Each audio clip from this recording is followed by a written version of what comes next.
Hey everybody, quick shot here looking back at Europe's match history. Any standout games that shaped what the LEC is today. Either way, it's a lot, okay? The early game sucks. You heard Kadra say it, you heard Draco say it. And while they did have one good early game against Vitality, can they mimic that performance against Rogue? We are going to find out as the boogie will now begin. We're getting ready for the champion select. This will be Medi's last cast of the day, and we're gonna have a lot of fun as this is guaranteed to be a banger. Now, down to me, Medic, down to me. They can't see us, me. but they can see me. But they can see your arm, oh, yeah, so get your arm in there, you know what I mean? That's more punching than dancing, really. Isn't that your, like, dance style? Yeah. Anyway, into draft. So far today, we've seen Rumble totally deprioritized. We've seen the Renekton still up there in terms of priority. Gwen, Ezreal, Lulu, Thresh, all of these very high. Kalista immediately banned away from Hans Summer. There's the Ezreal ban from Rogue. Thresh taken away by Misfits as their second ban. Okay, so the respect coming over towards Hans Summer. No Kalista for him today. The Akali continuing to be a red side ban. Misfits actually choosing to ban the Rumble, so they still consider it a priority. The Renekton has been left open, but so has the Gwen. Misfits, do you play Gwen? The answer is going to be answered. The answer is going to be answered, Vedius. In fact, the question may be answered, and we will get the answer, and it looks like they do. Here it's going to lock in. My answer has been answered. Good answering of the answer there. Gwen, likely locked in. Of course, she is a flex pick. She's typically played top, but can, of course, go mid. Can also technically go jungle. Not that we've really seen much of it there, but very powerful champion. It is currently winless here in the LEC, but when we did see it play, its dueling prowess was quite strong. In fact, it was Rogue that played against it last time when they played up against Vitality. SLT gave them a run for their money. Solo killing Odo Omne top lane, solo killing Larson bot lane. It was quite the performance. And one of the things that Odo Omne said in the post-game interview there was, if you shut Gwen down in the early game, you can negate a lot of her power, or at least delay her power. So my question now is, how do Rogue shut her down? That's and I've just looked at the draft. Yeah. That's a fiddlesticks. Okay, Lucian Fiddlesticks. Usually Razork, the guy known for playing Fiddlesticks, did it, of course, last year with the TP. But they just blind picked a Fiddlesticks. It's gonna blind Fiddlesticks. That is crazy. All right, that's Xin Zhao to answer it. Oh my word. Well, I will say that one of Gwen's big strengths, the W, which mitigates damage outside the circle, not going to be a problem for Fiddlesticks. Same thing for Xin Zhao. You're going to be within melee range of them, and against a low mobility mage like Syndra, it's going to be a field day. Wow, what a draft coming out from Rogue. That AP, AD, mid-jungle duo is going to be exciting to watch. Of course, Syndra does have the scatter of the week, so can knock the Fiddlesticks back when he ults in if she times that correctly. But last year we saw VTO play, last split we saw VTO play Syndra 3 times, I believe, and he lost every single time. So he's trying to translate some of his good form recently into some Syndra good form here. There is a Nocturne as well. Nocturne Fiddlesticks is one of my favorite combos ever. See, a lot of people sit there and say that the Nocturne Darkness isn't that scary, but then when there's a Fiddle looming in that darkness as well. Flipping Nightmare Town, mate. And what's crazy is the synergy. So Fiddle's passive is that when he goes from being unseen to being seen is when he procs the fear, meaning that the moment that Nocturne ultimate comes, he can literally just stand in the middle of a lane, pop his ultimate, and fear everyone. Oh, the synergy is truly terrifying. What a fantastic comp. Cannot wait to see it in action. But now we're moving into the second phase, and AD carries are being removed from the pool. Yeah, bot lane, you have to think as the pool is left on the menu for both these teams. The AD carry and support Lucian we expect will be a mid, or perhaps even a top Lucian with Nocturne going mid. We'll see where Rogue decide to lock that in. Senna taken away, Varus as well. Ezreal and Kalista, 2 more AD carries that have been removed from any contention here.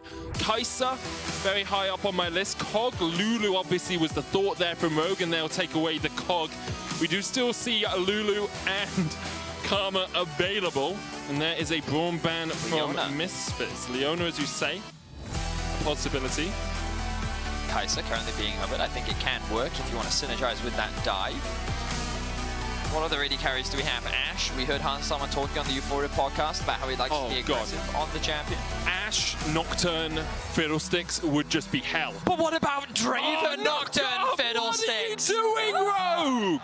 Oh, let's go. The Hans Summer Draven. Draven got buffed this patch as well.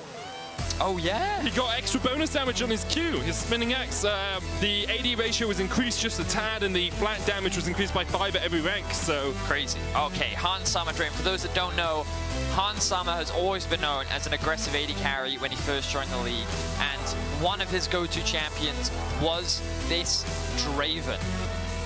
He became well known for it, especially in the Challenger Series, and getting to see it today is going to be a treat. Very dominant in lane, and against the Kai'Sa, he is going to have a field day. But what support can he pair it up with? The Leona is, of course, still up and available. But with the Alistar locked in, I can't imagine him going for it. So things get good into the Alistar. Nautilus, because you can hook him out of his combo. Rel can work there as well, but we've seen Rel fall off a little bit. If you want something to avoid some of the CC that's coming out from the side of Misfits, you could always look for a pressure lane like the Morgana that Trimby is currently hovering. And there it is. Black Shield will help you out a lot, especially on the Fiddle engage and when the Draven wants to step forward and gives you that extra CC with the Dark Binding. Okay, so this game's going to be lit. What great drafts coming out from both teams. We saw how impactful the Xin Zhao could be last game, but Misfits have got themselves the Gwen as well, an incredibly terrifying side lane champion that is largely unrivaled. If Hirit gets ahead, Misfits can run away with this game, but Rogue's potential playmaking is through the roof. Draven, Lucian, Fiddlesticks, Nocturne, they have the Wombo combo to end all Wombo combos. It's going to be exciting to see, especially with Rogue being a finalist from last split, and Misfits currently sitting at the top of the standings. Whew, this is going to be a banger. We had 2 pretty good games to start us off today, Betty, and now we have this. My goodness, what a game we have in store. Misfits currently 3-0, looking to keep their momentum going against a finalist from Spring. Rogue, well, they aren't pulling any darn punches here, Betty, as they look to take the fight to Misfits. We will see if they can do it here as we get on into the action.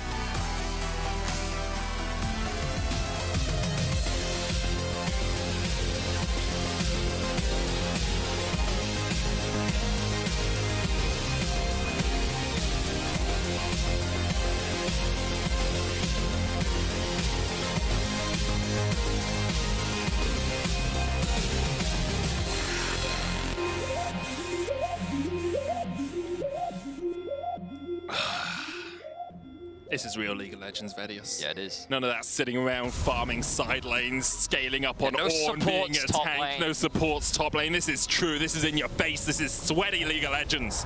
And I'm here for it. Yeah. It's a hot day. We're going to sweat in this one. Yes, we certainly are. So, a couple wards dropped from both sides. The resets come through. Trade that over towards the sweeper. Fiddlesticks jungle. Hit me. Let's start there. So, I actually got to play some Fiddlesticks jungle. I say got to play. I can always play Fiddlesticks jungle if I really want to. But one of the cool things about Fiddle is how fast he can clear. Okay. So if you are a very good and well-practiced Fiddlesticks player, you will know that there are very specific spots that you need to stand in order to be able to clear 2 camps at once without losing aggro on either one of them. It can be pretty tricky, but honestly, I don't know, about an hour in practice tool, and you should be able to figure it out pretty easily. And this is that spot for Inspired, as you can see. Double clamp clear. Double clamp clear. Double clamp clear. And it looks like he's going to take a lot of damage, but he won't because of his W. Likely, well, he could use the smite on the red buff for that extra bit of clear speed. Save it for the Crocs as well if you so desire. If he even goes. It looks like he is pathing that direction. But it is quite a fast clear speed, and you can already see with 2 camps already down, the Xin Zhao is likely not going to be able to keep up. So we'll see what Inspire looks to do. Typically, Fiddlesticks, kind of similar to Karthus, and they just want to power farm, get to that level 6, because that's really where you have so much of your agency as a jungler. However, you do have the ability to make plays as well, if you so desire. But it's not as common, I would say. So I imagine that Inspired is going to focus on farming, while Larssen, Odo Amne will use the pressure that they'll have in their lane. Same with the bot lane, kind of winning lanes across the board for Rogue to help secure these scuttles and basically give the Fiddlesticks a safe time in the early game. And that's actually something that Rogue solo lanes have done really well. Even without pressure from Inspired, they've been able to get leads in their lanes. You can see first and second in terms of CSD in their respective roles, first and second in terms of gold difference at 15. And look at that bottom stat, that's the one I want to highlight. Jungle proximity, it's how much time their jungler spends near their lanes. Both of them are in 9th. Both of them have basically no jungle presence early on. So we see Hirit and Odo Amne trading in the top lane, but Odo Amne and Larssen so good at gaining leads just through either good matchups or playing mechanically better than their opponents. Yeah, the fact that they don't need that many resources to be able to find these leads just highlights, as you rightly said, how proficient they are as laners. Do they always translate that into impact later into the game? Well, usually. I think it's debatable. Yeah. You know, sometimes last split in playoffs was where a lot of criticism came down to the 2 solo laners because they didn't have that same impact that they typically had during the regular season. But so far this split, I would say they have. We'll see if they can help guide Inspired through the early laning phase, as he has now done a full clear, secured himself the box Scuttle Crab, and is now looking to get his first reset of the game. If you want to talk about a bit of a diffie in a lane, Diffie in the Biffy right now, Vedius. Hun Summer, 31 CS. Kobe, 12. Yeah, honestly, I was really shocked when they locked Kai'Sa into this matchup because no one wants to play Kai'Sa into this matchup. I mean, no one really wants to play any champions into this matchup. Well, so, funnily enough, I think Ashe can be fine into Draven, and I'm sure that there are more experienced AD carries out there that also know of matchups that are survivable. Of course, the thing about Draven, especially Draven Morgana, is that it is inherently a powerful 2 versus 2. That's part of the reason why they were buffed. In the patch notes, they said, with the item changes, he doesn't have the same access to early damage that he used to have, so we're giving him just a little bit more so that he can go back to doing Draven things. And there you go, he's doing Draven things again in the hands of someone who is very experienced on the champion as well. And when you pair that up with an Alistar too, you're just not going to have that much lane presence. So if Kobe and Vanda can come out of that laning phase without losing too much, that's a big W for them. That's really their intent, just don't lose the lane too hard. Inspired working his way up towards the top lane as Hirit jumps in with the skip and slash. Now he's going to be feared back, and that's first blood to Inspired. Pretty much put on a platter for him. Larssen gets hit by the wind, becomes lightning. Flash forward here. Azog looking for the Audacious charge. Chase as Larssen flashes away, but there's the knock-up, and Larssen is done. 1 for 1 across the map. Wow, okay, so the ganks coming in from both sides. Larssen he suffered from this last week versus Vitality when he received a lot of ganks from self-made. It's one of the risks of these pushing lanes. We were just praising them for their strong laning. But somehow Larson is always able to find a way back into this lane, even after a bit of a deficit. The biggest problem was that he invested his teleport. So you can see that VTO has actually been able to build a pretty significant CS lead now because he's come back into lane, been able to push out this wave as well, and a lot of resources have been lost for Larson. As I say that, actually, he's going to get a lot of this farm as well. So that CS gap is probably not going to be as bad as it looked initially. But good ganks from both sides, and another fun Nocturne back for you, Medic, because Fiddlesticks can't fear. Nocturne also gains bonus movement speed off of that. There are only 3 champions in the game here. 4.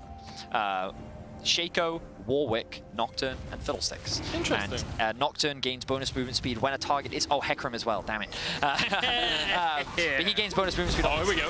Growstorm going in there looking for Razork. He's rooted in place, and Inspired gets his second of the game. Yeah, Fiddlesticks. Very obnoxious to play against because he uses these pockets of darkness to look for opportunities to catch you out of position. They had that great control ward.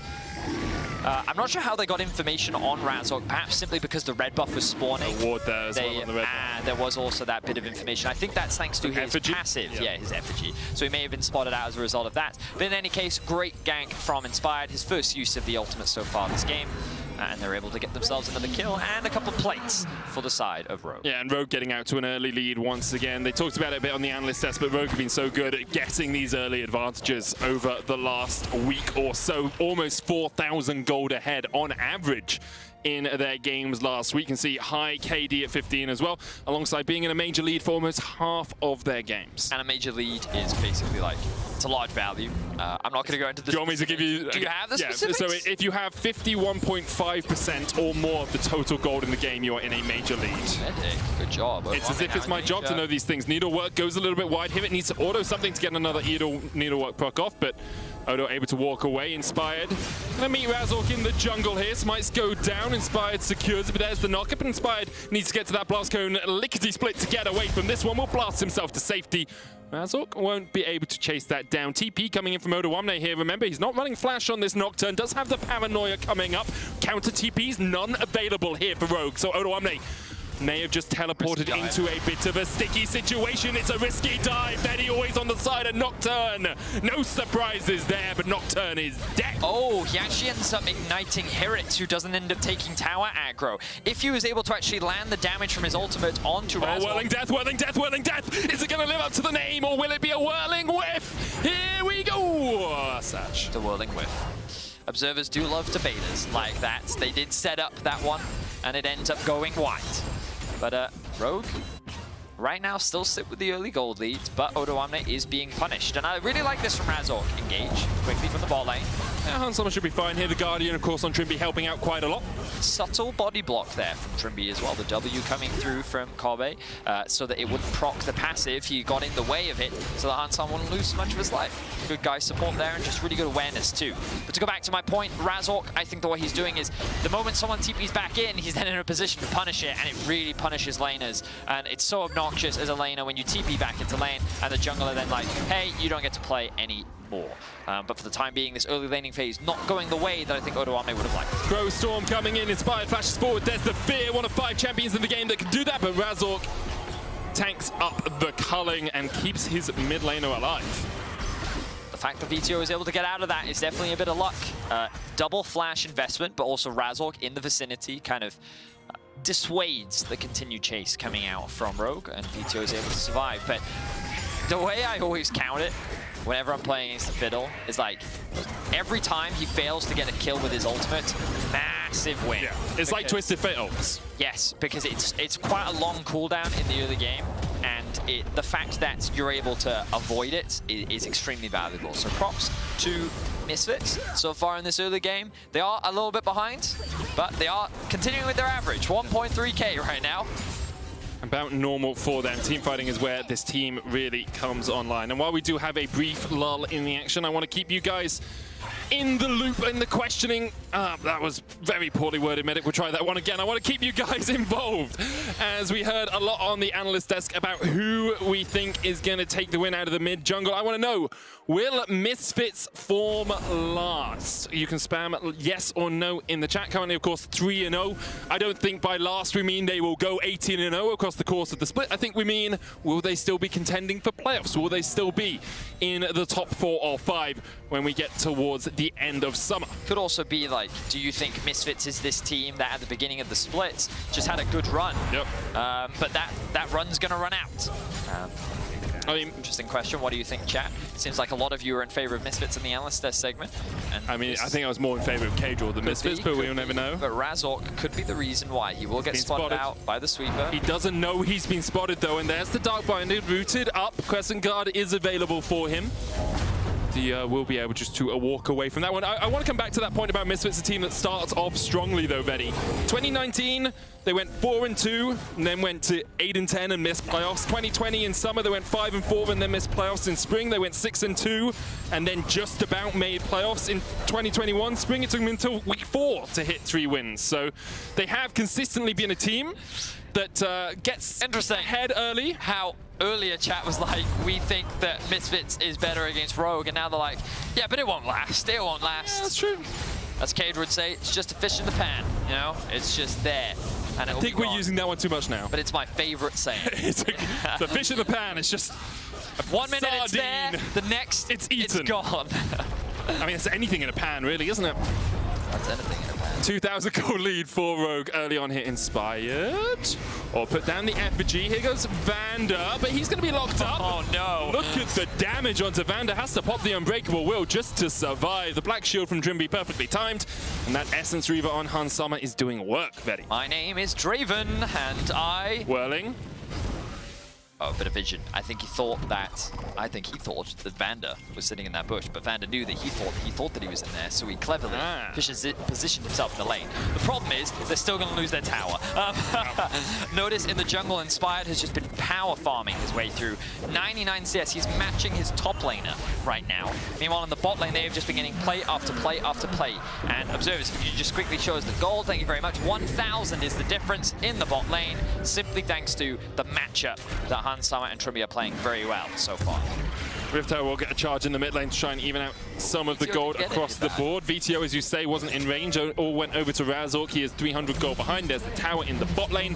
Now Rogue can use their Draven to do it all and move across the map and try and break through top and mid. Because, of course, top lane is an advantage for Misfits right now. Here at 1-1-0, about 20 CS, well, 15 CS up right now. And this Gwen hasn't been shut down in the lane the way that Rogue managed to shut it down last time, Vedius. It's very true. Here it playing the lane very well. Interestingly, Inspired looked like he was quite happy to give up this red buff, but then Odoamne saying, no, I'm here, we can contest this, I think that we're strong, and then you can see the respect being shown by Razork, and Hirit saying, hey, Fiddle could be somewhere in that pocket of darkness that we don't want to have to deal with. Stride Breaker now finished for Odoamne. The first item likely going to be completed very soon for Inspired. Let's have a look. He's just going to go back now. Will he pick up the item? Yes, he will. It will be the Rocket Belt for that added bit of mobility, something that we very commonly see. And I'm excited. These fights are only going to get scarier and scarier for Misfits, but so is their presence in a side lane. You can see the first item being finished for Hirit. Whenever I play Gwen, I'm like, okay, I'm OP now, because Riftmaker is so easy to proc now, and she just feels so strong, especially when she gets that second item under her wing. She's going to be terrifying to deal with. But who's more terrifying, Draven or Gwen? This is a matchup I have not seen. And Draven can be quite the duelist in a 1v1, especially with the Essence Reaver first item. Okay. Yeah, Blood Rush can give you a huge steroid when you get towards fights.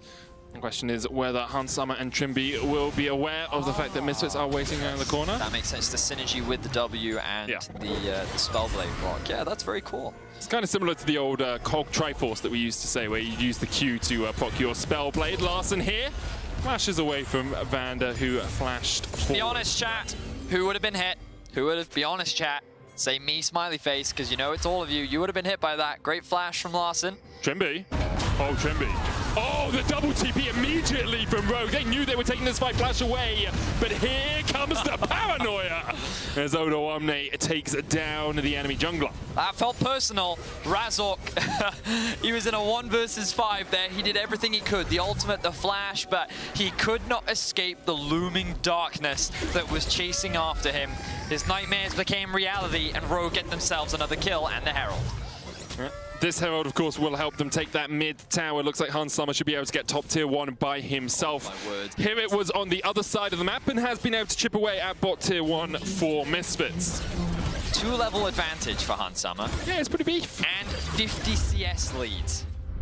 Crazy bot lane difference right now, but Trimby just lying in wait, sitting on this control ward, lands the binding into the immediate double TP. The darkness comes through, Fiddle ultimate comes through. He soaks up a lot of damage, which means a lot has to be invested, but it's just not enough. And the reason why I say that is personal is because it's like 4, 5 ultimates invested onto a single person.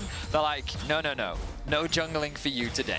It's what Rogue do so well, though. Like they've only got 3 kills, but with it they have a 3,000 gold lead, Vedius. Only 16 minutes into the game. They're continuing their fine form. Razork looking for Hans Summer here, and looks like Misfits are trying to answer with a TP of their own. VTO on the flank. Hear it going in. Blast Cone Prod. Razork goes forward once again. Doesn't have the Crescent Guard up quite yet. Corby diving in with the killer instinct, and here comes Hear It. The Gwen could do so much on a fight like this. Needlework. It's a needlework. And the shutdown on Hans. Hear It is not done.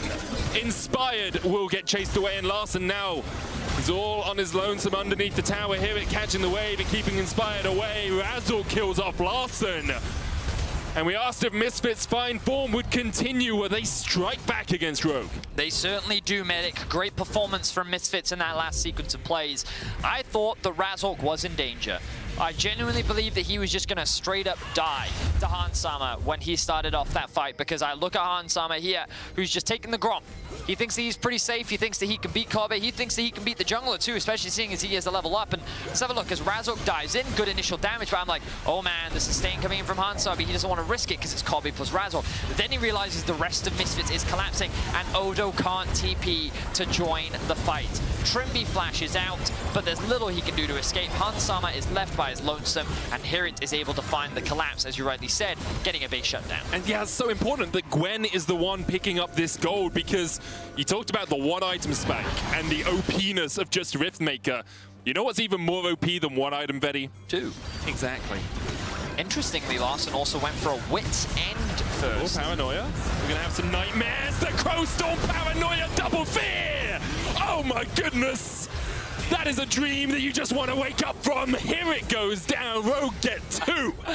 It's just so difficult to deal with, because on the one hand, you're thinking, surely the Fiddle is going to come from the same direction as the Nocturne, but it doesn't. And then the moment the ult comes through, the Nocturne flies through as well. The ultimate from the Draven to add insult to injury. The combo is devastating, but it's within those windows where that is on cooldown that Misfits needs to find their way back into the game. Inspired just sitting here on this control ward. Ultimate from the darkness comes through, a 3-man ult. Kill onto Razork. Just the ignite ticking down. Did it? I think one culling hit, yeah. Yeah, and that was enough to actually get that kill onto Hear It. Beautifully played from Rogue. There's the Wombo combo once again. Still that 3,000 gold lead for them. Of course, the Dragon going over to Misfits is good. It delays that Soul, Infernal Soul on the cards here. Hans Summer, he's prowling for a kill. Yet to get any. Has obviously lost some of his Adoration stacks at 0, 1, 2, but he's got that Prowler's Claw now on the Draven. As you say, the Wit's End on Larson as well for some of that extra magic resist. We are starting to see items picked up for Misfits as well. Luden's Echo on the Syndra. Kraken Slayer for Kobe as well. Be building up towards that Q Evolve. May even have it with a double longsword Kraken Slayer completed. But it's still that 3,000 gold difference. You can see, just look at this slew. Littered wards here by Rogue around that last fight. Misfits stepping all over them. They do have a sweeper on Razork. Trimby going in, binding, going a bit wide, but here's the Paranoia once again. Vander with the Unbreakable Will, and here comes comes Nocturne. Diving onto the back line looking for VTO. There's the first spear, and it's a Crow Storm. Well named, because it's murder here as Inspired takes two. Razok trying to chase out Larson up towards the top. Here it doing what he can. He gets a double, and now in a 2v3. Misfit's going to try and turn it around, but there's the first spear onto Hirit. Razok down. Another spear onto Hirit. He dives over the wall to safety. Just survives for the moment, but Rogue are not done. Inspired on the chase. Odo 1-2, Hans Summer coming around. Inspired will use the Bountiful Harvest to heal himself up. Odo 1 goes in. There's the Fear Tether. And here it is sent packing towards the bush. The snip, not enough. Hans Summer just needs one auto. Will bring the Hallowed Mist with her, but there's another Fear. And there's Inspired taking the kill. Well, fortunately for Hans Summer, he was able to get his bounty proc earlier on. But the biggest problem is that Kobe is sitting in top lane. And look at the Draven already rotating down. Rogue know they're going to have the numbers advantage, and their cooldowns have come off.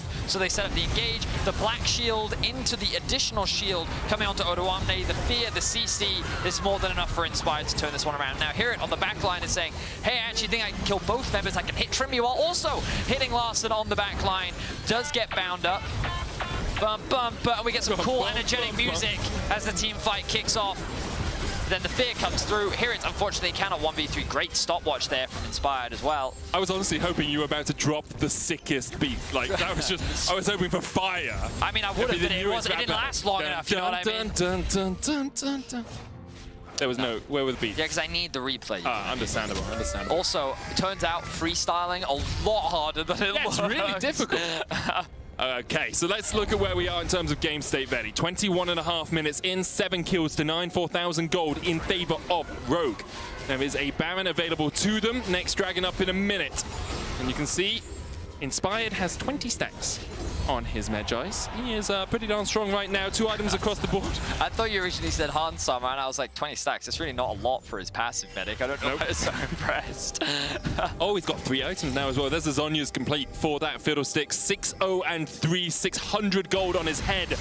A bounty that I'm sure anyone from Misfits is eager to pick up. 40 seconds on the Drake. Whirling Death coming out. Just chunk out Misfits, but here we go once again.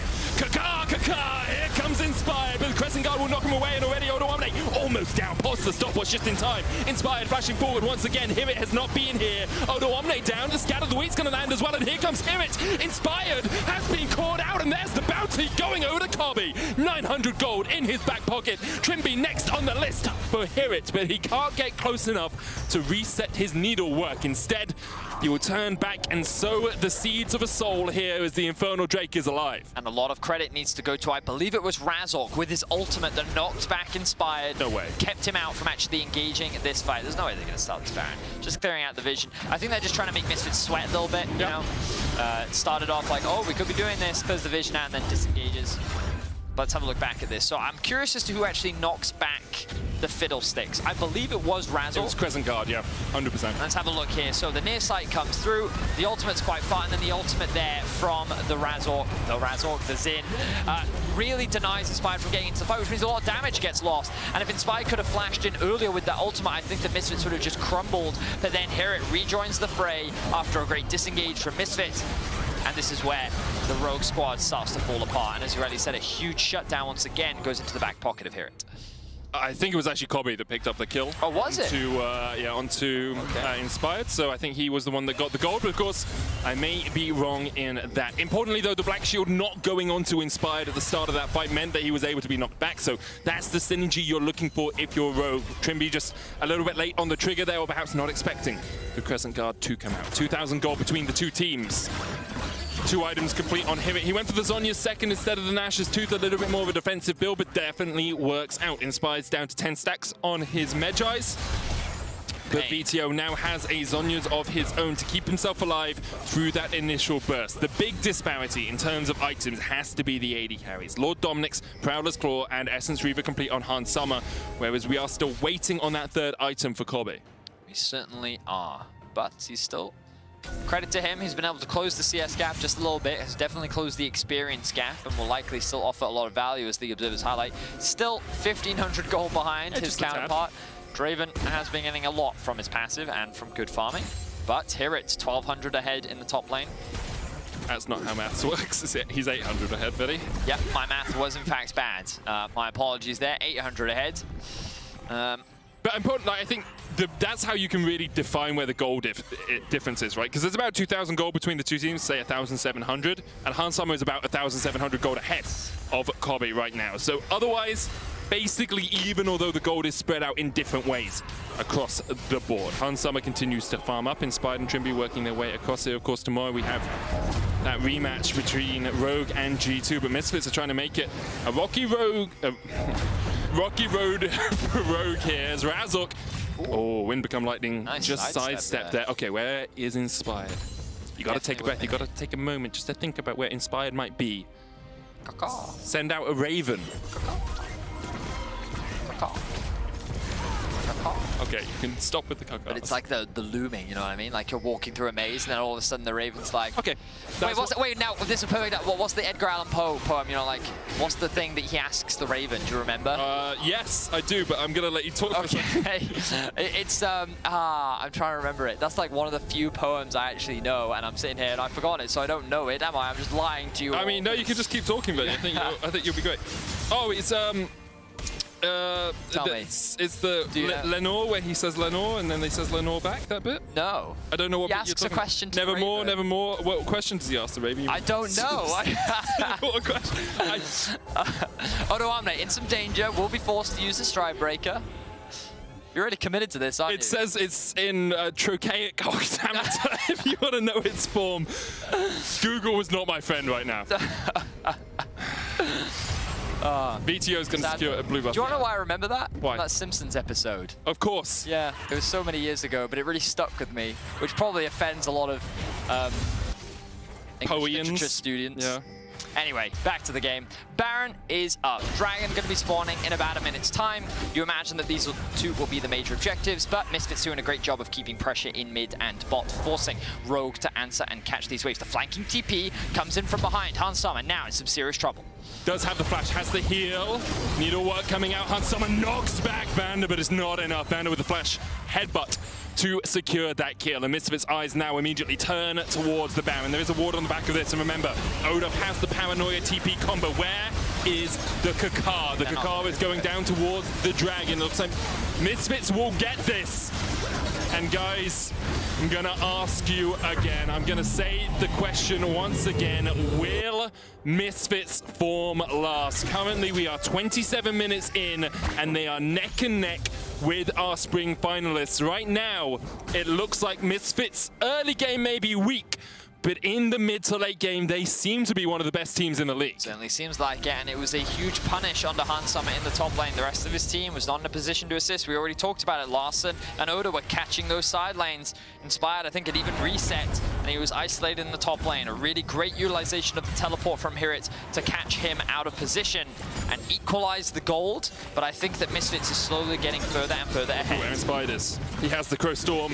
You could ask any question to the Raven, what would it be right now? Inspired forced out Vander, so smart to work his way around there.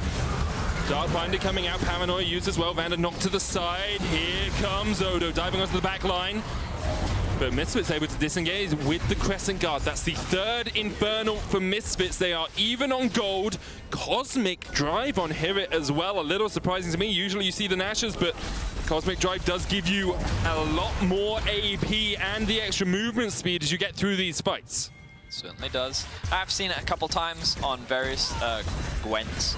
Sometimes though. Oh, it was closer than it was before, It's definitely Maddie. Getting much closer. Still a lot of doubters. I don't blame them. We've seen Misfits go 8-0 and then collapse in the second half of a season. Takes a lot of time to rebuild that trust with the fans. They may be looking good now, but can they keep the momentum? But it does not matter, because right now they are looking good. Hirit with the Gwen is a menace in the side lane. No one could beat her in a 1v1. Perhaps if they get a Fiddle ult onto her, then there's a way in which they can kill her with the Nocturne combo, but for now, things are a struggle. Okay, Hirit and Odo are fighting the Fear Tether coming out. There's a Crow Storm, double Fear, and immediately two members of Misfits, three members of Misfits are just donezo. Hirit will kill off Odo Omne in that 1v1, but only Razork and Hirit survive. And the resets are immediately going to come out from Razork and Hirit as they try to defend the base from Rogue. Beautiful team fight coming out from Inspired once again, and his ultimates have been game-changing. Rogue still clearly in this fight. With a 2-man advantage against Baroned up minions, though they will back away after taking 2 towers. Rogue now 3,000 gold in the lead once again, and Vedi have to feel we got 3 minutes on the game-defining play. The game-defining fight you expect will come around this Infernal Drake, because you can dread it, you can run from it, but a Gwen with Infernal Soul will just snip through your entire team. You can see how much damage. He was even able to dive the tower against Odo Omne. He's even gotten himself a G8 just to try and mitigate and stall a little bit more. Also gives him more diving power, so he doesn't necessarily need that Black Shield. He can just die in the team fight. But yeah, that Gwen, very strong. Very, very, very strong. Very quick notes, you can see the Cyrilda's Grudge being picked up by Larssen. Often the armor penetration item that you want when you don't want crit, and because he's gone for the Wits end, he's decided to go for the lethality and non-crit version of armor penetration instead. It's something that we often see from AD carries, like that don't want to itemize that crit. Lord Dominix. Yeah, obviously gives you some chase potential as well with the slows coming out of it. Very, very helpful in some of these later game fights when you're playing up against something like a Xin or a Gwen that can constantly just try and get away from you. And the question is whether he'll be able to use it effectively in the next fight, because he has not had the standout game, perhaps, that we sometimes expect from Larssen. 0-3-3. But he is still farming really well. Same, of course, can be said for Odo. He's still 1,000 gold ahead. Right, that's the thing. That's the thing with Rogue, right? Like, they don't always get a lot of kills, and sometimes if they do get a lot of kills, they fall to Inspired or Hans Summer, but they do still manage just to take everything, eke every bit of blood out of the map that they can. Find every advantage as well. Misfits, though, setting up control down towards this bot side river. Odo Omne, as you say, with the GA, but he is 2 levels down on Hirit. Hirit already level 18 here, Vedius, on this Gwen, and you can see Larsen's just splitting.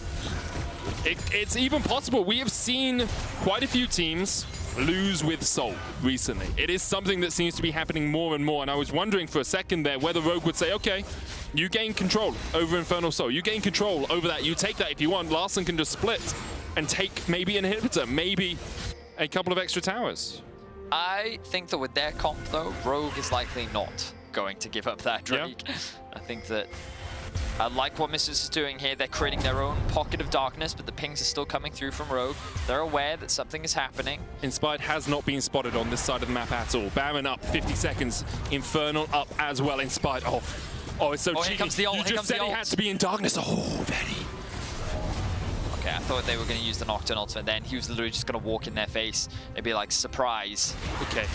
Has Inspired been spotted? Trimbeast down to half HP. Infernal up in 20 seconds. Inspired just outside of vision. He's just across that wall. VTO looking for the Dark Spheres. Inspired now steps back away. How does he know? He just knows all the pockets of darkness. I mean, it's kind of what you do when you're a pro game. Now he's been spotted on that wall. They know where Inspired is. Odo has the paranoia. Inspired trying to sneak behind them, but he's on the side of the map that Misfits have been able to gain vision control over right now. Now he steps into darkness once again. The Infernal down to 4,000. There's the paranoia. That dragon is gone. And here is the Infernal Soul. Comet surviving up towards the back. Odo Omne already into the GA. VTO pop the stopwatch, and here it is going in. Take a needle in the back, Rogue. There is nothing you can do. It's a vaccination station as Hirit puts needle after needle into Rogue. Beautiful fight from Hirit, and so much damage was mitigated from Inspired's ultimate. The wombo combo did not come through. Hirit was unleashed, and Misfits end up stomping Rogue in the 5v5, securing the Soul and securing the Baron. What a team fight from Misfits, just absolutely sublime, and you could see they were waiting on the edge for so long. They knew Inspired was waiting for that engage, for that Crow Storm, and until they saw him, they did not go for the objective. So Vander ults very early on, and then look at Inspired getting knocked away by Razork once again. He should have been given the black shield. The focus was on keeping Hans Summer alive on the backline, but once they're on to Hans Summer, the fight is already lost. A lot of damage was definitely done. There was a world where maybe Hans Summer could have turned the fight around, but as long as Hirit was alive, Hirit was going to clean up for Misfits. You can see Hans Summer did as much work as he could in that last fight, but just doesn't have the ability to face into a Gwen. She will cut you into 1,000 pieces. And now Misfits have total control of this bot side. They will be looking for those towers, looking to use this Baron to its fullest effect. Odo no longer has the GA in the 1v1 either, so he can't even stay under the safety of his tower, because we've seen Hirit very willing to dive that. Hasn't gone for the Nashes instead. Rabadon's his 4th item of choice, building up towards a Void Staff. And Misfits now with this Baron, they are in such a commanding position, should look to close this one out. Rogue, though, have fought back from worse before, have fought against more difficult circumstances in the past. Oh. Here comes the Crow Storm! Ask whatever damn question you want of the Raven. It's a murder in the bot lane. Misfits one man standing, and Larson looking for mid lane. Oh my words. You can never doubt the car. Inspired just melts everyone. We're gonna get a pip. Look in the bottom left of your screen, and look at how he just kills them all. Oh, the damage was devastating. Misfits were on the cusp of getting a huge win against Rogue, but their undefeated streak will come to a close. Rogue will take the win. Will Misfits form last? The answer is no. Rogue are here to put them right back in their place. Oh, Inspired. Oh, man. I was looking at the all chat, and Inspired just typed XD in the all chat. Oh, what a game, though, man. What a turnaround from Rogue. Misfits were so close, but every time they saw the Nexus in their eyes, it was suddenly covered in darkness, and instead, a flock of ravens was there to meet them. What a fun game. What a great back and forth. I think Misfits played a lot of those fights extremely well. The Xin Zhao ultimates were clutch. Hirit's Gwen was fantastic. Draven didn't really pop off, but in the end... I mean, he was still putting out huge amounts of damage. Oh, he was? Hans Summer in those last 2 fights actually had the highest damage on his team, I believe. And he is one of your key player of the game nominees at LEC on Twitter if you want to vote. Inspired, Hans and Trimby. Only one of them went Kakar. We know who it's going to be. Kakar. Thank you all for tuning in, and let us know if you enjoyed the game or have a specific match that you want to see by tweeting at LEC. Match History, we'll see you next time.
systems are overloading. We can't risk another game. We need to take a break and regroup. We're starting to lose our mind. Captain, we cannot go back to Elo Hell. Last time it took us months to get out of it. Initiate break protocol. Hurry up!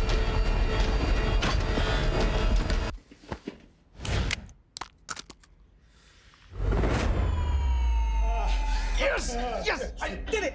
We did it! We did it! Even the biggest champ needs a break.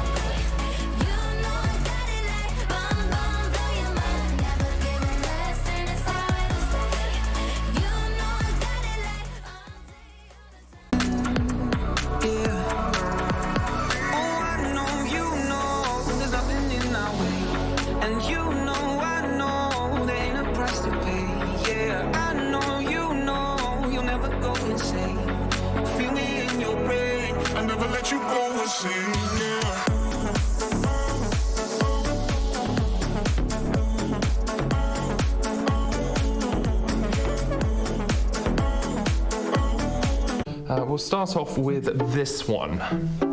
The summer season? What about this one? Summer season. Summer season. How about this one? That's a Beko fridge. It's a Beko fridge. Oh, it is a Beko fridge. Okay. And this one? Summer season. You're suffering from a simple case of LEC deficiency. Now what I'm going to do is prescribe you a healthy dose of LEC Summer Season, about twice a week or so.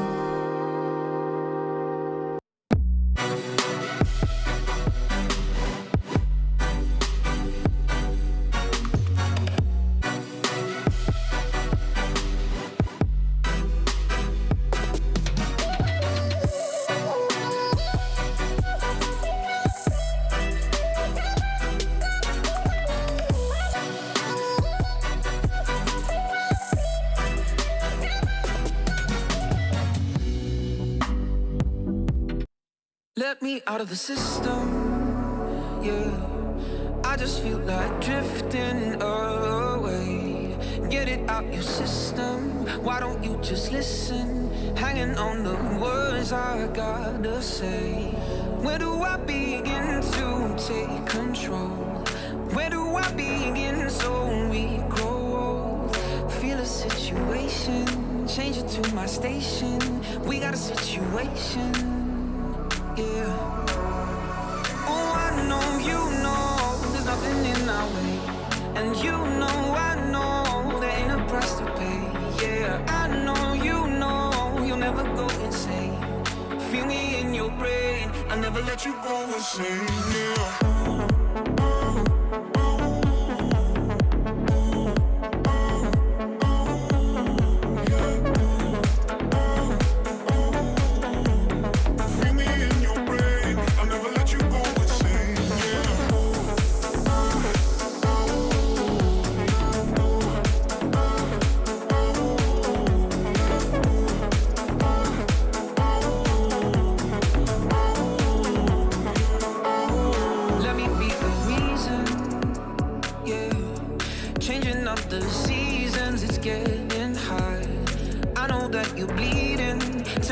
You need, and you're tied up untie you like a knife. Where do I begin to take control?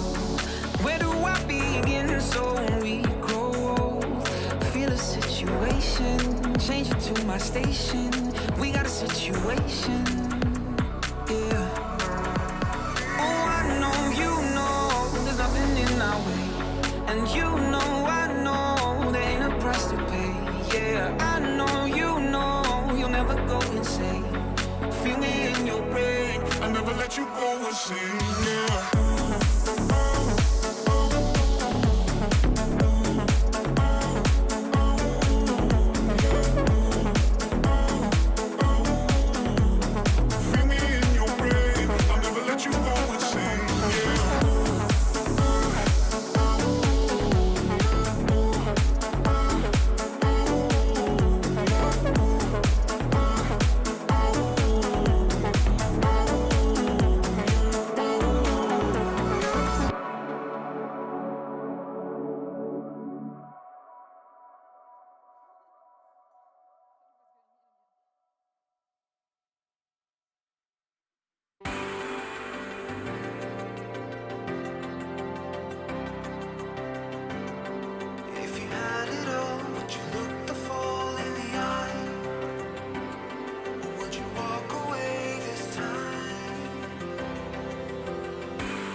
Berlin, Germany, and week 2 of the LEC. After 4 games for each team, the summer season is starting to settle, and today is a chance to separate yourself from the pack in the standings. And perhaps there'll also be a chance for you at home to separate yourselves from the pack in a later segment in Ready Truck.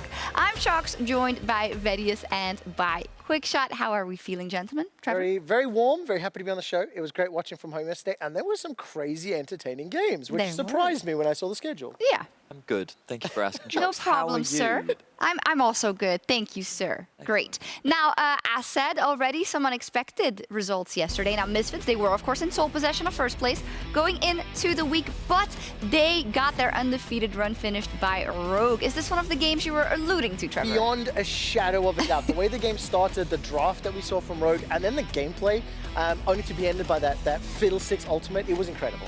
It certainly was a banger of a game. Getting to see Inspired play Fiddlesticks was quite the joy, especially when we still consider him probably the strongest jungler in the league. Getting to see these creative picks and the way he utilized it, he really did 1v9 that game, and he came in clutch for Rogue when they needed him most. And we gotta say, Misfits, come on. Why didn't you ward your flanks? Why didn't you? You're against the Fiddlesticks. Vision. To be fair, even if there was Vision, would have been switched off by the Nocturne ultimate as well. That combination. True. That Vedius Deadly. so eloquently broke down in-game. It is truly terrifying. I also think that a lot of credit needs to go to Trimby. He controlled wards very well, and I think that right now that's the big debate. Was it Rogue's fault or was it Misfits' fault? And I'm like, ooh, I don't know. I like the debate, and I'm not going to answer it because I like seeing people argue on the internet.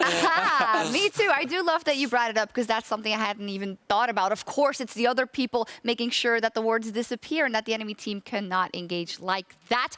But unfortunately for Misfits, well, they didn't ward properly, I guess. We'll leave that in the middle. For XL, though, they upset the Mad Lions, and this might be the best start of a season we have ever seen for XL. I think it really is, and it is hopeful, of course, and it's one thing that when I was looking at it, I wondered a lot about the Mad Lions draft, as well as the Mad Lions performance over the last 2 weeks. They haven't quite carried through the strength that we saw from MSI, and that means that our expectations were higher. So now we need to reassess, reaffirm, and redefine what we expect both from XL as well as from the Mad Lions. Well, I think that our expectations for XL have been low to none. Yeah. The reality is that they have yet to make playoffs since that they've been in our league, and with the introduction of Dan, I think that yesterday's performance is the best I've seen from him so far since joining the league, because we were promised aggression. I feel like we haven't had it, but yesterday we got a glimmer of what this player is capable of, and when you unlock him, you seem to unlock Nuke Duck as well. So that mid-jungle duo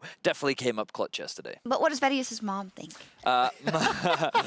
Honestly, you don't want to know, because it's not as polite as I am saying it. Oh, okay. For people who are not in the loop, Vedius' mother is a huge fan of XL with all the opinions that come with that, of course. Fnatic then, they were up against Vitality. It was that matchup in the jungle between Bwipo and Selfmade, and it was Bwipo that got the upper hand than Fnatic as a whole in that game. I mean, it was great seeing Fnatic finding their stride. I had a lot of hope on the banter front between the Bwipo versus Selfmade matchup, and I think Bwipo's tweet after the game really kind of summarized it. It's great being able to gank a lane in less time frame than 6 minutes as it would pertain to the TP, and it really showed through. They unlocked Upset, and Upset just dominated Vitality. It certainly did. I think that Fnatic has been finding their form.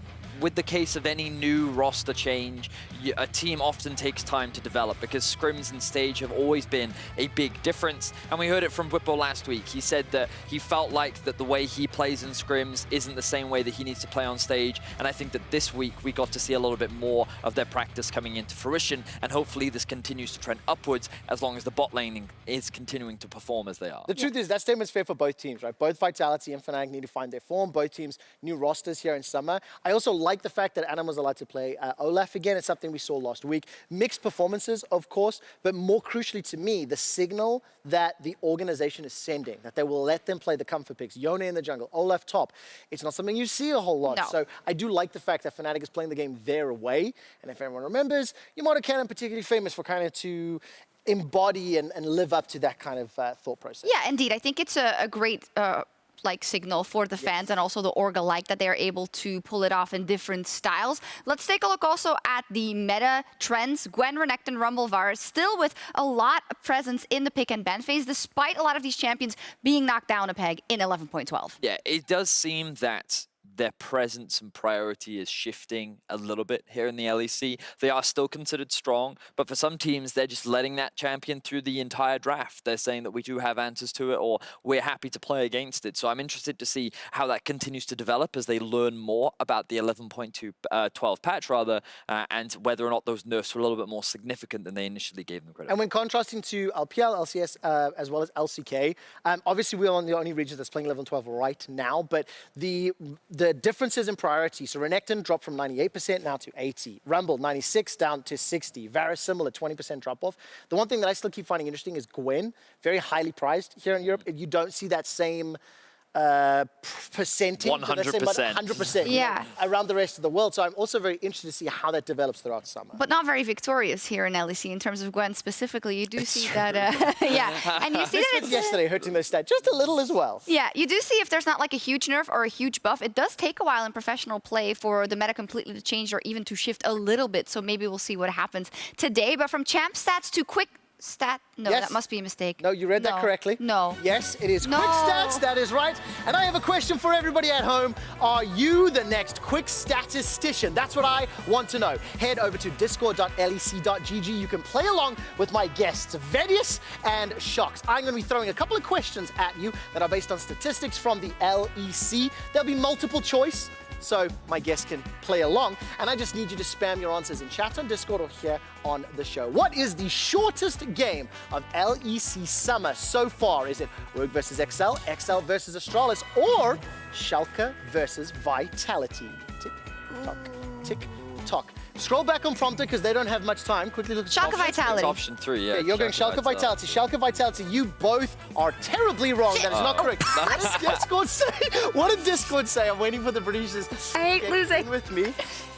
They had Rogue, XL. This is 1 point to Trevor, and all the rest of you suck. How do you get points? XL versus Astralis. 25. Wait, that was a short game? 15 We confused it for XL. That is correct. You see, that's why I'm. Okay, can we band together against Trevor? What is the most kills that we have seen in a game so far this summer? 41, 38, or 37? 41, 38, or 37? 38.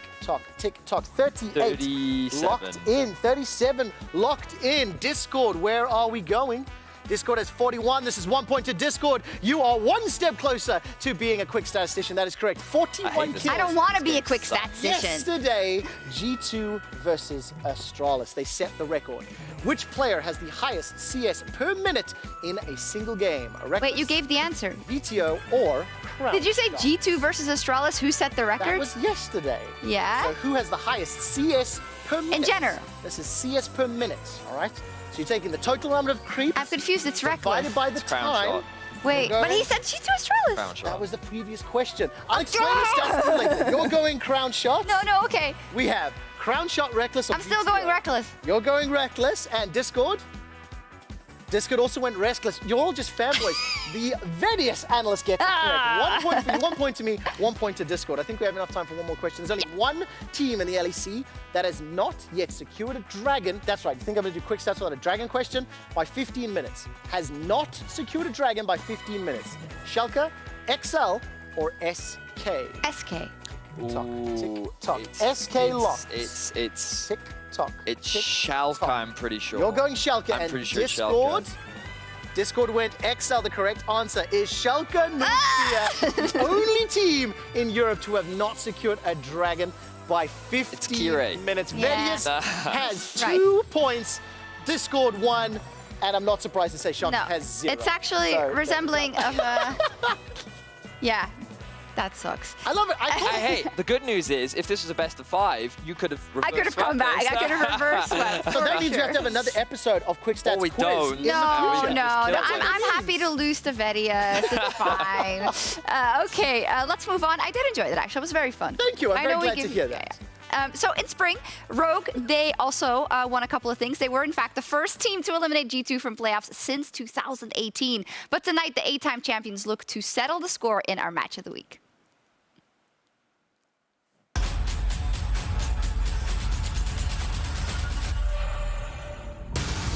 History has been made. Neither Fnatic nor G2 will be in a European final. And for the first time, Rogue will face Mad Lions for the crown. For me, I would say it's very much a grudge match against Rogue. When losing to Rogue last split sucked. Obviously, playoffs, they knocked us out. For G2, this match is now about whether they can bounce back from losing the last split and regain the top spot. So I don't think that if they make a comeback right now, they're going to be like this insane team that's going to stomp everyone like they did in the past. G2 Esports dominates Rogue to pieces. G2 are ruthless. Mad finding kills across the map, but not enough as we get into this late game. It is all G2 all the time. Ulti coming in, equalizer down. Neon gonna be in trouble on the backside. Immediately suplex, the dunk down. Wonder now stepping forward. Reckless in the midst of the pit. Who can get the dragon? Who can get it? As Yank goes in the end. Reckless still alive for just a moment. Reckless ends up going down, but Limit off to the backside. Wonder getting peeled off. Reckless is the absolute MVP of that fight. His ultimate took 3 people out of the pit. G2 and Rogue have always had a clash of styles. One plays very clean, by the book, League of Legends. The other is scrappy and in your face. Hansama and Reckless, however, clash in opposite ways. Reckless plays the incredibly conservative, sweet style of AD carry, whereas Hans likes to take control of the matchup early and aggressively. When I play against Hans in the regular season, I got him good both times. Hansama leading forward, but the immediate stun the turn. First blood, Hansama will get traded back. Reckless still alive, though, to crash this wave. This is a huge positive trade, Dracos. Look at the wave. Not only do they get the kill, they deny Hans this whole wave. In order to have more impact in the game, I'd rather play aggressive and look for opportunities. I know from level 1 if I have the edge or not. And Summer, he gets himself excited. The dash forward from Inspire. He doesn't have the support just yet. Will be able to heal. Pounce, swipe, rockets fired from downtown. Wonder and Ottawamne are 2 veteran top laners that have been facing off against each other for years. And each time we get to see them face off, it's always a treat. Wonder is playing more solo queue this whole season than he did throughout the whole of Spring Split. But I'm not sure if that's enough for them. Maybe the team is just struggling to find a good play style. But here comes the paranoia from way down bottom lane. Inspired puts G2 to sleep. Rogue crush G2.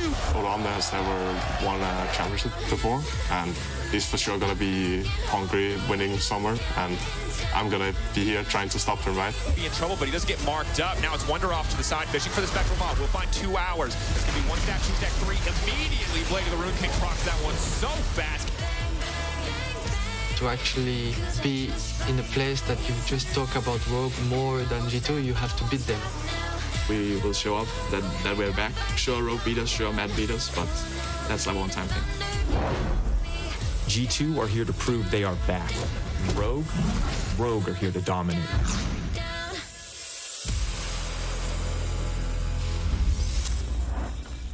An amazing match of the week, a rematch of the spring semis, and yes, be in a position to talk more about Rogue than G2. It seems like it's kind of an assignment for the on-air talent crew in the LEC, if you can believe the fans sometimes. But I do think that Rogue definitely, you didn't see where that was going. That was very good. That was very good. I wasn't expecting that. But Rogue deserves all the respect. The way they have built their path in the last couple of years and got so close last time in spring. The issue is that they haven't been able to beat G2 in a best-of-1, Vedius. I almost think it's impossible with what they've shown us in terms of strength in the regular season. Why do they always fall to G2? It's fascinating, right? Because there should be no reason. No. Last split, they both ended 14-4, and the reason why G2 ended first was because of their head-to-head records, and they are 0-10 against that team. And it is crazy how, regardless of the iteration, G2 has always been able to get the better of Rogue in that best-of-1. And I think a part of it is just the way in which that they approach the regular season. G2 seems to perform much better against the higher-end teams than the lower-end teams, especially when you look at yesterday's performance against Astralis. If they come in with that level of performance, I think that Rogue should smash them. Yeah. But I just think that the thing that's different for me now is Rogue is showcasing a level of consistency that I think that they haven't always had. Yet last split, they were definitely very consistent, but to me, it feels different somehow. I also that think can't a quite little put bit of my words. creativity in drafts and champion selects as well. You know, you look For at sure. Rogue's draft from yesterday where they took down Misfits. I think the man on your screen that featured heavily in that video as well, Hans Summer, still comfortable to play the Draven. Rogue have always been comfortable to look at Hans Summer and say, we need you to step up to win this game. And now he's coming face to face with Reckless, a long time nemesis. Long time ago, Hans Summer was the guy to challenge, replace Reckless, so to speak, right? So there's a lot of history between these two players, but I do think you cannot discount and dispute 0-10 in the regular season. Yesterday, Misfits proved their kryptonite is Rogue. They couldn't win. They didn't win. Today, Rogue have to prove that they can take down their kryptonite in G2. Yeah, and it would be huge for them. And I know people often say, yeah, Spring Split and just a singular best of one, but this one is just particularly important because of the pedigree of G2 and because of the road that Rogue wants to go through the playoffs and to show people that they can take down G2 even in a best of one and in a best of 5 if it comes to that. That is the last game of the day. Super excited for that one. And it's been a bit of a Hans Summer show, I have to say. This weekend, we had the cold open, we had the Draven that was picked. It seems that it might be his day. When somebody's on fire, you have to focus on it. You have to look at the player, you look at the stats of both Reckless and Hans Summer, how they're going to compete. And I think as well, when you look at the state of the European scene right now, the fact that Mad Lions and Rogue in our finals from Spring for the first time ever, no Fnatic, no G2. We now look at the 0-10 Rogue, looking at G2. Can they overcome the Nemesis, pick up a win?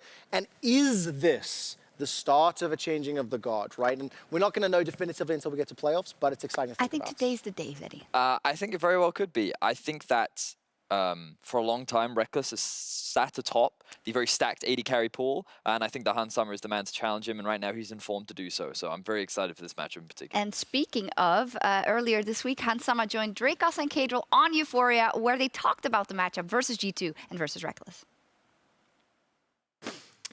The other thing is the G2 matchup, and this one is really crazy because, again, I think on paper most people's expected favorites, until proven otherwise in the split, are still Mad, G2, and you guys. Those are the 3 frontrunners for the league. So this is another chance. G2 already took down Mad. Now Mad, as Kadril mentioned, maybe not as much practice. You guys also maybe not a ton of practice, but it seems like ready for the fight. How do you feel about the G2 matchup? Well, I feel I'm not sure actually. When you just said me that, I was thinking about actually it's regular season. Have we ever won a game? Your record was abysmal. Actually, you yeah, might your not record's- have won a game. we never You were won a like game in, 0-9, and then you might have won a game. I can't remember last I don't think you ever beat G2 in the regular season. I don't think you ever beat Yes, G2. I just thought about it. I never thought about it just until now. But So it's time to kill the Misfits win streak and conquer your demons and take down G2 in the regular split. That's the plan for the weekend. yeah, that's clearly the plan. Did 2-0 you? Yeah. Playing against Reckless as well, it's always another hype thing for me, just to play against Reckless. He's been in the scene a long time, and he's always been kind of... At some point, I was looking up at him when I was like... I remember. Well, there's the Misfits split where you guys made it to finals, and you went through Fnatic in the semis, and then I think Reckless was were you MVP that split, or was Reckless MVP that split? I was never MVP. It wasn't you? Okay, I'm so sorry, Hans. I should know that. I should be better at my job. Well, let's see whether or not Hans Summer and Rogue can conquer their demons. Before we get to our match of the week, and before we get to the 4 games before that, it is my absolute pleasure to introduce to the LEC viewers Hiprain and Jamada. They're currently casting the NLC. You may have recognized them from EU Masters. Gentlemen, it is an absolute pleasure to welcome you to the show. You'll be shoutcasting the first 2 games today. Before we get to that, before we get to LEC, I figured I'd like to give the experts, some of the premier casters from the NLC, a little bit of time to share with our LEC viewers some info. So let's take a look at the standings. Let's talk about the NLC. Hiprain, first of all, hello, and what is it? Hello. Well, the NLC is the Northern League Championship. It is the UK and Nordics combined. As you can see, we have 2 divisions because we actually just have that many teams. We're one of the ERLs with the most teams in all of Europe. We have Division A and Division B. Over in Division B, Fnatic Rising are currently kind of sitting at the top of the pack. And then over in Division A, we have BTXL, but they are currently stuck in 3rd behind Tricked and Team Singularity. So it's not been a particularly great start to the split for BTXL. Yeah, and actually on that, I want to talk about Team Singularity because I think that they've been playing 1 phenomenally, and 2, I also want to highlight their mid lane player, Fury, because this guy has been an absolute machine from start to finish so far. On the Akali, on the Jace as well.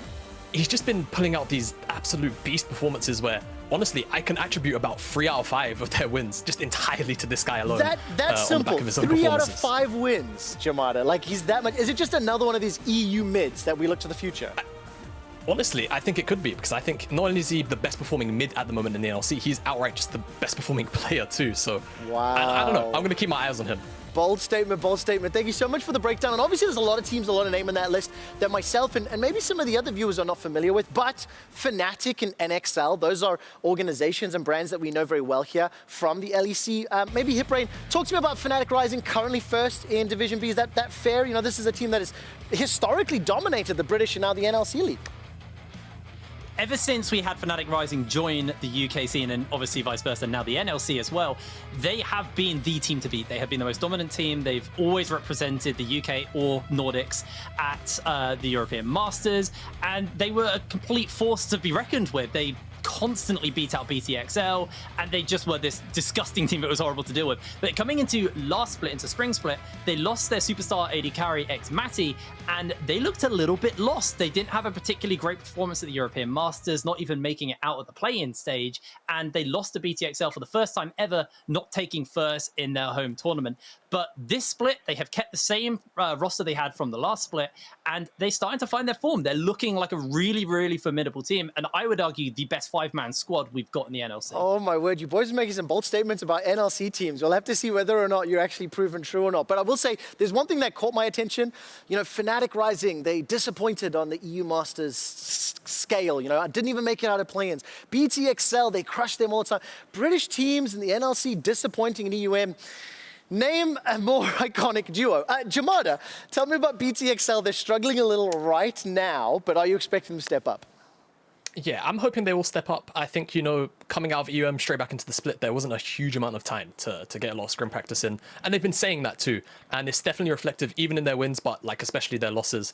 They dropped a game to Granite, which realistically they were in a lead, a big enough lead to close out on.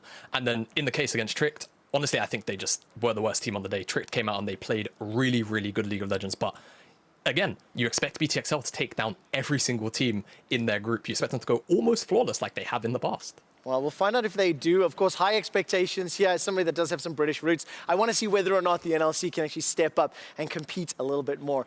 Now, Hiprain, tell me about where and how and when we can watch the NLC. Well, the NLC streams over on twitch.tv/NLC LOL. We broadcast on Tuesdays, Wednesdays, and Thursdays, 5 games a day, plenty of League of Legends to watch, and to kind of fill that lull while you wait for the LEC to come back around. Oh, I really love that. So many games, so many teams. Thank you so much for the breakdown. I know I'll be tuning in to a few of those games, especially as we get to playoffs and closer to EU Masters. Now, the two of these gentlemen will be casting the opening games of the day. Obviously, we close things out with the match of the week between G2 as well as Rogue. But I want to draw in the attention. Let's start with SK versus Vitality. Jamada, it's your first game cast at the LEC. What are you looking at, or what team or player stories are we going to pay attention to? I mean, for me, I'm looking at the junglers, you know, on the side of Selfmade here on Vitality. You know, he said it last night on Twitter. He's alluded to it. He doesn't feel like he's playing at his ceiling, unfortunately for him. So hopefully, you know, we get to see him perform well against SK, who as a whole are definitely struggling, but also against Treats, who individually on the opposite side, despite the role swap, you could argue is maybe the best performing player on SK right now. So, you know, there's a lot of setup coming in between these two players for me. And a lot of pressure on them as well. Hiprain, maybe a personal question just before we continue with Ready Check. We've had the pleasure of working together in EU Masters a whole lot. How does it feel for you to be shoutcasting the LEC? I am so excited to finally be here on the LEC. Like you said, I've been working with you and some of the other people behind the scene for a little while now in the European Masters, but to come onto this stage, I'm overflowing of energy, and I'm so glad that I get to do it with the new kid on the block, Jamada.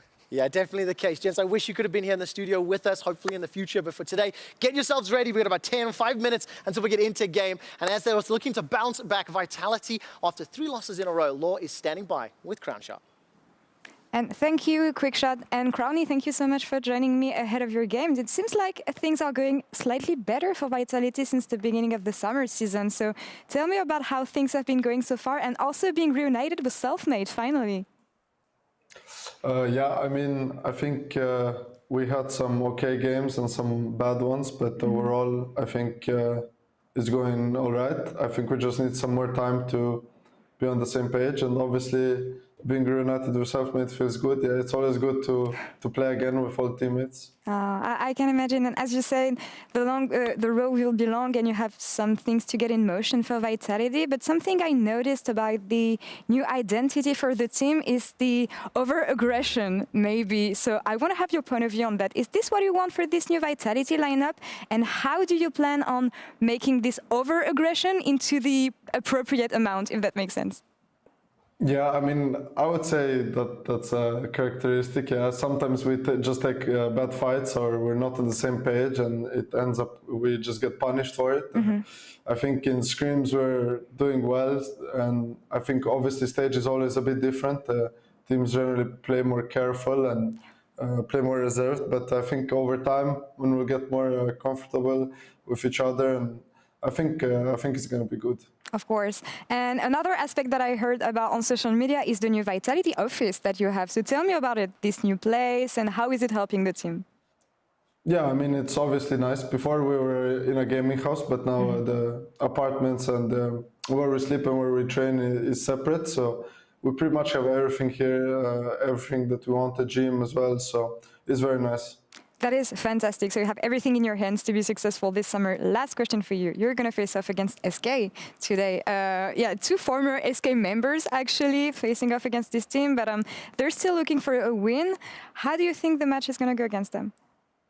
I think we have a good chance, for sure. I think if we just play how we do in practice and we play confidently, then we'll do good. All right. Well, best of luck today, Crown Shot. And yeah, maybe we'll see you after the game. And Shocks, back to you.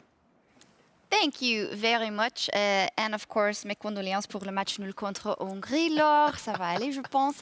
But thank you so much for that interview with a Crown Shot, who I think is still very positive, despite what I think was a crushing defeat. It was a really rough defeat against Fnatic yesterday, and this is what I've heard from the Vitality players since the beginning of the season, being we're playing with all players who are dedicated to improving and are dedicated to this project, which might not necessarily mean that the results are there straight from the start, but I'm happy to hear that, you know, he's still relatively positive about the team, as he should be after the big changes to the top side. I think how can you not be? When you look at this roster, it is just stacked with potential, right? When we heard about Lebrov first coming into the league, everyone was super positive. SLT, a huge carry player from the regional leagues that also has a lot of positive sentiment, and Leader is a player that everyone just wants to see perform. When you pair that up with both Selfmade and Crownshot, you expect them to perform well, but right now they're not being able to do that. And I love the fact that Crownshot kind of said what a lot of us were thinking, was that it seems that they're not on the same page with a lot of their plays. There is poor communication when trying to execute. Sometimes they overcommit to plays that they don't want to actually do. And I think that it's a matter of time until we see this team really start to gel and perform. Small question maybe for you, Trevor. Is it because there is so much potential that it may be harder to find the perfect fit and how the puzzle pieces all fit together? Absolutely. Also because these are very strong ideas of how to play the game, right? I think when you look at Selfmade and when you look at Leader as individual players, they have single-handedly shaped an entire team's approach to the game, to the draft, to decision-making. Now you want to try to combine that both with a mixture of teams and players and support staff behind the scenes. The Vitality coaching and support staff behind the players also changed between spring and summer. So this is a gigantic overhaul, and then trying to put all those puzzle pieces together.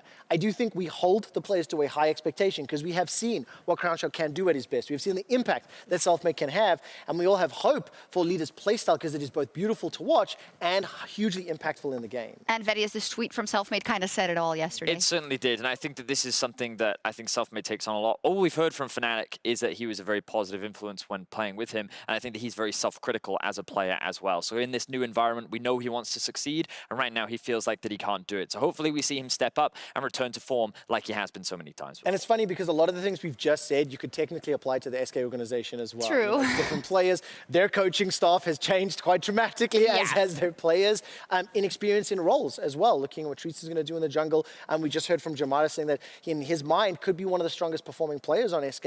I think as well, these are two teams that are trying to find their feet, that are trying to find find or confirm, lock in their identity and move towards picking up wins, with SK being the only team without a win on the board, despite having 2 opportunities that honestly they could have or maybe should have closed out.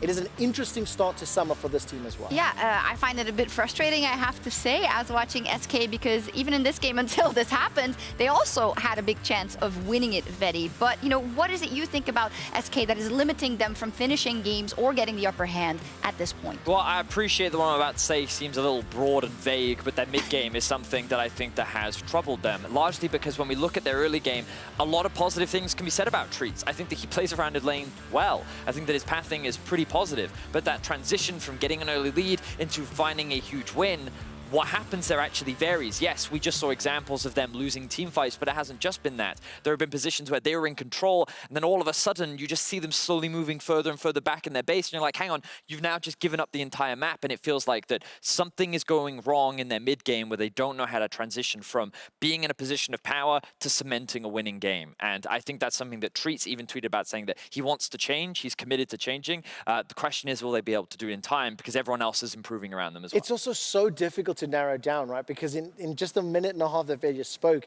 raised a whole plethora of different areas or things that could be problematic that need to be recognized, identified, addressed, and then practiced, drilled, changed in game. So it is a very difficult task ahead of them, like Vedes was saying, as we start moving towards the later stages of summer. I think you make an exquisite point, because it's not because we say in week 1, oh, we saw this and this and this. Obviously, the coaching staff knows that as well, but there's a lot of things that you just need to practice and give time.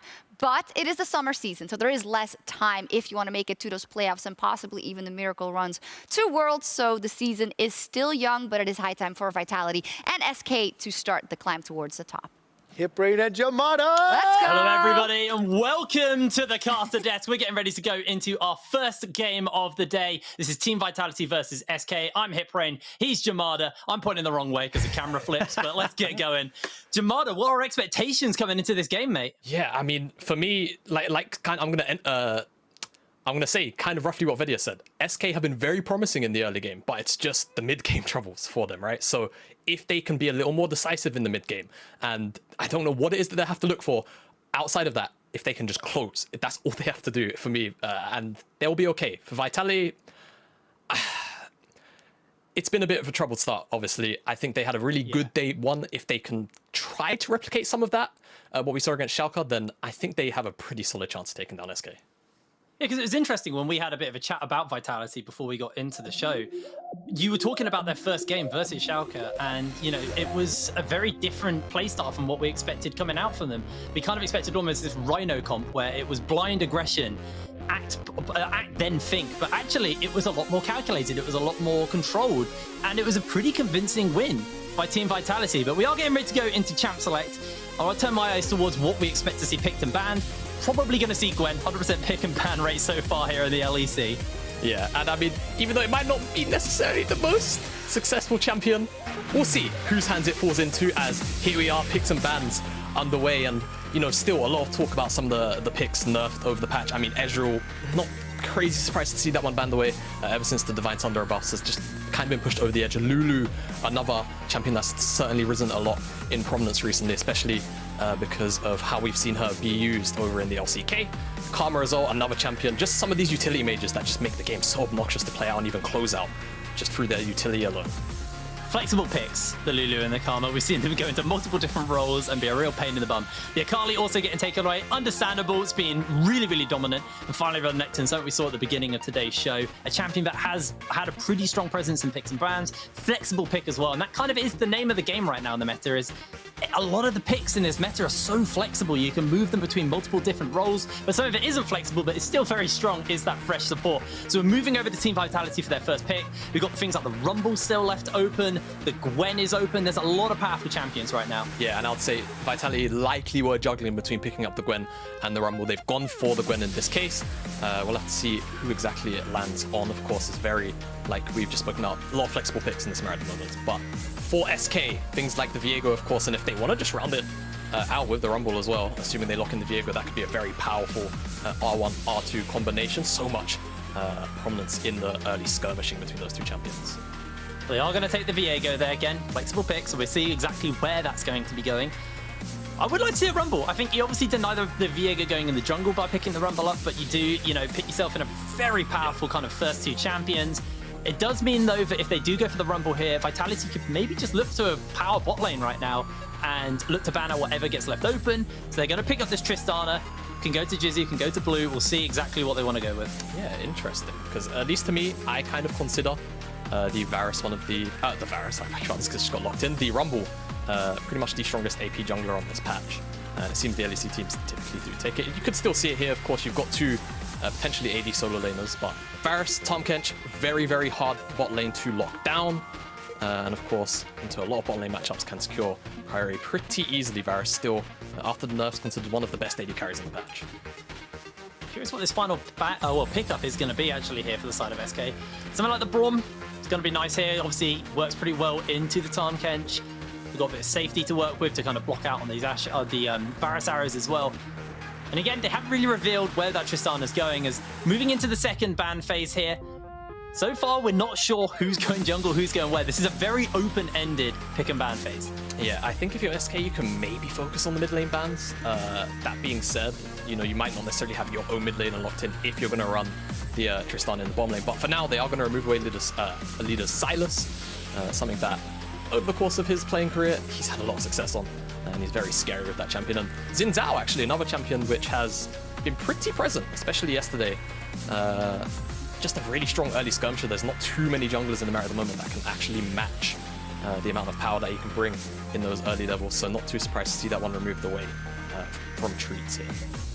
I mean, we saw Dan on XL pulling it out to absolute, just incredible performance yesterday from him on the Xin Zhao. So it is one of those really powerful champions, but we are going to see finally the Rise as the ban here. Bit of a target ban towards leader there. Yeah, and again, Team Vitality really targeting the early game junglers that Trees could potentially lock in. And I mean, the Rumble is still here if he wants it. Of course, Tristana could still end up in Blue's hands. Janex could go up to the top side, and of course, Tristana still can go bot as well. So lots of options for SK on this R4 pick, as Sejuani being hovered. Of course, there was a fair amount of talk about whether tanks would slowly come back into the meta because of the jungle changes a couple of patches ago, and for Trees, that is going to be the case now. Over to Team Vitality, it looks like, I mean, yeah, if it's still up, just snap it up. The Lucian and the Rumble, really powerful mid 2v2. Now it's over to SK to lock in their final pick. Tristana's still very flexible. Of course, we'll have to wait and see as the timer ticks down. It's going to be that final ban. We can kind of get a grip on what SK's comp is going to be looking like with this final pickup here.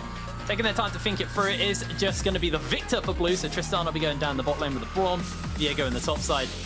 How do we think these team comps are going to work out? Because to me, this SK, it looks a little bit more like a traditional front-to-back team. We're here with the Sejuani and the Braum at the front, allowing the kind of space to be bought for the Tristana and the Victor.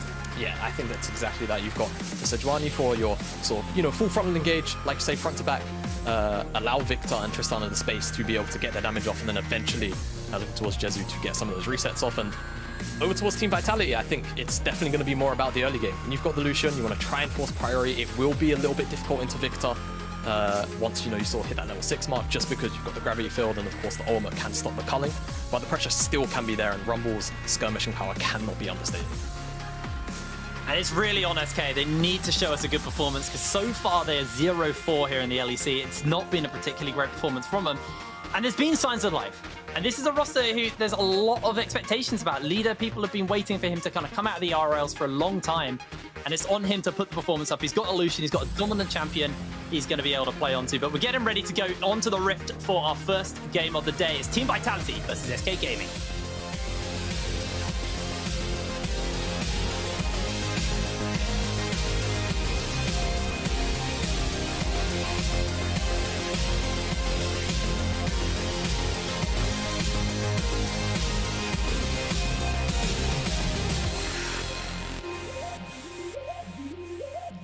And we're on to the Rift for our first game here of day 2 of the LEC, week 2. Vitality versus SK. And again, want to see some early decisions, early aggression from Team Vitality. Yeah. By SK, just setting up in a bush. Setting up looking in a for bush. a potential pick if someone gets a little bit too greedy. Yeah, maybe waiting for Selfmade to drop a bit of an aggressive ward for information. But resets come through, and like you say, I want to see Vitality get a little bit aggressive in the early stages. When you've got the Rumble and you've got the Lucian in the mid lane to secure a lot of priority, you definitely want to see the two of them walk hand in hand into the SK jungle, especially when you're talking about Sejuani. She can be a little bit vulnerable to early invades. So hopefully for Vitality, they can get that ball rolling in that area. And I mean, for SK, I think they're probably going to look to play a little more static. Treats, I would expect to pay as many visits as you can to the top side early on.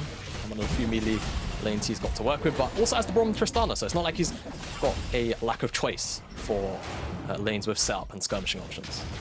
Yeah, absolutely. But one thing I do want to kind of note here is that both Selfmade and Treats are starting on this bottom side of the map, so they'll both be clearing upwards. So if Treats does decide to go for a gank onto SLT, he will most likely be met here by Selfmade, and Selfmade's going to have a faster clear. So Selfmade will be there in the area a little bit earlier and be ready to set up for that. So it's going to kind of be on Selfmade to read the play, and Treats also to prep for it properly. We are just seeing Leader getting a little bit aggressive with the level advantage over Blue. As you would expect, Lucian, over the course of the first couple of levels, definitely can take over this lane, and that's exactly what Leader's doing for now. And like you say, Selfmade going to have jungle tempo. I like this ward from Leader just to get a little bit of information on when Treats actually passes through this area of the jungle. And Selfmade actually pathing over to the Raptors. He's going to try and steal the chickens away, and it will take him over to level 3. And meanwhile, Treats is potentially eyeing up Leader. So he's hogging the top side so hard that I don't think a gank's necessarily going to be possible. He's still going to show his face just to kind of force Leader off. Selfmade's already cleared out that chicken camp, so he gets away with that for free effectively. His Leader actually just going to feel it with a little bit more pokers. A bit of a skirmish is breaking out. Selfmade lands the Harpoon onto Treats, and Leader gets chunked out pretty heavily by Blue's laser. I think that's going to be all she wrote on that mid lane skirmish. However, Genax is moving down. We'll find out Selfmade and just spot him out with the ward. Yeah, I think Vitality were potentially considering going even harder, but they don't have priority up in the top side. It's Genax with first move on this Viego, so they have to pull the plug on any potential aggression moving forward. Leader's going to teleport back to the mid lane to make sure he doesn't miss out on that wave. And on the bottom side, as sort of expected, Varus with this Tahm Kench is getting the early priority down here, and looks like they're even going to pick up the Skull just to make sure that Treats doesn't get it. So real nice work from the Vitality bot lane. That's really nice because they're starting to really build up in the jungle an advantage here. Selfmade 25 CS to 17 on Treats, obviously stealing away camps, and you know he can get a nice reset off here, recall as all his camps start to respawn up, and just continue to clear and out-farm Treats. Exactly that, and it's what you want to see from the Rumble, trying to hit that level 6 mark ASAP. Of course, the Equalizer is on such a short cooldown too, and I mean, making ganks work definitely can get you to that point as all fighting the bot lane. Yeah, action looks to be breaking out a little bit here, but maybe he's going quite low enough to go down here, as that's going to be the jump out by Jezu to safety.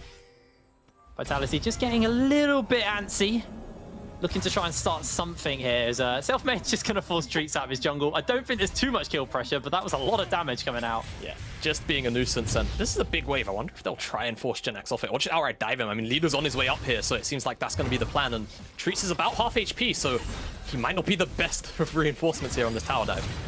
Yeah, they're going in straight onto Genax. Genax has got a teleport to back him up, but he's going down. First blood picked up by Leader, as Treats now trying to lock down Leader. Will be able to do so for the moment, but Leader surviving. Treats is almost dead, and it's a double kill for Leader. He's able to dash, he's able to dodge as Blue flashes the wall and secures an answer kill. But Vitality will just cook Blue down. Selfmade collects the third. Yeah, it's a really nice move from Vitality to make this tower dive work. SLT originally had about the 4th wave crashing on him, and he's slowly been stacking up this wave for the last minute and a half. And Leader, again, off that teleport, regained mid lane priority. I think Blue was on a reset. Of course, teleported up to the tower, dive, but it was just a little bit too late. And as the gold is now up on our screens, engage, rocket jump forward. It's so hard to punish this lane. They do manage to lock Labrov down, as actually Jezu almost gets a bit more damage taken out of him. He's going a little bit low. Jezus now also on the run. Labrov going to force the flash out. As he flashes, he tongue lashes, and Crown Shot snipes him. Yeah, it's just one of the more obnoxious things about playing melee supports into Tahm Kench. She's just got so much damage in the early game, and of course it was Crowny that ended up finishing off that kill. But yeah, replay the tower dive. They're very patient, Vitality, and that's exactly what they need to be to make this dive work. They have to wait for Leader to come up for the extra damage, and Treats just tries to lock down Leader, and he just loses his life for it.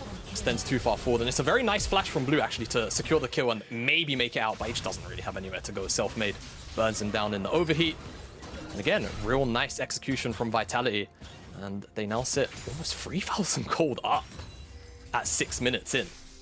Yeah, and this is exactly what we wanted to see out of Vitality. We wanted to see this comp be aggressive. We want to see them get ahead and look to snowball the lead. In their first win and their only win at the LEC so far, it was a game where, you know, they got ahead and then they played it controlled. They didn't overextend, they didn't get too greedy. And so far, Vitality doing that. It's a matter of can they keep it up. Dragon is up on the Rift, is a Cloud Dragon, and so far, it is Vitality who've got the vision in the area to set up for it. But at the moment, Selfmade is pathing up towards his top camps. He is just hit level 6 though, so potentially expect him to return back down to the bottom side relatively soon. Oh, missed by Blue. But didn't interrupt the culling initially. So eats a whole bunch of damage for it. Very nice from Leader.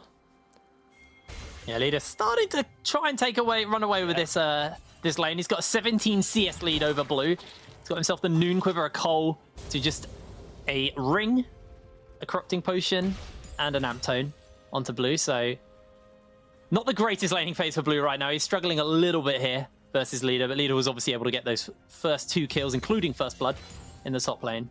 Yeah, got the extra stats. I imagine, actually, I didn't quite catch it in the replay, but Blue may have missed the wave. I imagine if Leader rotated up to the top side, it would have been because he had lane priority, and Blue did teleport up, so he may have missed some XP as well.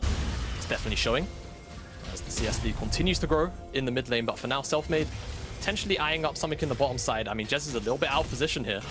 I think he might be in a whole world of hurt. As the equalizer and the chains are enough to secure the kill. Crown shot, kind of giving the easiest kill of his life there. Yep, set up again by his team, and then, of course, Chains of Corruption to make sure that Piercing Arrow doesn't miss. And Vitality, they're not immediately going to start up onto this Dragon because Selfmade more interested in this blue buff, but he doesn't have Smite, and Treats does. So I think Treats might end up taking this one away, though. Vitality in the area. No one's got the CC to lock down Treats, so he is going to walk out with his own blue buff. With him being forced away, Selfmade now feeling the opportunity to go for this Dragon. No Smite on him still. Treats is also still around, trying to see if he can set up onto Leader. Leader has to be so careful as the Gravity Field is used. Treats does have the ultimate, but I think Leader's going to be pretty okay to be able to get away from this one. And Vitality will secure themselves their first Dragon of the game, 8 minutes 30 in. This gold lead is starting to balloon, 4,000 gold up. Yeah, 4,000 at almost 9 minutes is not a great position to be in if you're SK. Or just any team really has. Hello. Good Heartbreaker by Genax, able to just about dodge away on the needlework from SLT, but that is starting to get a little problematic. All of the lanes for SK just not in the particularly great form as SLT. I think he's got kill pressure here. Not going to go for it yet, but just wants to deny the wave from Genax. Yeah, it's a little bit too risky. The pot started to tick up as well, so Gil got a little bit more HP back, Genax did. So SLT, just a little bit of restraint there. But total gold, you can see Leader really taking over those 2 kills and the assist. Really propelled him quite far out ahead, and it's, again, continues to show in the CS lead the pressure he's putting down onto Blue. As the side lanes of Vitality kind of get to play free reign because they know there's never really going to be too much threat. And Leader should always have first move down to the side lanes if necessary. Pretty much every time as a lot of these kind of big components are coming in. You've got the Alternator onto Selfmade, along with a Blasting Wand as well, so kind of want a bit of a spike here as Blue. And Leader going to go for a light trade, but there's the Chaos Storm, and Treats is coming in. Great prediction on the flash. The Equalizer will not save Leader's life, and Blue will secure a shutdown, but Selfmade's not done yet. He's going to flash forward and toast himself one, making it for a second, but Treats able to flash to safety. Yeah, balls on the menu for Selfmade, but he couldn't quite finish off Treats as well. Really sick flash prediction on the Glacial Prison from Treats to lock down Leader for that kill after the flash, and Jezu potentially getting gobbled up here. Yeah, he has spun him out into the Glacial Fissure, but able to jump away. Great buster shot there as Crown shot Prowler's Claw over Jesus and secures the kill. Jesus now on the run. I don't think they got what it takes, but actually, no, they're going to chase. They're going to come for the flank. Labrov leaves his AD carry all alone, and Jesus is trying to get the lockdown, but Leader is coming in for the backup. And that is going to be one Braum in a terrible position right now. Labrov will eat a tower shot, and that might just enough to save the day.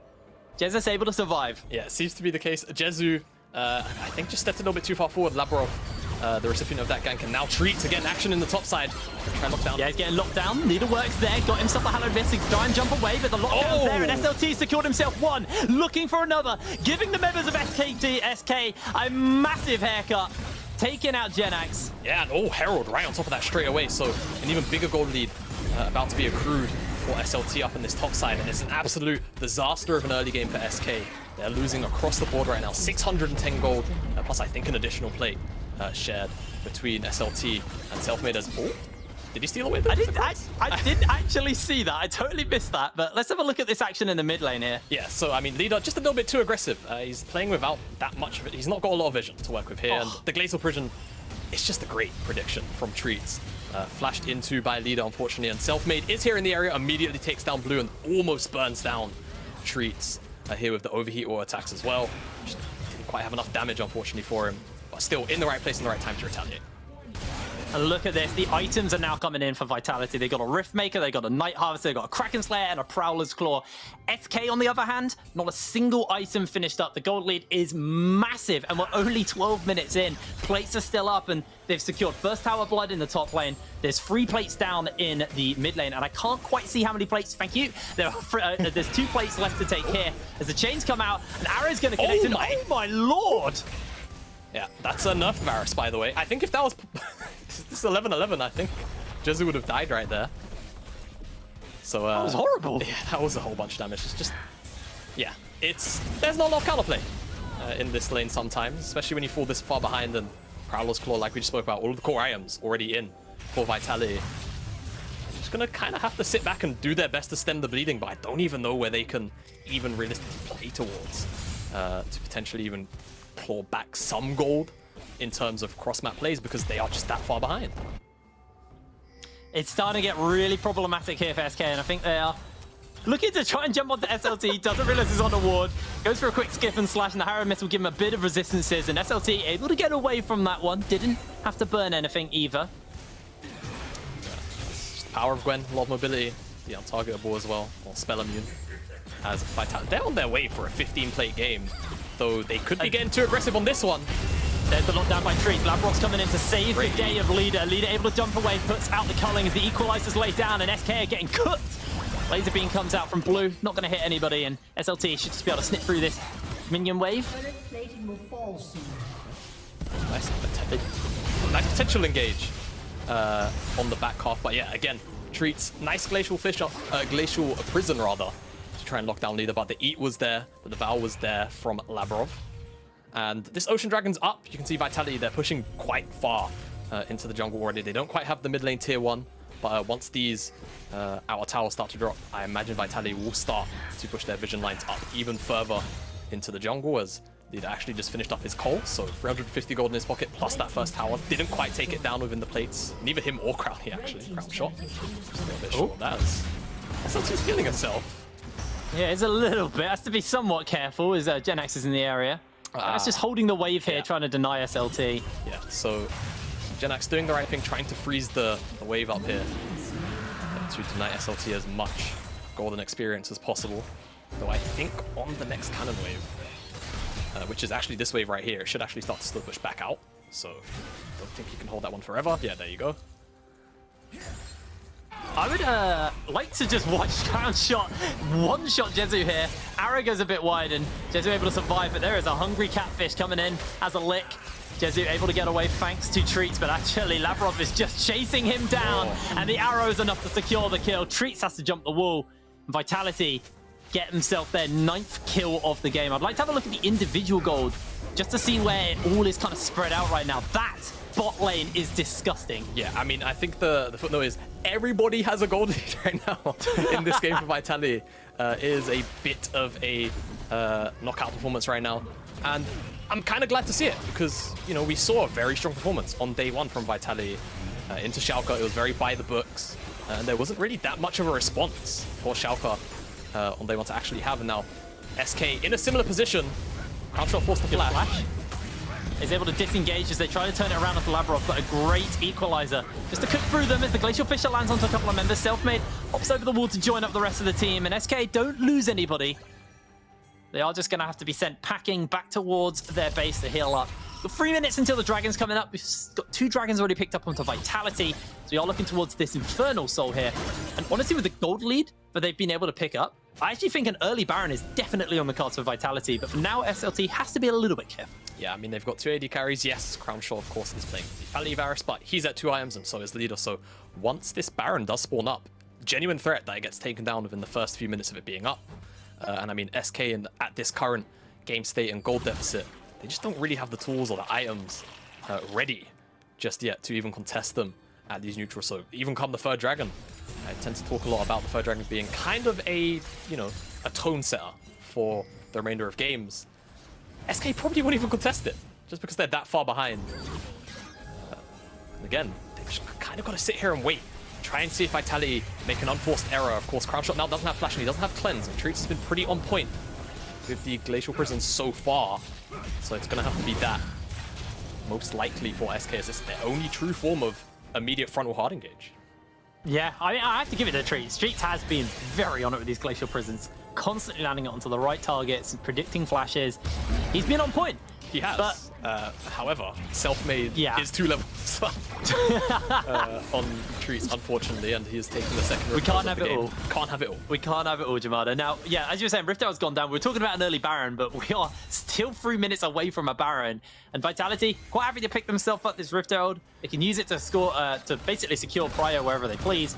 Janak's just going to get forced off this tower as SLT gives it a couple of snips. Yeah. And, you know, normally when you see a second Dragon picked up, it's usually used for a priority, like you say, to secure somewhere some pressure so that hold on. can all contest the Dragon. And this is going to be enough. That's a good equalizer. Selfmade's coming in onto the flank here. The arrow will pierce through, but a great stopwatch by Jesus will only buy him time as Selfmade will secure himself the kill. SK are going to be sent back, but they're not looking to give up quite yet. That's damage coming in from Crown Shot is disgusting. And Treats is slowed. Treats is ignited, and the arrow will not seal the deal.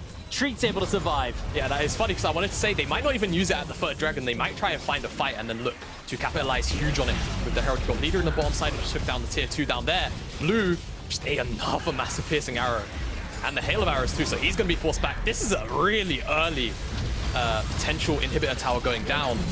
And I mean, they're at such a lead, I don't think they should necessarily take the inhib just yet. Yeah, I think that's a smart decision from Vitality.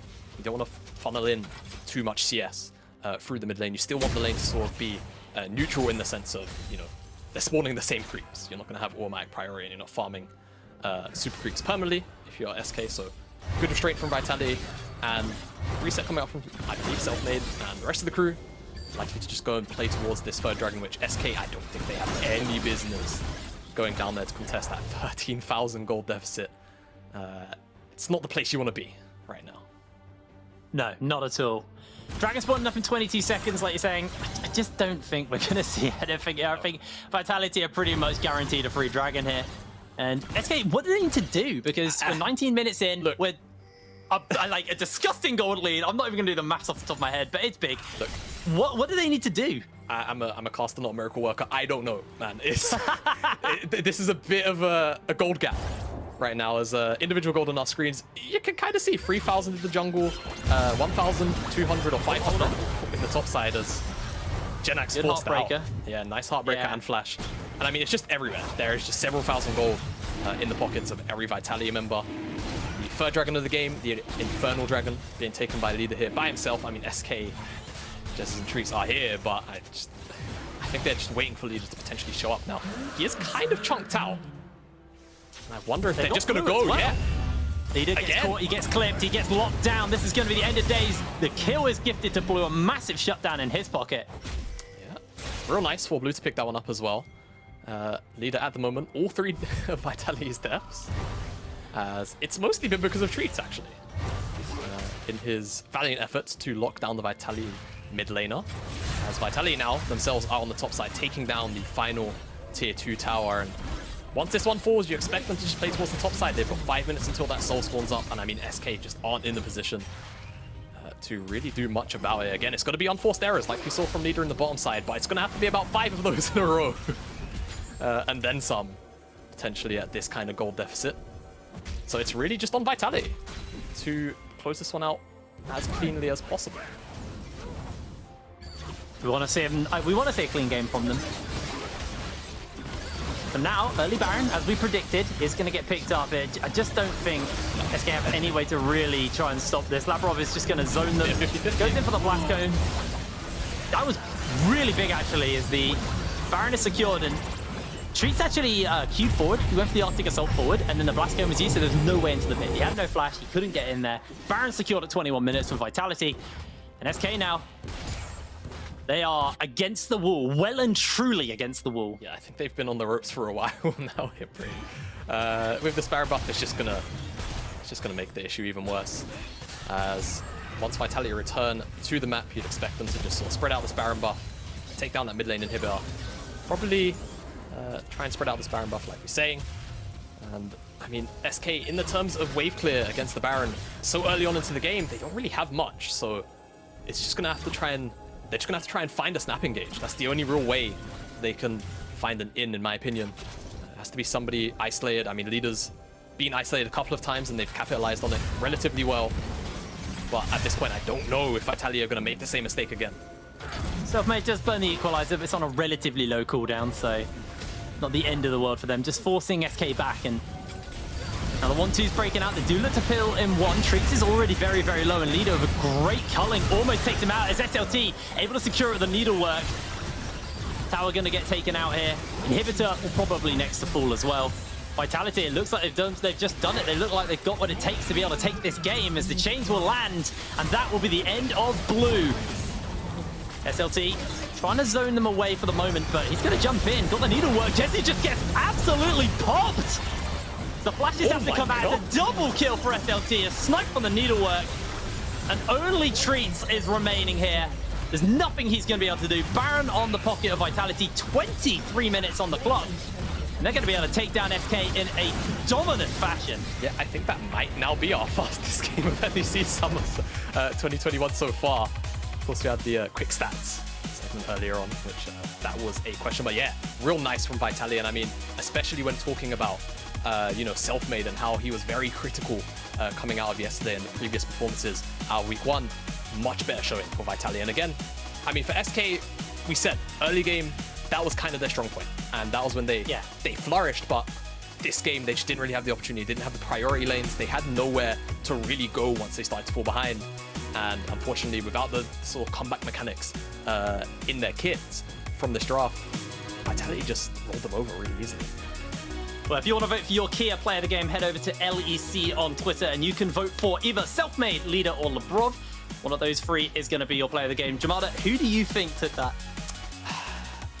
I mean, Leader's a bit of a tough call. I think Labrov had some really, really critical eats for me, so I'm going to lean into Labrov.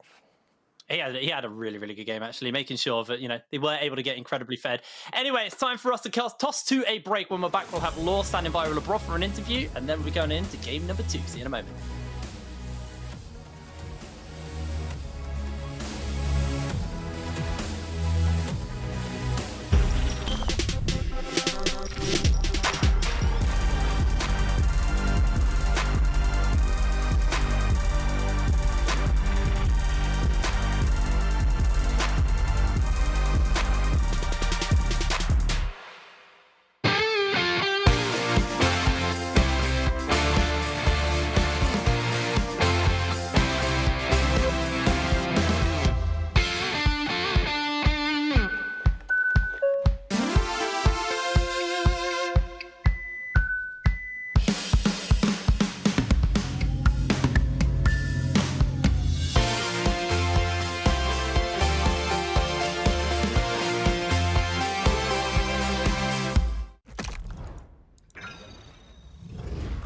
Systems are overloading. We can't risk another game.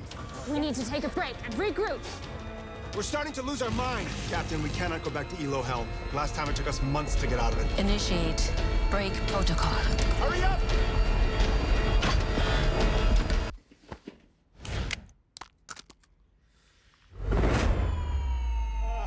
Yes! Yes! I did it! We did it! We did it! Even the biggest champ needs a break.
Welcome back to LEC Summer. Vitality take down SK Gaming in a very dominant fashion. And LeBron, I mean, it was the biggest goal lead we had so far in Summer, almost 10K goal lead at 15 minutes.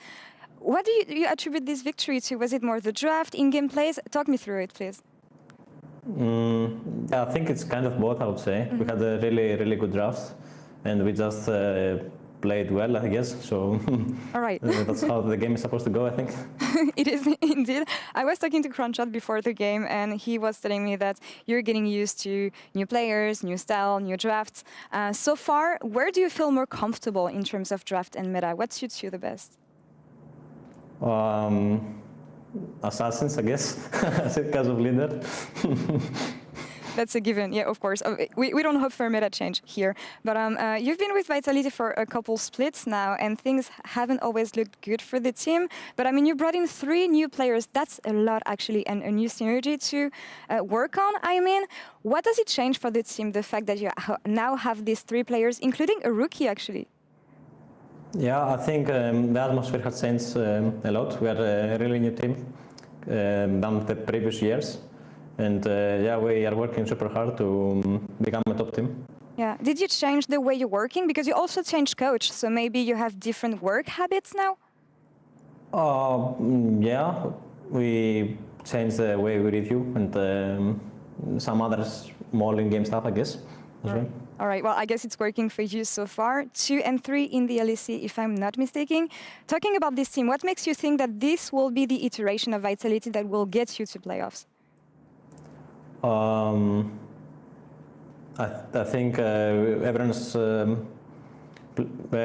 if everyone plays super well, I think we can for sure make playoffs and even become a top-tier team. I think everyone's a really good player individually, so I think we have good chances. All right, individual mechanics will work for you. Well, Labrav, thanks for these insights and congrats on taking down SK Gaming today. Good luck next week in the LEC. Thank you, merci. De rien. And we're going to take a break now. We'll be back in a couple minutes with Misfit versus Astralis. Stay tuned.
Welcome back, everyone, to the LEC studio. Misfits, they are off to a great start in LEC Summer, and for their Spanish jungler, Razork, this has been a return to the form we saw from him in his rookie season. We wanted to take a minute to look at the history of Razork in the LEC and in his career overall, and also his current influence on the Misfits. Now, he came into the league in 2020 and immediately got voted to be Rookie of the Split. Fedius, it was a wonderful start to his LEC career. It certainly was, and it's crazy to think that he only joined back in 2020 because it feels like he's kind of been a staple of the league for so long, with this being his 4th split now, and he really has grown a lot as a player. But when he came in, he kind of took the league by storm. Misfits went on this incredible win streak. They were looking very promising in the first half of their split, and a lot of that was off the back of his early game jungle aggression. Razork was the player that everyone was talking about and excited to see, especially his combination with Featherven, and then being praised as like the strongest mid-jungle duo at the time. Yeah, they had an immaculate connection, and that also paid out immediately into a playoff berth in spring 2020. Unfortunately, got knocked down by Rogue straight away. But after that, it's unfortunately not gone so well in terms of the playoff race for Razork and for Misfits. The footing seemed kind of lost. It certainly did. It felt like that with meta shifts and with an identity crisis for Misfits as a whole, Razork struggled to have the same impact that he typically had in prior seasons. And it was a little bit worrying and disappointing because he had such a strong start and we thought that he would only go up from there. But things seemed to constantly be in this constant up and down situation where inconsistency seemed to be constantly plaguing the Misfits roster. And obviously, we don't want to put that all on Razork personally. Course. There were a lot of changes internally into the team as well, to the lineup. So obviously, that can be harder to adjust to. But I think the cool thing we can focus on here is that he has found his form again together with the team.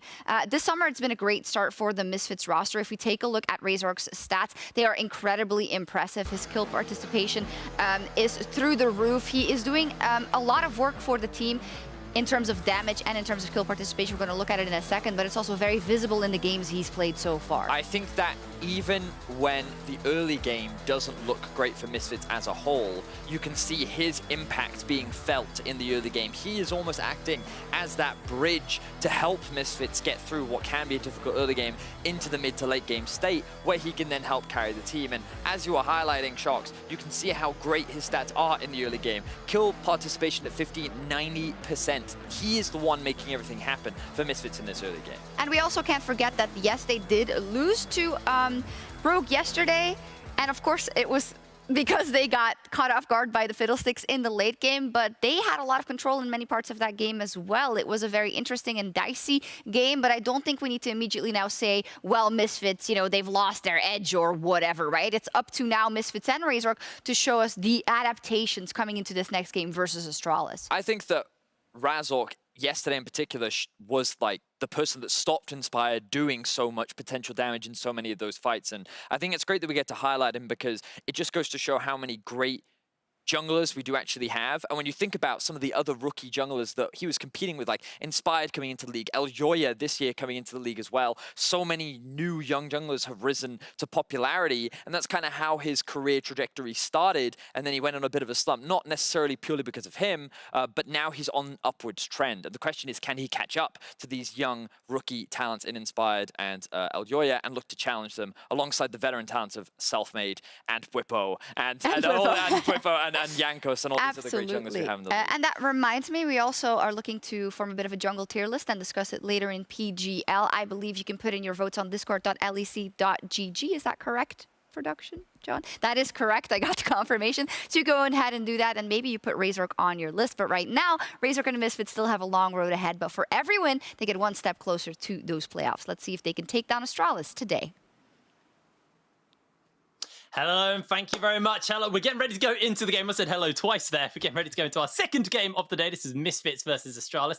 Misfits, unfortunately, losing their winning spree coming out of week 1, going into week 2.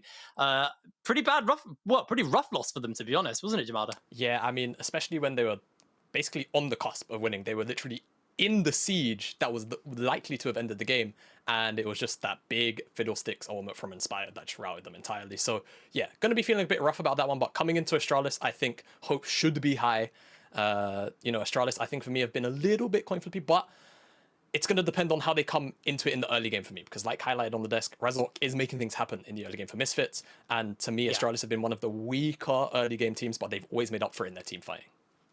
So where are we kind of keeping our eyes then for Astralis? Because, they're 2-2 in the standings right now. They are behind Misfits as far as it goes. So who are we keeping our eyes on for this game for the side of Astralis? I think when you talk about Astralis a lot, it's normally on the eyes of Zanzara. I think if he can get a pick that he's comfortable on, then he can start to try and take over the early game. Into Razork is going to be difficult. Funnily enough, he's actually got 2 wins, Zanzara, on the Rumble.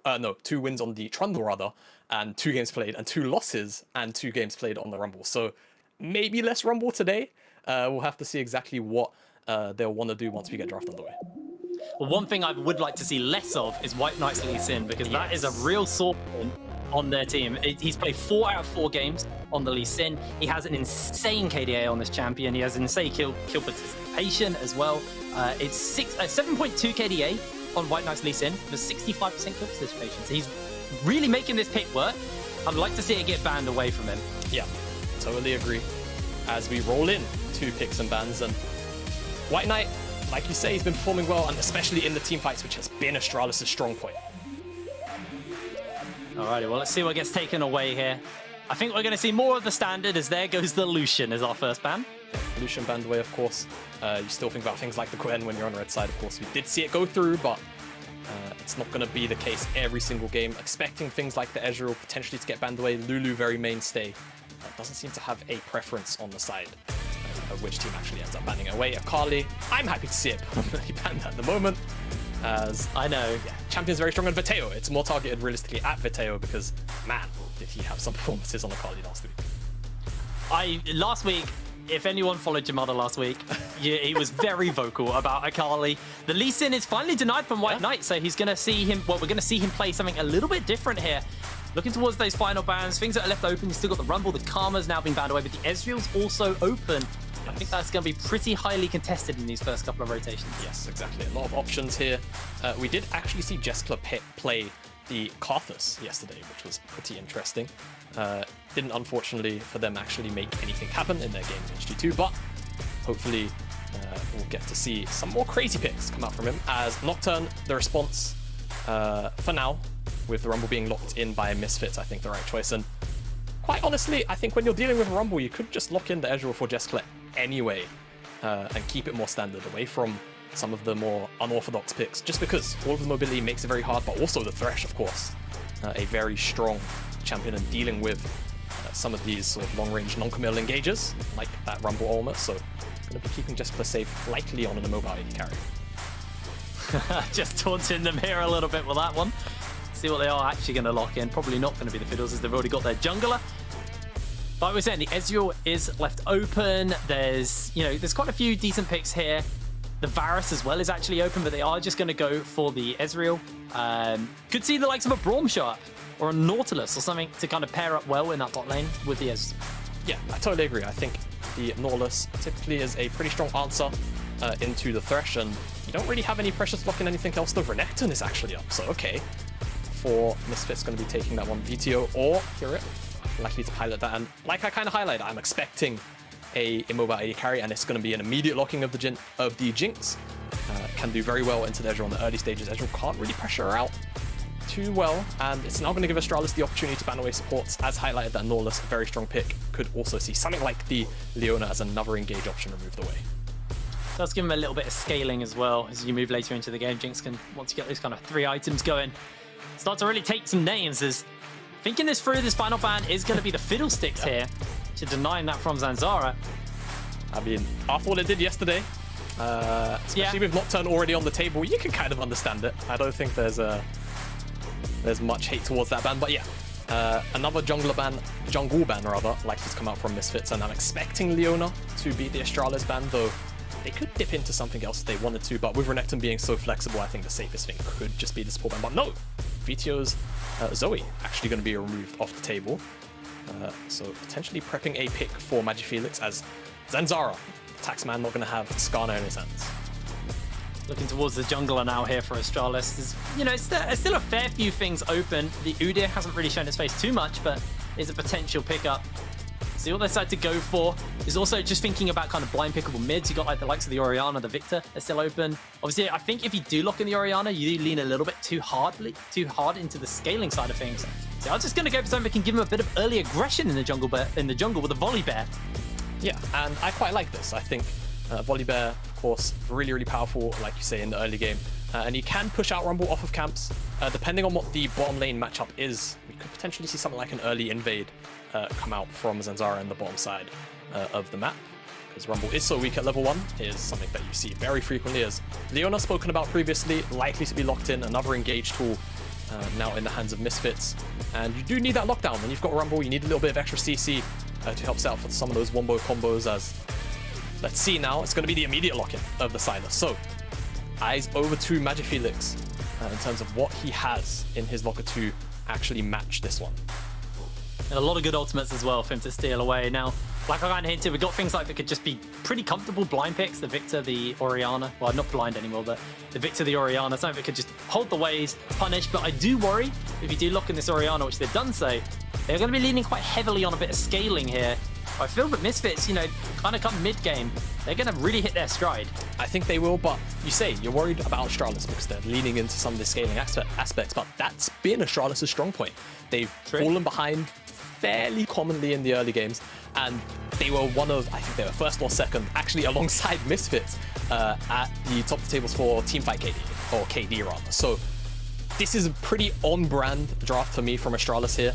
I think Zanzara might have a bit of a tough time finding a consistent lane to attack on this Volley Bear, but he does, of course, have the setup of the Thresh in the bottom side, and that's likely what he's going to have to lean on and towards Misfits. Honestly, strong skirmishing on the top side, even though you don't necessarily have a strong bottom side to play towards, because you have the Ezreal there, Leona can still just kind of leave him on his lonesome and assist some ganks through the mid lane.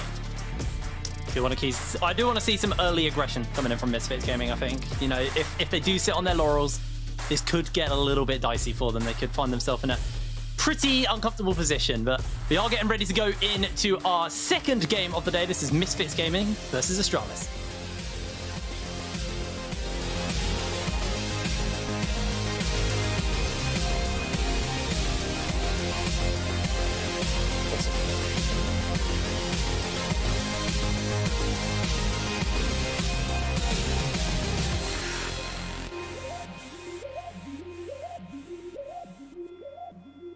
Hi everyone, before we jump onto the Rift, I have AOD with me to talk about Misfits. Thank you for joining me ahead of your game. Misfits had a really good journey so far. You're welcome. What do you identify as the biggest strength of the team right now and how you take them down?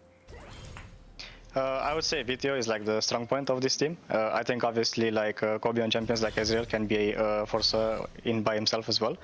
So obviously, I think about this draft, like they kind of got Sylas, which is, in my opinion, VTO top 3, but I think we're pretty happy to play our draft into them specifically. So I just think there wasn't really any surprises in the draft going into this. We are pretty happy to play this draft. I think they're probably very happy to play their own, so we just have to see who is the better team on the day.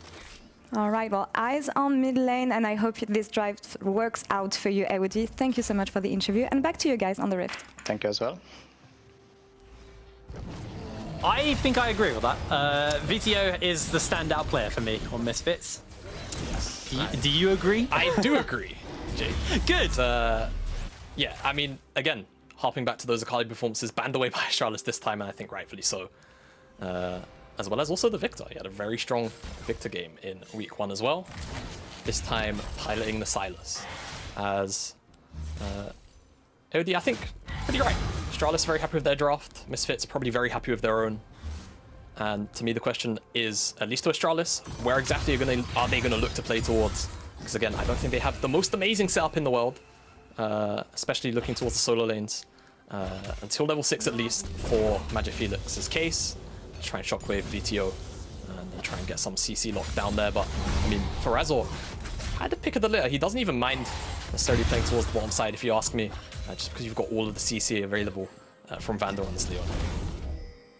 Yeah, I think I agree as well when we kind of talk about the ability to start a fight, to find these picks, because Misfits, they've got the Solar Flare, they've got the Equalizer, they've got the setup inherently in their comp, and, you know, VTO can steal away a number of ultimates, the Paranoia, the Stormbringer. There's plenty of abilities for him to use that can kind of start the fights off or kind of follow up when a fight starts.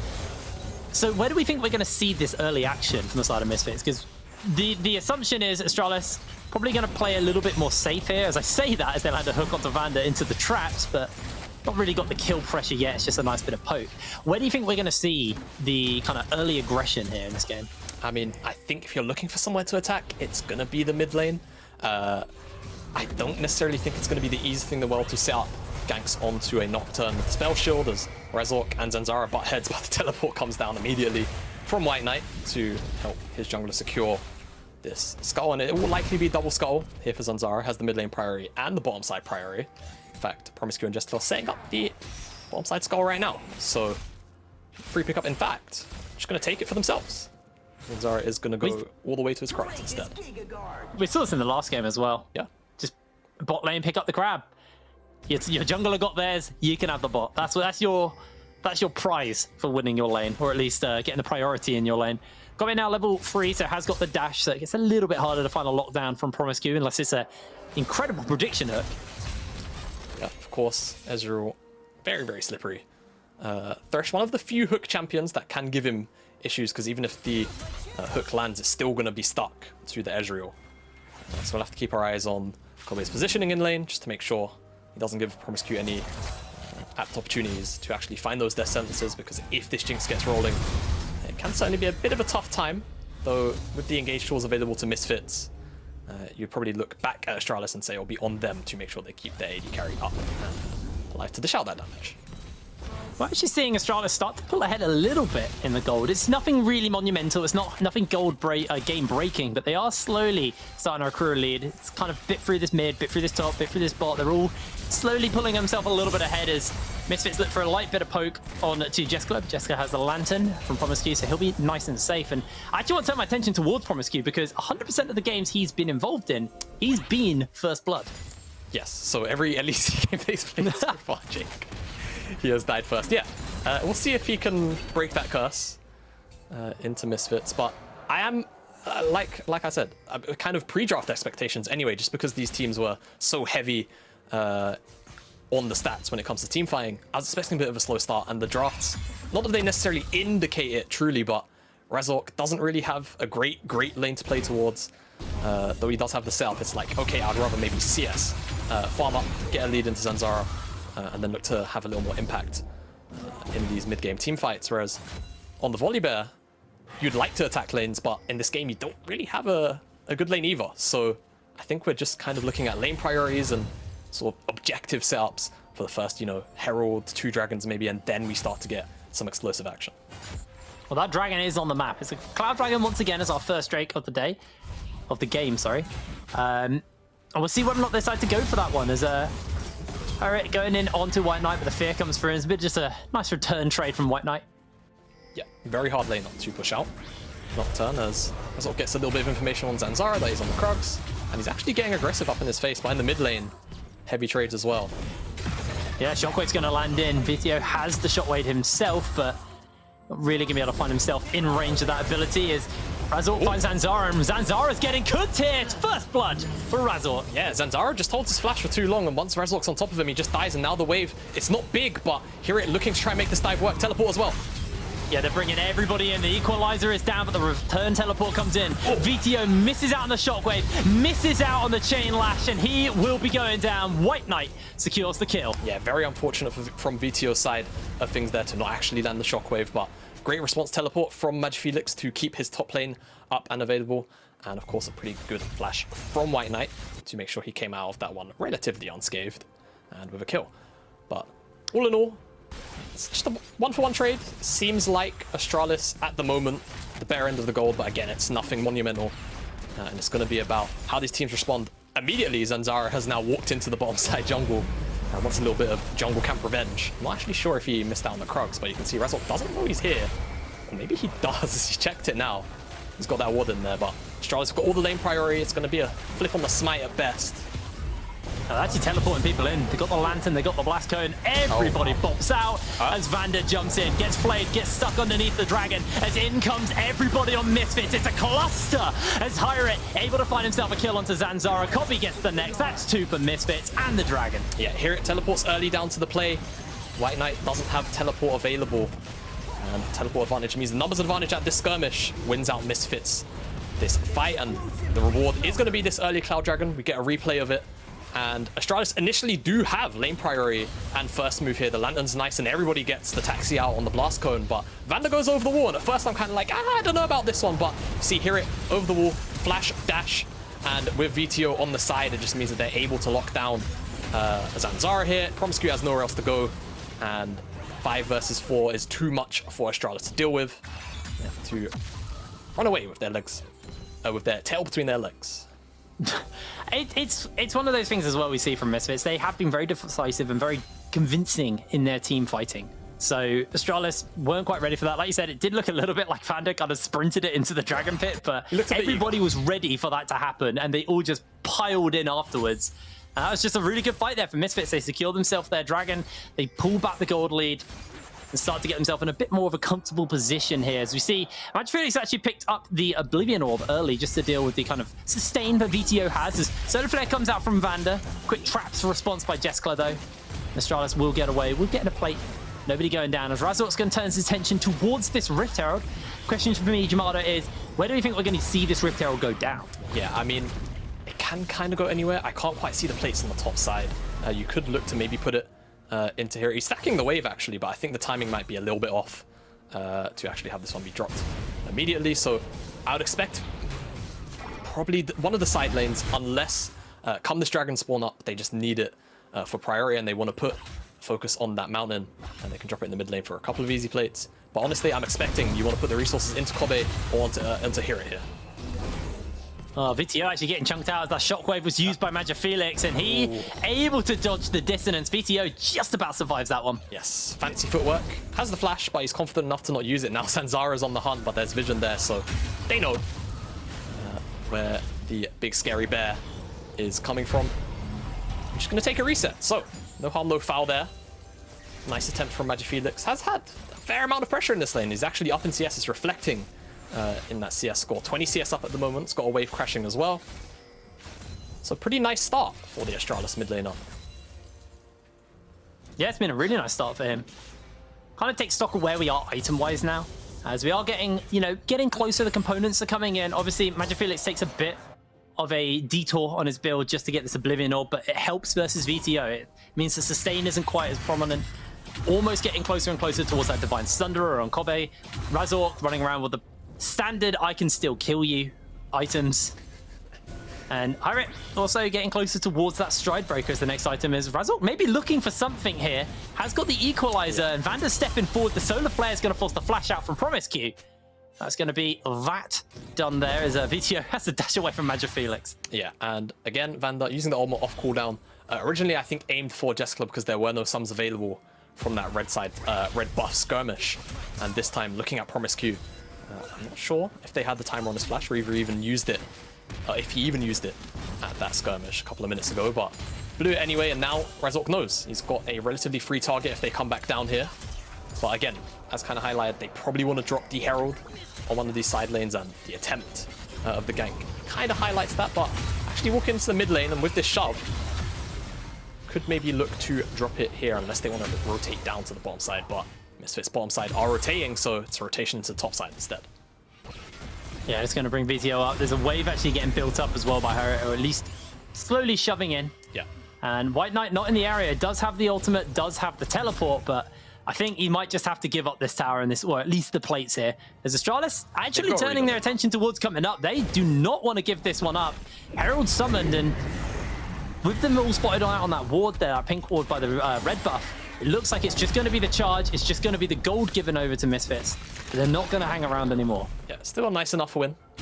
It's not like Misfits lost anything when they were taking the Herald, if I recall correctly, so hold into the pocket of here on this Renekton. Of course, if Renekton can get accelerated, he can be very, very obnoxious to deal with as a backline diver.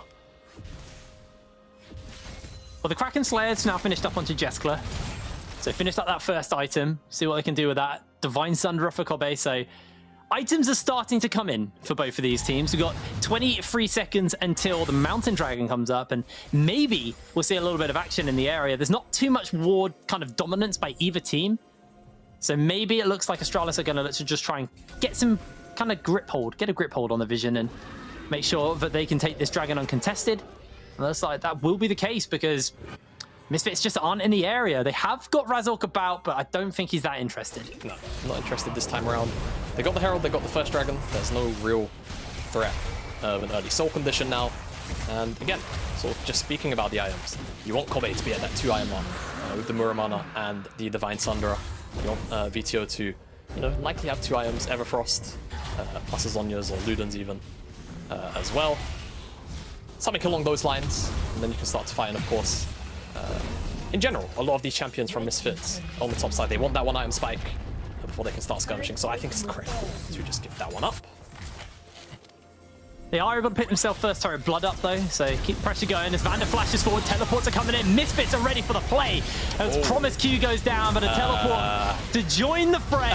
Matcha Felix, all isolated, all alone, and Hyrit will secure the kill. Misfits find 2 like nothing. Yeah, Misfits go for the initial play, and the teleport is not only just slow, but I'm not sure you even really want to teleport down to this play either way. Zanzara. Oh, good old steal away, but they just jump after each other.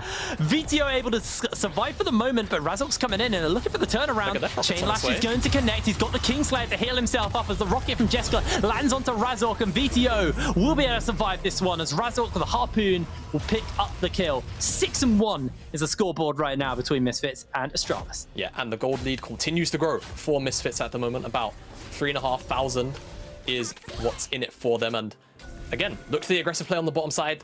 Magic Felix had a bit of a donation teleport, to be quite honest with you. And unfortunately just kind of dies to all 4 members of Misfits on the bottom side. And it's very nice from Zanzara to try and make an immediate retaliation play to try and at least put some gold back into his own pocket. But VTO steals the Stormbringer, flashes away, and eventually just gets run down for his troubles. So nothing going in the right direction here for Astralis at the moment. As, again, it's kind of on theme for how they've been playing so far. In some of their early games haven't been the greatest. It's been their team fights that pull them back into games. Zanzara forced out of his own red buff now, or the priority from the lane starting to spill over into the jungle. Yeah, as Razork just going to be able to clear away probably a fair chunk of this jungle as Hyrit's also taking away the Krugs. So as 3 camps denied from Zanzara, he's down right now to Razork, who is 3-0-2, and it's 0-3 for Zanzara. He's down in farm, he's down in kills, he's not in a particularly great, not in a great comfortable spot here right now in this game. Astralis kind of going to have to scratch their heads about what they can do. Now, they do have scaling, we did kind of hit on that. You've got the Orianna, you've got the Jinx, so you do have some kind of late game conditions, but you can't fall too far behind. You have to find a way to stem the bleeding, and a 5-man dive in the bot lane might just be that way. They've got White Knight waiting off in the wings, and Zara can turn the tower off, and Misfits, I think the bot lane might feel the hurt here as the paranoia's on. The teleports are coming in. Shockwave only lands onto 1 as the flash comes out, and that is going to be the stun. That is going to be the lockdown as White Knight secures the kill. But Misfits, they're not done. They've got the paranoia. They're looking for the turnaround, and Zanzara gets sped up by his Orianna. But here comes the solar flare. Here comes the follow-up paranoia as Hyrit flashes in. A massive playback comes in, but a great Zenith blade over the wall into the equalizer, into the hook. Misfits have done what it takes to turn this fight around. Jeskla will go down as VTO secures a triple kill, and Promise Q has nowhere to go. Hyrit gets the 4th. And you understand the thought process from Astralis because they are in such a hole right now. They send 5 members down to the bottom side, and honestly, the execution isn't that terrible. It's just that the response from Misfits is just great and so on the ball here, as initially the target focus is onto Kobe. They do lock him down, but you just look at Kobe and the amazing solar flare. I mean, VTO. And the amazing solar flare from Vander locks down 2 members, as in the front line, White Knight just caught up in all of the diving members of Misfits. Double kill for VTO, and the equalizer from Razork slows down everybody as well and burns down their health bars. And even though it was Astralis here with all of the members first. They just don't get out with the prize quick enough. They commit a little bit too deep, and Misfits are right there to punish. Look at that team fight damage as well. Oh my lord. Copy, 361 instantly focused out. Feels AD carry, man. It does. It does feel AD carry, man. But when you've got such a strong top side to help band-aid the dive like that, I think you're pretty happy. As here it's actually just picked up his second diamond of the game, Sterax, after the strike break. So he's going to be even tougher to take down in some of these dives.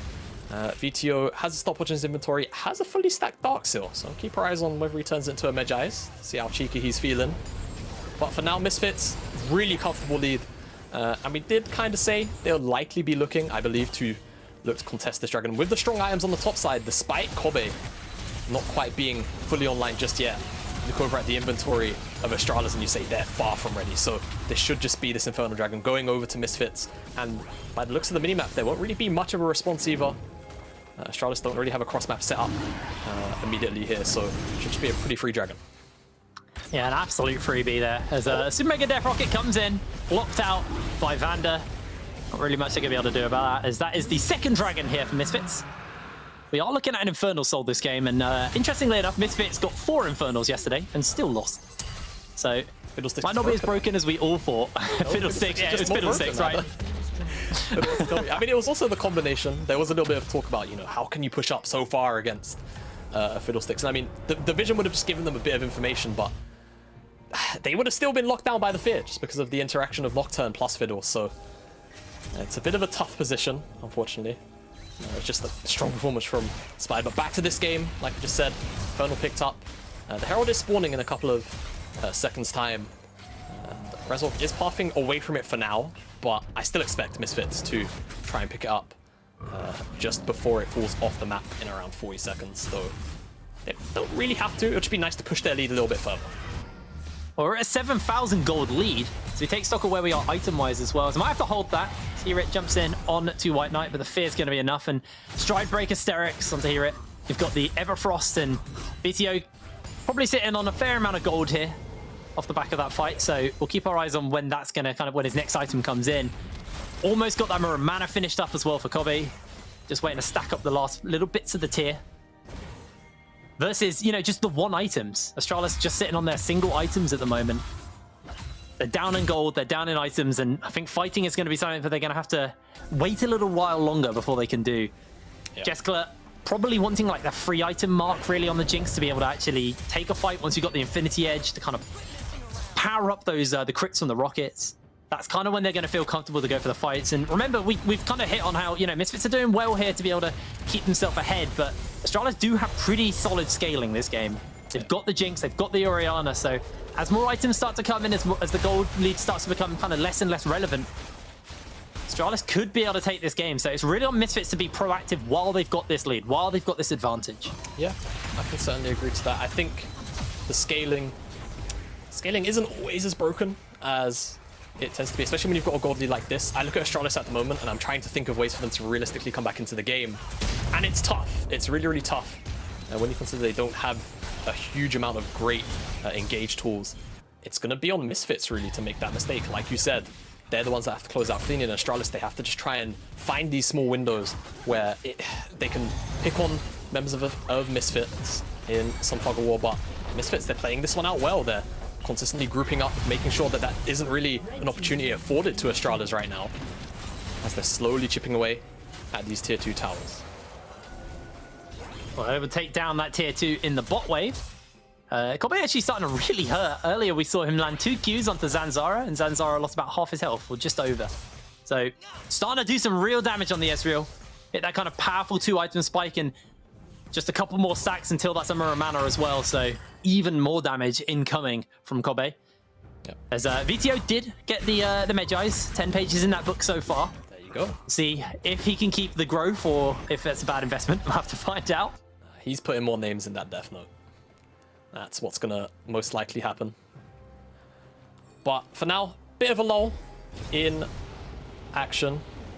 I think Misfits, rightfully so, they don't have to necessarily force just yet. If you can make Astralis come into you, you're likely more happy between the two teams. And I mean, the Iron Spikes are there now, so expect to see them start to put pressure onto the Baron. I think once they take down this Dragon, they're going to shift their focus onto that side of the map. And then it's going to be on Astralis to do their damnedest to make advances and not get caught out by a Solar Flare from Vander or a really, really great placed Equalizer from Razzle. Astralis just trying to hold on to the little bit of vision they have. They're taking 3 pink wards in 2 bushes to be able to actually get full control of this area. Yeah. And it is minuscule. It is minuscule vision they're working with. They are incredibly hard shoved in. Misfits are catching waves really high. And once this tier 2 in the mid goes down and they can catch even higher, are going to be able to hold on to it for a couple more waves, maybe 1. But we've got 38 seconds until the Infernal Drake comes up. So expect to see Misfits turn their attention towards that, and I genuinely don't think Astralis are actually even going to bother contesting it. I don't think they should. I think if they go to contest this Dragon, they will probably just get wiped, bar a miracle team fight. Talking a really big Shockwave stacked up on top of, like a Death Rocket and Ultimate from Zanzara. Astralis slowly running out of options, in my opinion, outside of just kind of waiting and hoping Misfits don't put their foot on the gas too hard. And I think it was kind of one of the worries that I had about the draft coming into it. Though not entirely vocalized, is about Zanzara not really having somewhere to play around. And because Misfits had so many, lanes of priority and places where they could actually find a little bit of action, it's pulled them out ahead. And Astralis now, with these hyperscaling champions, kind of just have to wait here until they can get something done. Zanzara on the Volibear, it's not even really his own fault. It's more a bit of a symptom of the lanes, so hopefully for their sake they can find a miracle, but it's gonna be so tough right now. Well, it's gonna get even harder as well, because in 4 minutes time we've got the Infernal Soul. VTO has to be very careful here as the Zap's gonna land, but he has to pop the ulti to get away. Wow. And Everfrost onto free means VTO able to escape this one scot-free, as here it's just gonna clear out some of this vision around the Baron. Infernal Soul on an Ezreal is going to make Astralis' life so hard. I mean, so they have to think about contesting it in another 4 minutes. They've got basically 4 minutes of farming and then hope they're strong enough to take a fight. Yeah, and I mean, Infernal Soul on the Misfits composition in general, I think it's just scary.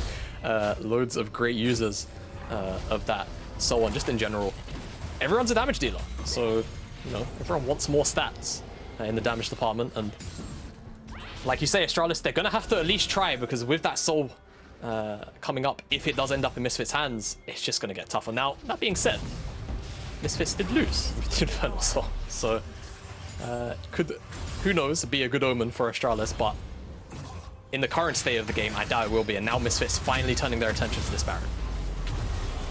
Astralis trying to see if they can kind of sniff around the area. They, again, have very minimal vision, but everybody grouping up. Vander will be spotted out, but this Baron is still going. It is low. Promisecue spots it out, and it's going to have to be a miracle steal from Zanzara. The Equalizer lays onto everybody, and Misfits just exit the pit and look for the slaughter. The wall is hopped over by Zanzara, but it's White Knight who's all alone. He has nowhere to go.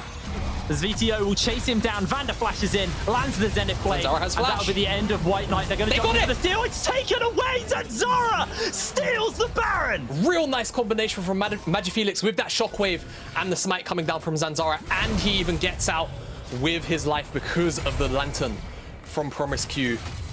Razor kept the Baron leashed whilst the rest of Misfits went on their escapades to try and lock down some kills.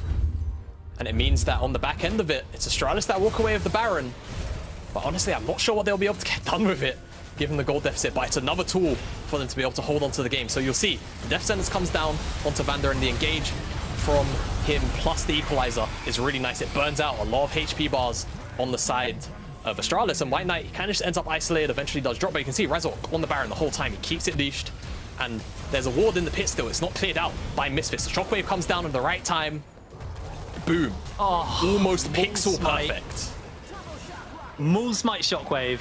I was so focused on White Knight, I did not think Zanzara was going to do that, but pulled it off, and that's now the Baron in the pocket of Astralis. That's still them down 9,000 gold. So it's still pretty rough, but stealing away the Baron does buy time. It means you don't have to worry about the Baron siege.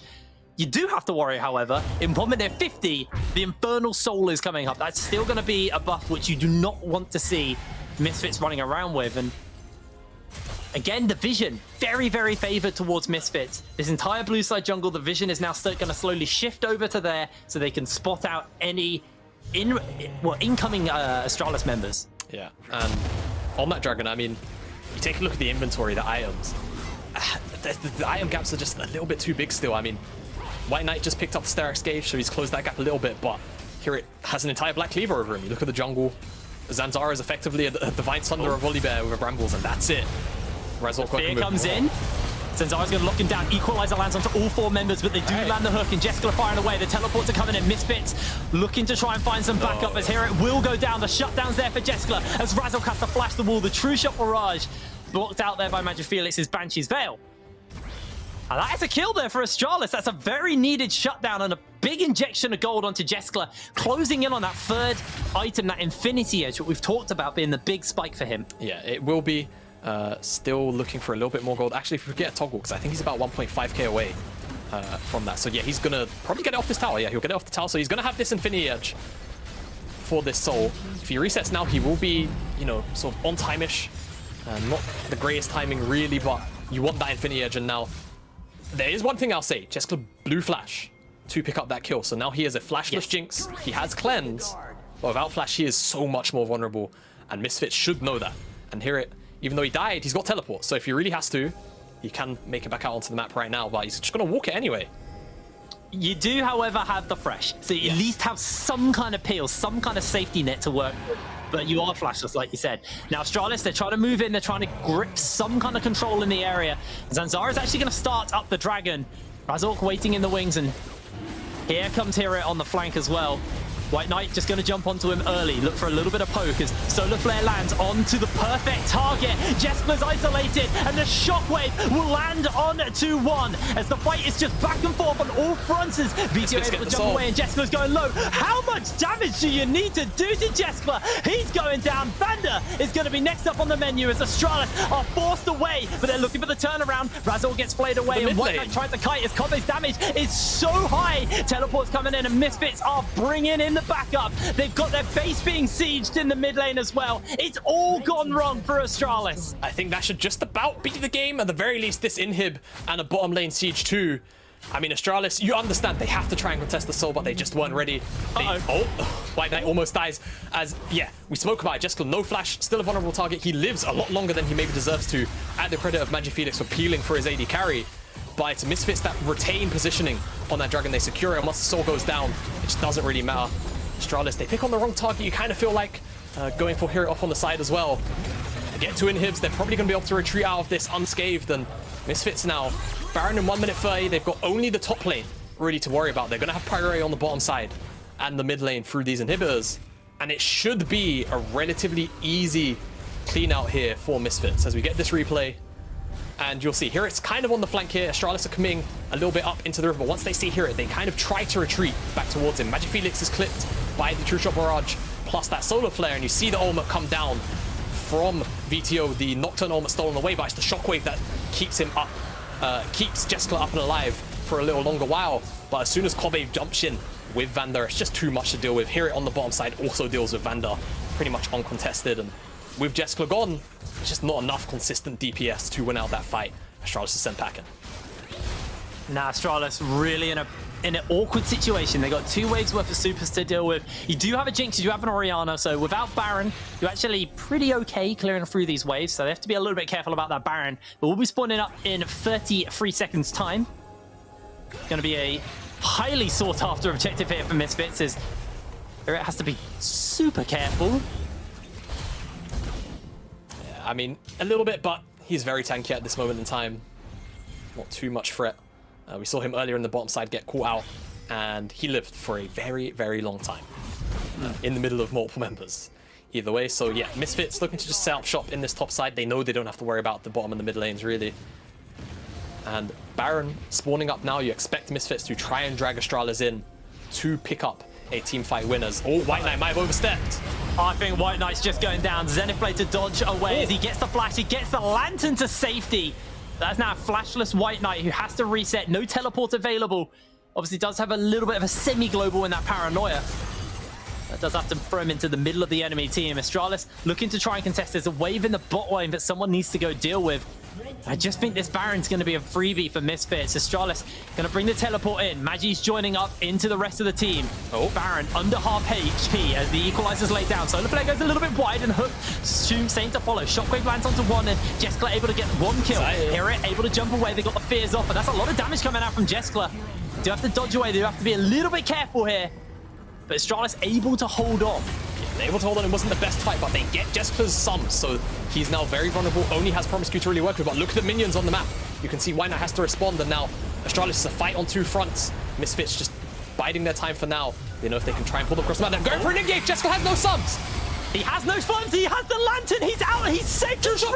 Isn't enough to kill him. How did Jeskla live all of that? But they're looking to chase. VTO equalizer. Beautiful snipe coming in from Razork. Yeah, and that should probably just be about the game. I don't think Astralis can hold on without their AD carry. Jinx is such a pivotal part of this composition so late into the game.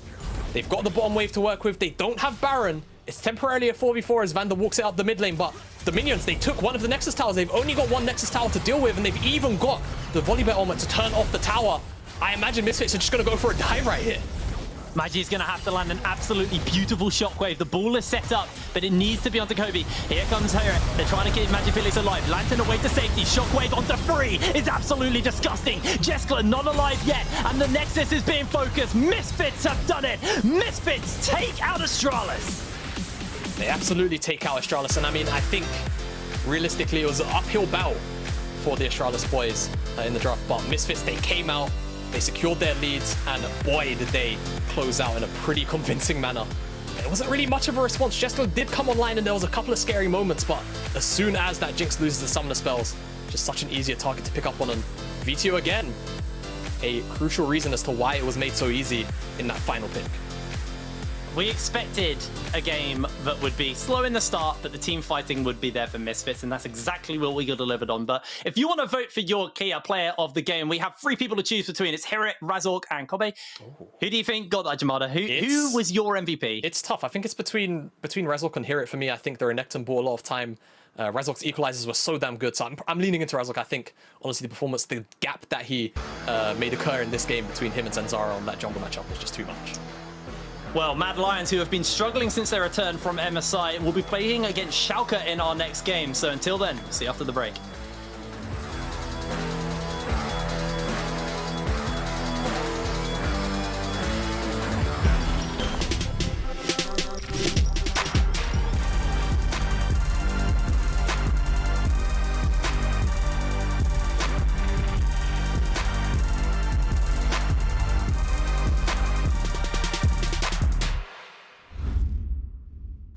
We'll start off with this one.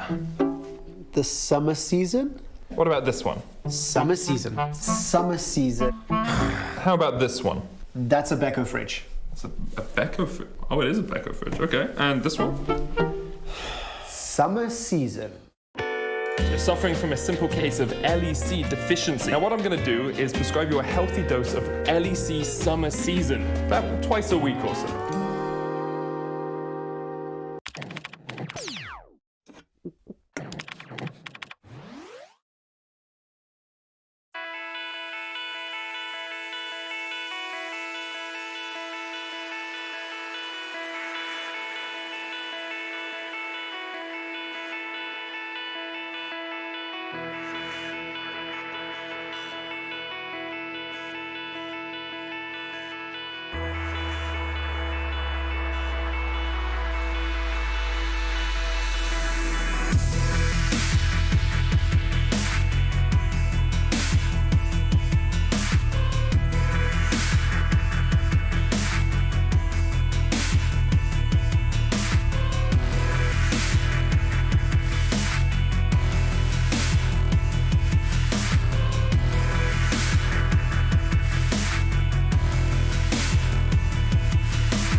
Welcome back to the LEC. Misfits take down Astralis, and Razork, you are now 4-1, and actually the only game you lost, you could have won it maybe yesterday against Rock, but let's not talk about this. What I want to know is how strong you feel right now, so early in the season.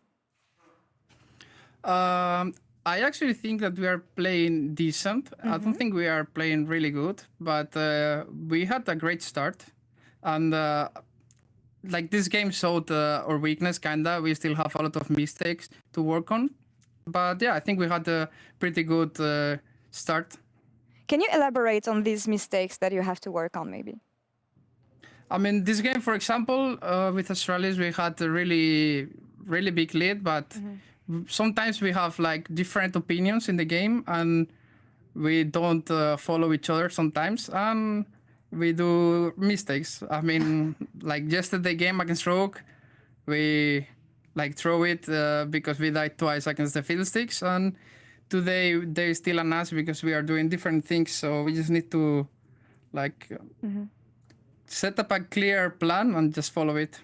Yeah, be more on the same page, maybe, and communicate better. But I mean, when it comes to you, they were talking about it actually before the game. You're much more aggressive than before. You're making so much more plays to help your team in the early stages of the game, especially. And here, the community chose you to be the key player of the game. So tell me about this confidence and how this confidence translates into big plays in game. I think it mostly comes with the meta. I feel like I'm really comfortable in this jungle meta that we have right now. The one before that we had to farm a lot with Lilia. I mean, even though I played Udyr, I don't like to play him, but you know what I mean. Yeah. And I think the meta is really good for me. Also, I built a lot of synergy with Vitio. So I feel like we are... I don't know, like any play we do together, it's gonna work. So I don't know, that's a lot. And I think it's showing in these games.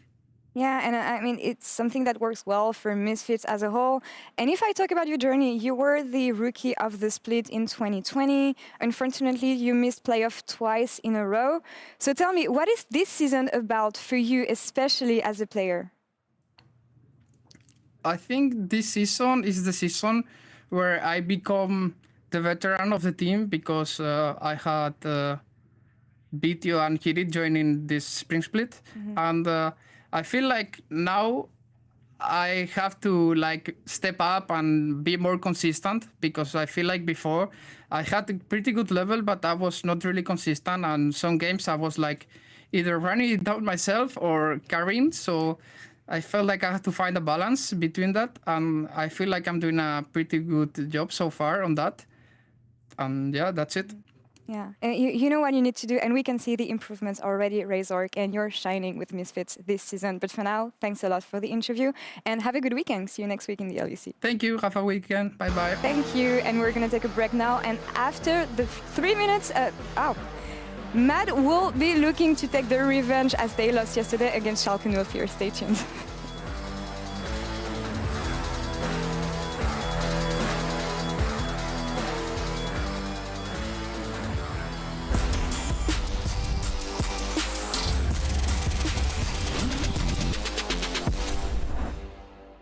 Let me out of the system, yeah. I just feel like drifting away. Get it out your system. Why don't you just listen? Hanging on the words I gotta say.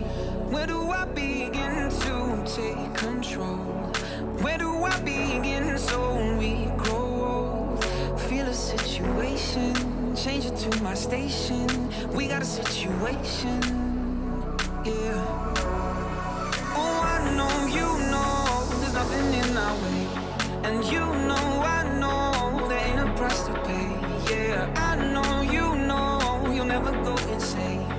Feel me in your brain, I'll never let you go insane. Yeah.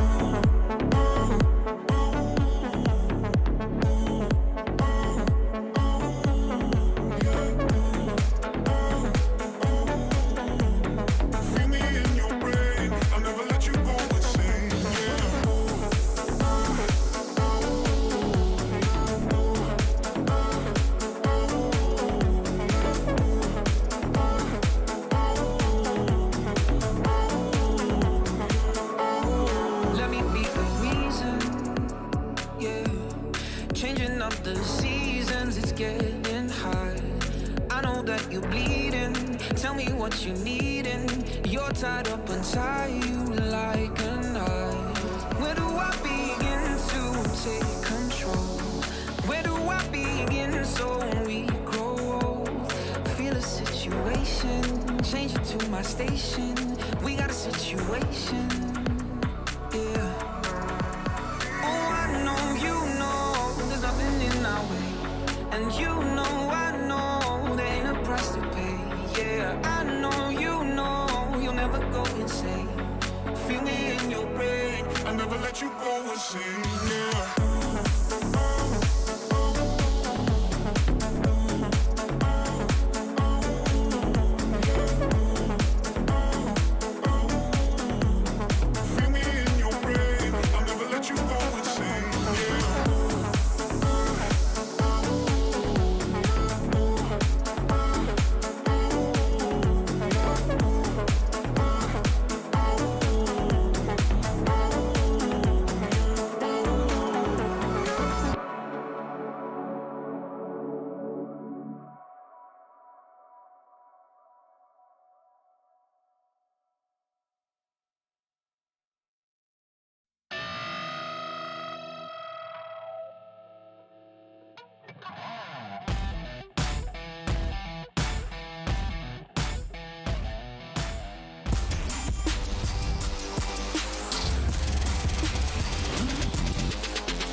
Welcome back to the LEC, as Germany seems to be doing quite well in the Euro Cup. You can catch up with that later, because we have to talk about the other German team, Schalke 04, who showed some great team fighting yesterday. And before they face off against Mad Lions, I'm going to look at one example from their beautiful team fight against SK. Now, before we actually start the replay, some things that I want to highlight. It is actually SK that choose to start off this fight in particular, because this Orianna ball chunks out Kire's HP bar. So they're thinking, okay, this is actually a great opportunity for us to start a fight, especially seeing as there are only 4 versus the 5 members of SK. So as we roll this one out, look at how many ultimates are actually invested on Kire. You're going to have an Ezreal ultimate, you're going to have the Shockwave, and you're going to have Janax's ultimate come out as well, all being invested onto this man on your screen. Meanwhile, there is another fight breaking out on the bottom side of the screen. This is Janax looking to engage onto Broken Blade and Nuclear Int. So already SK's focus has been split between 2 parties. As this is rolling out, you'll notice that Nuclear Int is actually going to use his stopwatch very early, because he thinks that Janax is actually going to ult him. This, while unintentionally, ends up actually being extremely valuable, because he's going to be set up for a beautiful position later on. While all this is happening, you'll also notice that Limit is coming in from a flank from behind. Jezz is trying to figure out how he can contribute to the fight, and he's just sort of following up behind his team, and he ends up actually not contributing anything, as we're going to see in just a second. So Kire ends up dropping in this fight. But this ultimate from Broken Blade was exquisite, because while the stopwatch was going on, he was lying in wait here to set up for the perfect ult to get in the middle of the entire SK lineup that was all chasing to try and support the engage onto Kire. This means that this is easy for Nuclear Int to remember, has been sitting in this stopwatch uncontested, untouched, to then just unleash his entire combo onto the entire SK lineup. Neon can then use his ultimate onto the backline to start cleaning up the rest of the fight, and ultimately they're able to get a clean ace against SK's opposition. And just the execution and playmaking was beautiful from the entire squad, and because of that, they were able to get a big win against SK yesterday. I absolutely love Medic's play-by-play during the course of that fight yesterday as well. And I'm not paraphrasing when he said, Nuclear Int, hit your face into the keyboard and roll it all around. That is what I felt at the time watching it, but I'm thoroughly thankful for the breakdown, because ultimately all those decisions leading up to his positioning is what allowed the face roll to wreck them. Yeah, indeed. Thank you so much for that breakdown as well. And I really like it for Schalke, because obviously Nuclear Int was one of the newest factors coming into this team, a rookie player at that, coming out of the LFL. And I feel like in several games of Schalke, we've seen several strong points for them. We had the Broken Blade performance, obviously, versus G2. We had now Nuclear Wind, also helped by the rest of his team, obviously. And we know that they also have their bot lane in their back pocket as well. That's taking a little bit more time to take over games. But I'm seeing the elements of what this Schalke project is supposed to be in summer. It certainly feels like it, and I think that composition was difficult to execute as well. And so nothing but credits to Schalke for seeing that small window of opportunity to punish SK and actually turn it in their favor, because the engage from Broken Blade was just so exquisite. To then have the follow-up from Nuclear Int, like, that's what you want, in my opinion. The veteran and the rookie working together to really make each other shine. And I hope that we just continue to see this combination from the two from Schalke. The thing is, it's a really difficult thing to get an entire team to step up in terms of performance, because you can draw very similar parallels to what we saw out of the Misfits roster in spring. Individual players in individual games stepping up and shining, but not necessarily every game, not necessarily having that consistency across the board. So that is really what I want to see from the Schalke roster to solidify this 2-2 record and continue picking up wins. And they've got a difficult, or some might say, relatively straightforward match ahead of them. The Mad Lions are on the docket, and the Mad Lions have not had the best start to the season, I think we can say. They're coming off a loss of XL Esports just yesterday. Now, even if you talk about the Mad Lions taking some time to get into the flow after MSI, this is not a team you should lose against if you are the pedigree of those players. I agree, and I think, of course, these are the defending spring champions, so that is why you hold them to a higher expectation. One of the things that I found interesting, looking at the team, looking at the performances, is Mad Lions still have a plus 1,500 gold difference at 15 minutes. I said that twice. They also have secured first tower in every single one of their games. And then you see the record at 2-2. One of the things that I look at is obviously going to be Kazi's performance in spring. A little bit quieter during the laning phase. MSI popping off, killing absolutely everybody. And I don't yet know what to expect from Kazi and the rest of Mad Lions, but as a team, they're generating leads. But I feel as though Kazi's not having the same impact he did on the international stage. Deaths per game averaging 3.5. That is not what you want to see from your AD carry. And there were situations where I think against G2 and again yesterday where Mad Lions had won a fight and he then throws it away. And we have to be critical of him, because this is not the performance that we expect from a player like him, who I think at the end of last split was already receiving a lot of criticism. He goes to MSI, pops off, really does have a great tournament, and we want to see that trend continue, but coming back, he seems to already be struggling at the start of the split. Well, it is also, it is just puzzling, right? Just because of that MSI performance, because I think if there wouldn't have been that MSI performance, we maybe would have, you know, had the same kind of narrative or the same expectations coming out of the spring season. But it was such a standout performance for people who watched MSI against also better bot lanes than he should be facing here in the LEC, right? Maybe not all of them, but definitely so. So it's puzzling, and I wonder if it's a bot lane / Karji thing, or is it general Mad Lions? At the risk of pulling a quick shot on this one, I also think we need to see more games, right? Yeah. And much like the Mad Lions, if you consider when the pressure gets turned up, the players step up, right? When there's more on the line, more stakes at hand, they perform, they deliver. We've already heard from Mac in several interviews that they want to avoid burnout, they want to peak at the right time. I'm not trying to build an excuse, but these are trends, these are things that we have said about teams like G2 in the past, right? And they've dropped games to surprising opposition. So today will be a clear indicator of how Mad Lions are approaching it, because Schalke are theoretically a stronger team. Yeah, I was just going to quickly say that as well, because I think that we've given that benefit of the doubt to teams before, and I think that Mad Lions do deserve that buffer, but that doesn't mean I'm suddenly going to go easy on them if they're performing like they are. So Kazi, I'm keeping my eye on you, my friends. Let's hope that you have a better performance today. That's definitely so. Let's take a look at the reigning champions, because they are still adapting after a return from MSI, and maybe today will be the turning point for the Mad Lions. Thank you very much, Shocks. And the desk, careful, Kazi.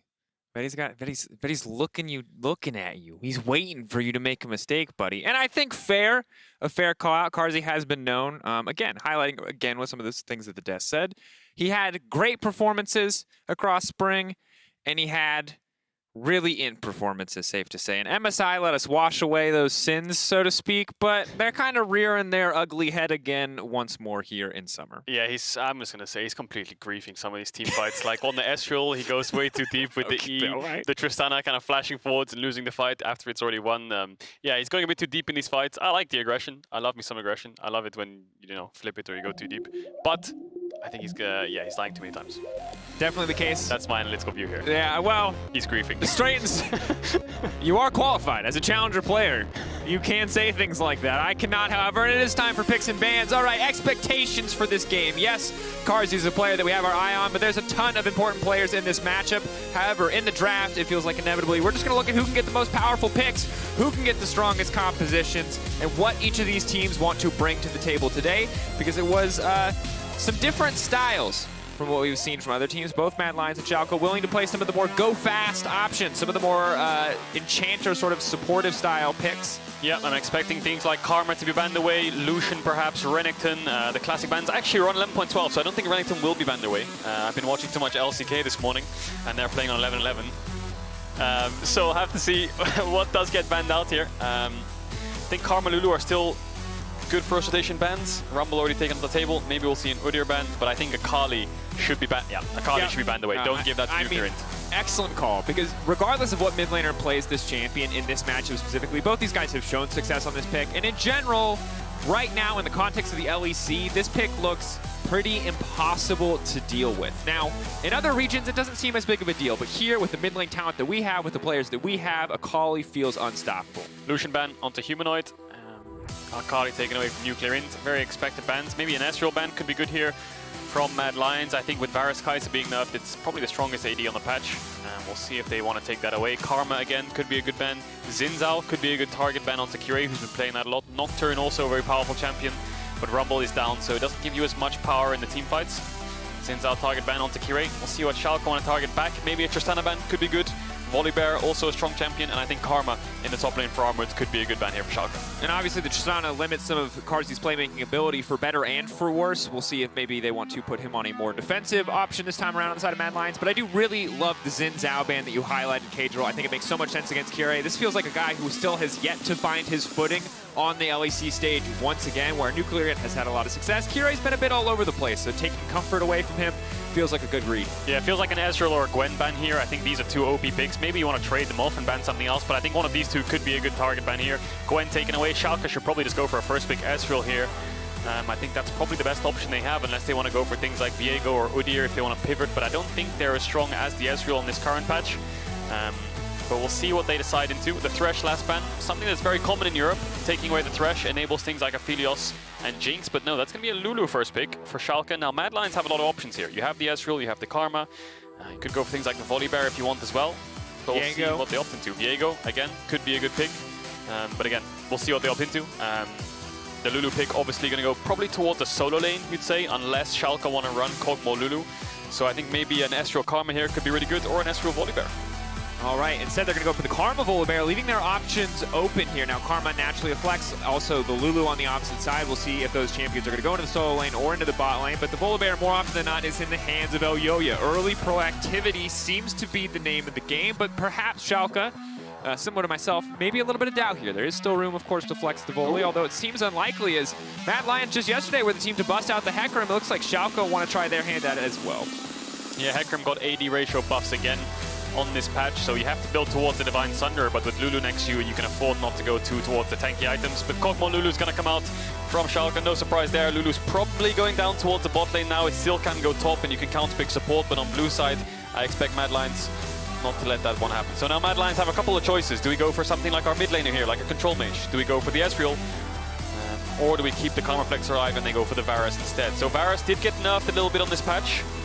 The W % damage did take a hit, but I think that this is more for lane phase, perhaps into the Kog'Maw to get the push to make sure you keep that priority so you can play more for your team. And I think the thing that we saw earlier in the day as well, it is a hit to lethality bars. The champions can still be very strong, can still be very oppressive. Of course, on 11-12, you can still use the Prowler's Claw to dash through creeps. You have some creative setups. And of course, as always, the on-hit build is still viable. Maybe one of the few champions that could try to match Kog'Maw and just raw damage output in some of these fights. But of course, Kog'Maw with a range advantage, the longer the game goes, you always feel like you're going to favor that champion. Now we see the Viego band away. Wonder if Mad Lions want to take something off the board. like a Tahm Kench, one of the more defensive options that would allow Schalke to then put the Lulu into a side lane. But if they do that, they're instantly conceding bot lane against this Varus. The problem is the Karma's a flex and so is the Lulu. So both support champions are basically locked in a sense, and also solo laners are locked in. So what you want to target is the opposite. So I think Nocturne ban is good, Viego ban is good, targeting perhaps mid lane or flex picks. Maybe a set ban could be good for the side of Mad Lions to take that away from Schalke. Or Schalke might want to do the same sort of thing. I think Seth is a very powerful champion on this patch. And I really wonder if we're going to see on-hit Varus. I think on-hit Varus could be better than the Totality Varus, especially with the Karma buffing it up. We'll have to see. But Lee Sin again, another melee bruiser taken off. I think that's the aim of the game here, banning these away because you're playing such hyper carries and enchanter support. So taking away melee bruisers really helps. Yeah, do not want to leave any of the champions up that could empower those picks. Those picks could empower, rather, as we now wait for the final ban here. It is going to be the Leona taking off the board, respecting the solo lane Karma, not wanting to give over. Leona Varus, back when it was in meta, right when Varus was first really getting picked up in pro play, was ludicrously oppressive. Varus' base damage is obviously crazy high. Leona's passive further amplifying that. A very, very difficult lane to play against. Saw Zoe dancing on the stage, and Zoe is now being hovered. So, it looks like it's going to be Zoe mid for Humanoid here. Now, if it is a poke Varus, that adds a lot of poke to your team and a lot of range, and I think that's what Kog'Maw struggles against. So I think Schalke needs to find more engage here to follow up with the Hecarim, sorry. I was thinking of Jarvan in my head because that makes sense against Varus Zoe, but I doubt we're going to see that because that'd have to be a Jarvan solo lane. I don't know why that was on my mind. Just a champion floating around my brain. Look, sometimes it comes back to you. You know what I mean? You've been in that moment. That was viable when you were playing on stage last time, I think. Yeah, it was indeed. But we'll have to see what Schalke want to go for. Rise. Now, that's going to be a side laner. I think they do need a little bit more engage against this Varus Karma Zoe because of the range that they have. If you think of just the dragon fight, how does Kog'Maw really hit them? The only person he can actually touch is the body bear, and he might get chunked out before the fight even starts. But now, Schalke are going to give away the Lulu flex. What they could do here is pick something like the Tahm Kench, or something like a Nautilus perhaps, and then the Lulu's going towards the solo lane. If not, then they'd have to pick a solo lane. So that Nautilus hover tells me that it's going to be a Lulu top lane here for Broken Blade. An interesting shift here. I like that we're getting more aggressive engage on the bottom side of the map. Limit, of course, very solid on these playmaking champions like the Nautilus. And we'll give them some tools to potentially disrupt what appears to be, at least for now from the side of Mad Lions, a very poke-focused composition. As you highlighted, range differences are going to be a big deal in this matchup. Yes, Kog'Maw and Rise are insane. Their DPS is through the roof if they can get in range, if they can hit the priority targets. The last pick gonna be, it looks like it's gonna be Karma bot lane, Camille top for Armut into the Lulu. Wow. Camille did get played today in the LCK. I believe that was Keen who did win on it. I think they were ahead. And the Camille, obviously lots of true damage. So up against the Lulu, we'll see how that matchup goes. I expect Lulu to have the push in the early stages of the game. But Mad Lions, just a solid poke comp with a split pusher in Camille with the 1-4, and I think the reason they picked that Camille was because Rise is going to be a side laner for Schalke. And because they have double AP solo laners, picking a Camille, you can match the side. So both 1-4 comps coming out here from Schalke and Mad Lions, but lots of team fight as well.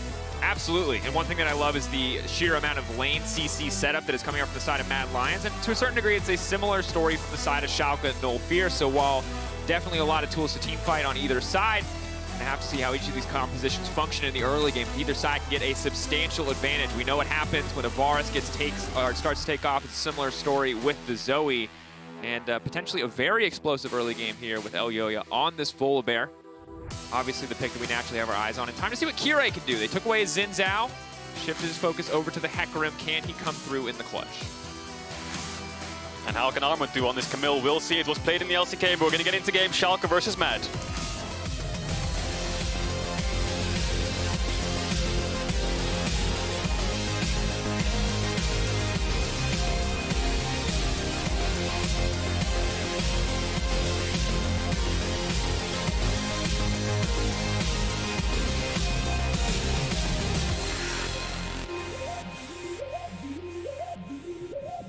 The level 1 on the bottom side.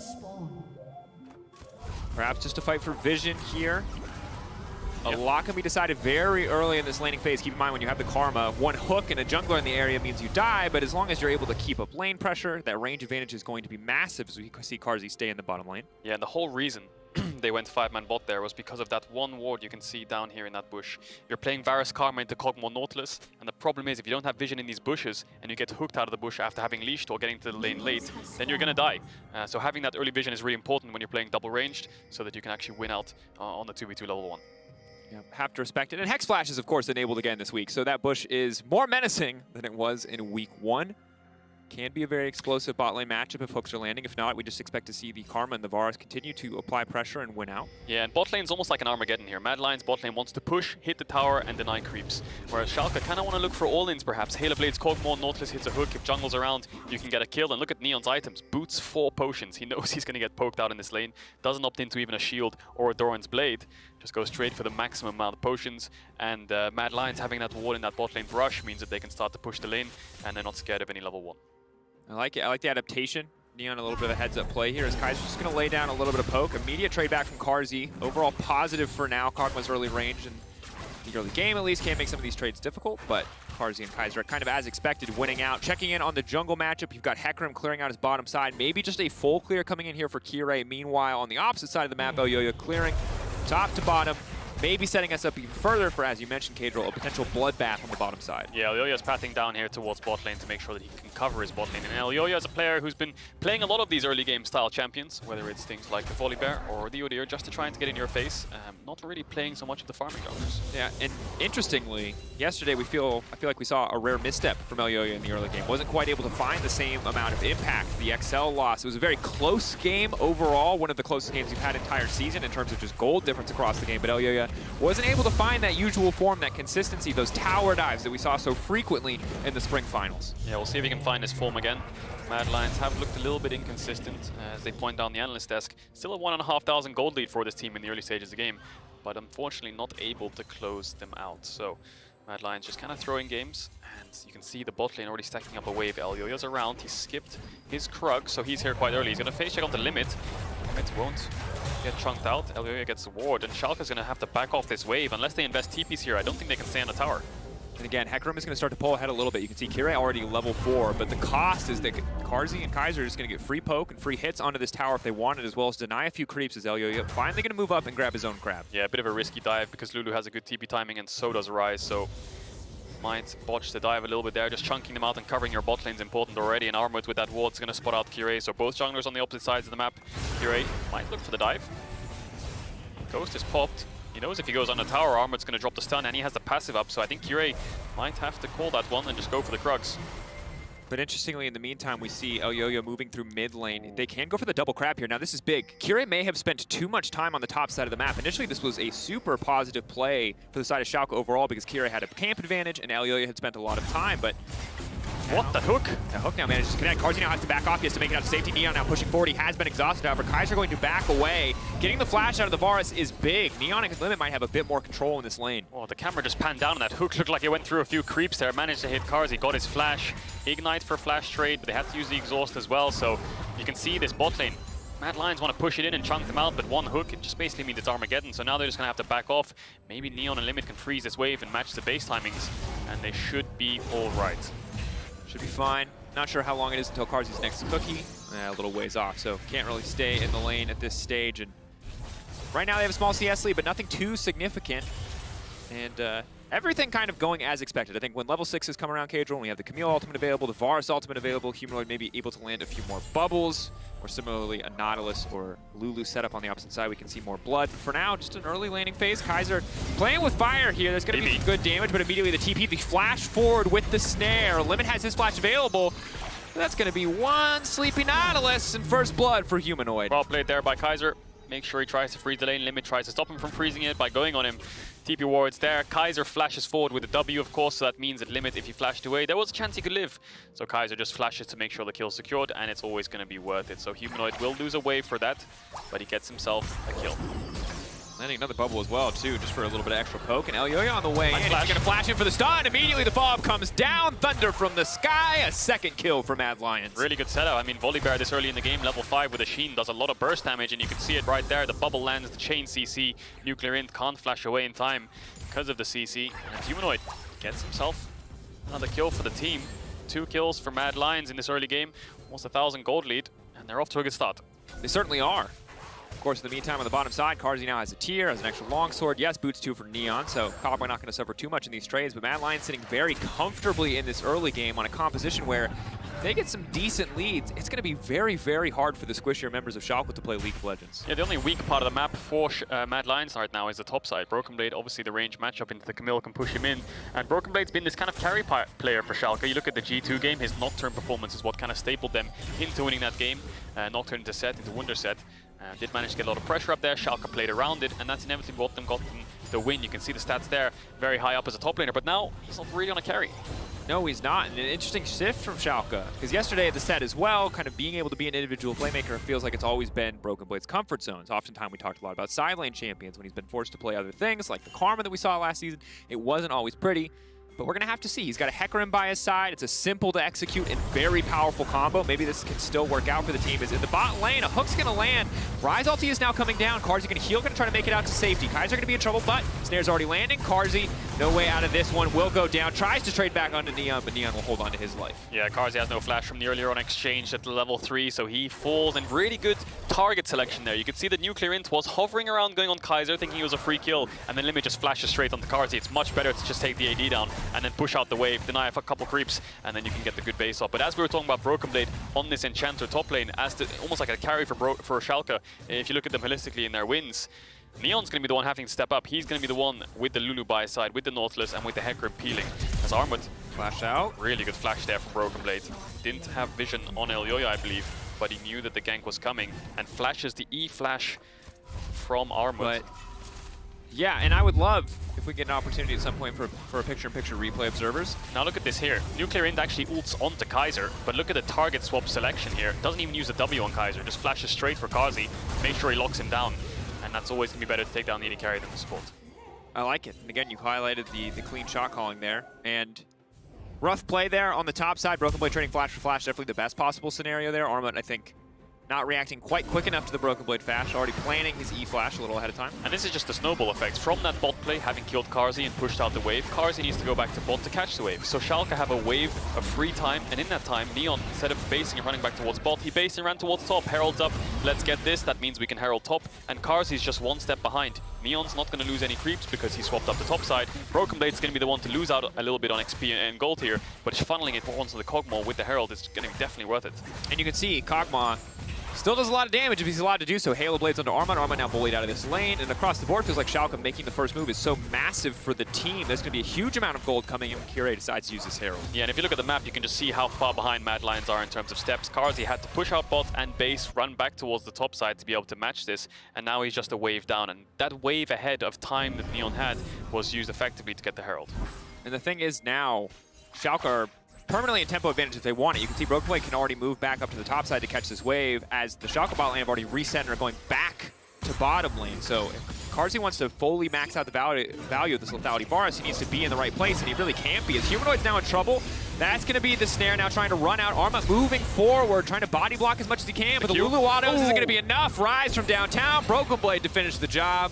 Mechanics on Lulu, baby. Walks up and uses the ult instantly to get the knock up the chain CC. Really good auto spacing to stay in Humanoid's face. Manages to take him down regardless of the flash. But just like you highlighted, Dracos, they've swapped back. Now they're going towards the Drake because they're using their bot lane to move around the map to be one step ahead. And look at Carzzy running from top all the way down through mid to bot. So using that wave advantage very effectively for the Herald, but it won't work out so well for the Drake because they're going to move through mid. Armut's around, he's dropping top waves, and he's making sure he's here. And you can see Schalke is just trying to mismatch. I think their bot lane's going to base and go top again.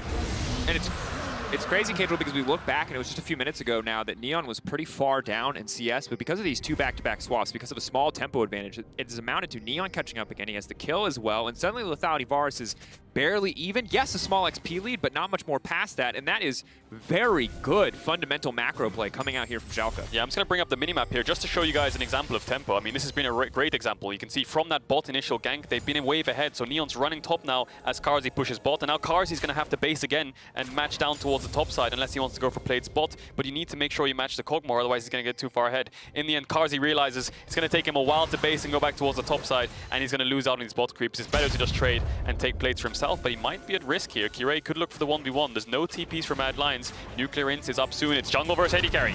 Level 8, unstoppable now. The flashback on safety is clean for now, but Carzzy doesn't really have a lot of follow-up here. Good damage coming out, but the piercing arrow not enough to finish the job. Kire, though, cannot approach the wave, so this is big. There's a TP ward right behind him. Could be big.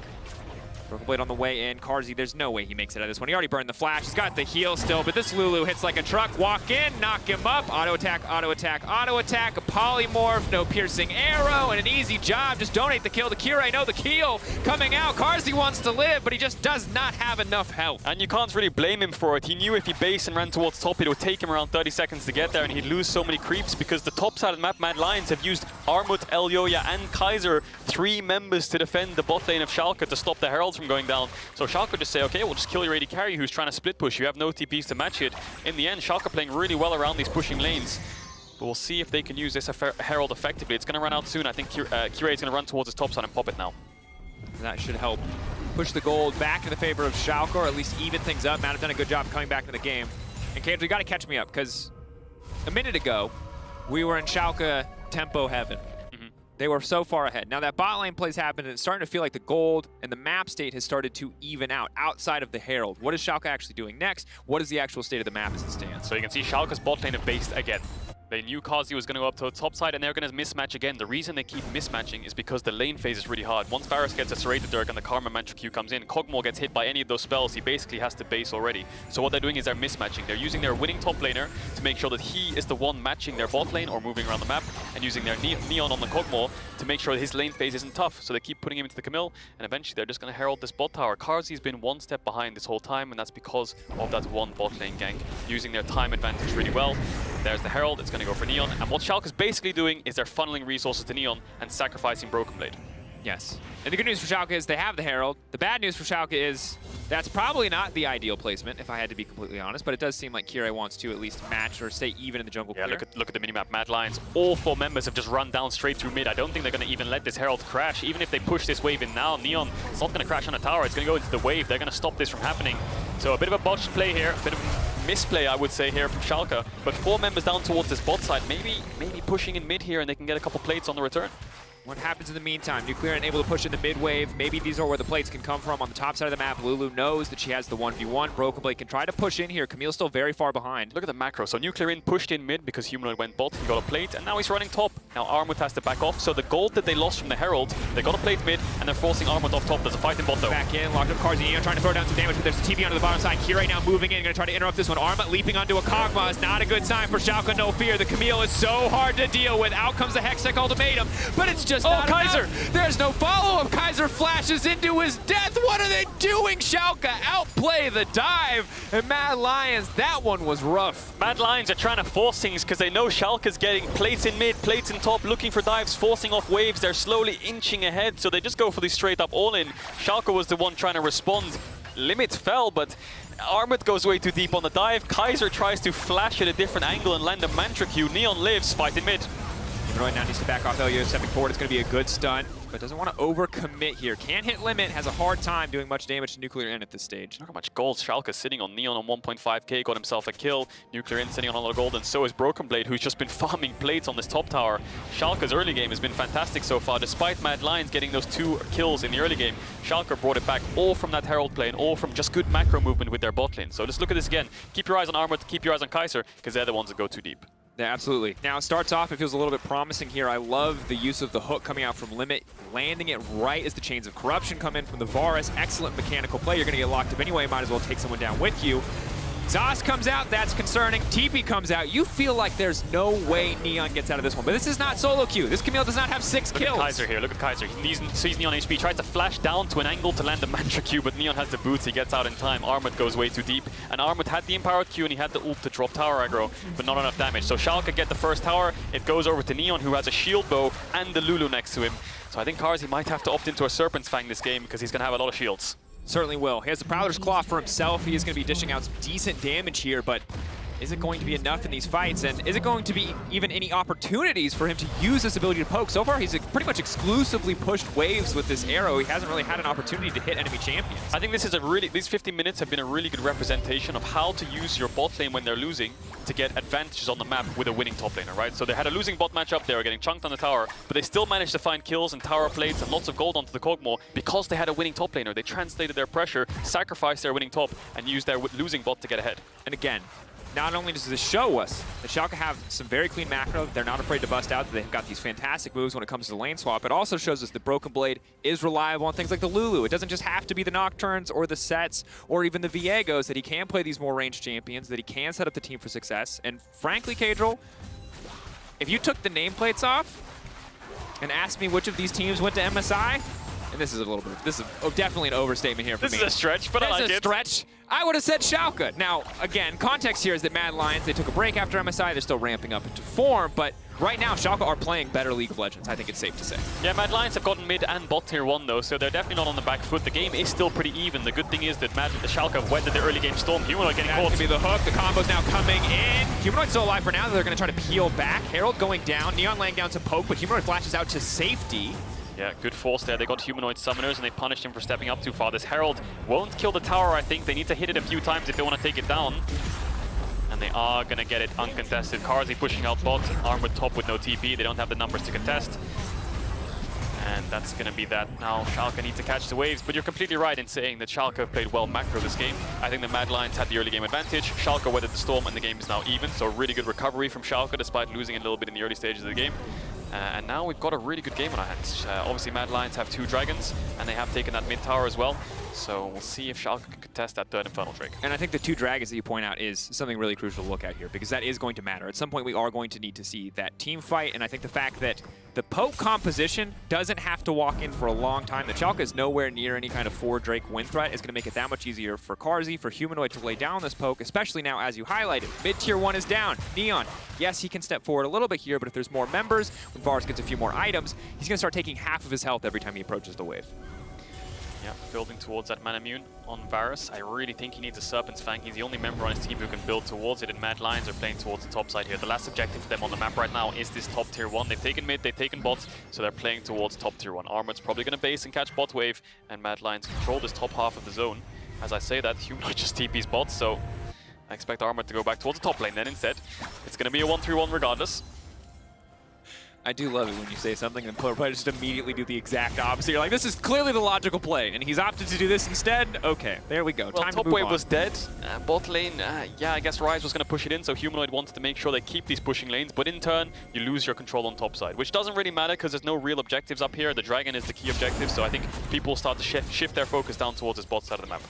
And Kadril, because this game has been, well, hold that thought, because it looks like we have a fight on our hands. Kira stepping forward, Limit stepping forward, Schalke a bit ham-fisted. Ooh, that bubble hit! Just trying to take control of the mid lane. Karzi now stepping forward. He's got the Prowler's Claw. He leaps in, but Humanoid just going to get knocked back in the midst of the team. Immediately just going to get popped here, even before the fear duration expires. Now, Limit going over the wall. Nuclear Ant flashing forward. That's going to be the immediate route. The follow-up there. All too easy with the Everfrost. Really good engage from Schalke, but now the big question is, what can they get for these 2 kills? They don't have any waves to work with, and Dragon's not up for 1 minute 30 seconds. Maybe they can beeline towards bot tier 1 and try to get that, but in the end, good fight. I must say, really good execution onto Karzi, onto Humanoid, but they can't really get anything out of it. They're just going to push lanes and base, and I think the biggest thing here comes down to Humanoid. He lands the bubble, but Neon has cleanse. You can see Neon doesn't insta-cleanse it. He waits for Humanoid to try and get the poke down, and then he cleanses it, and they pull the trigger and get the engage.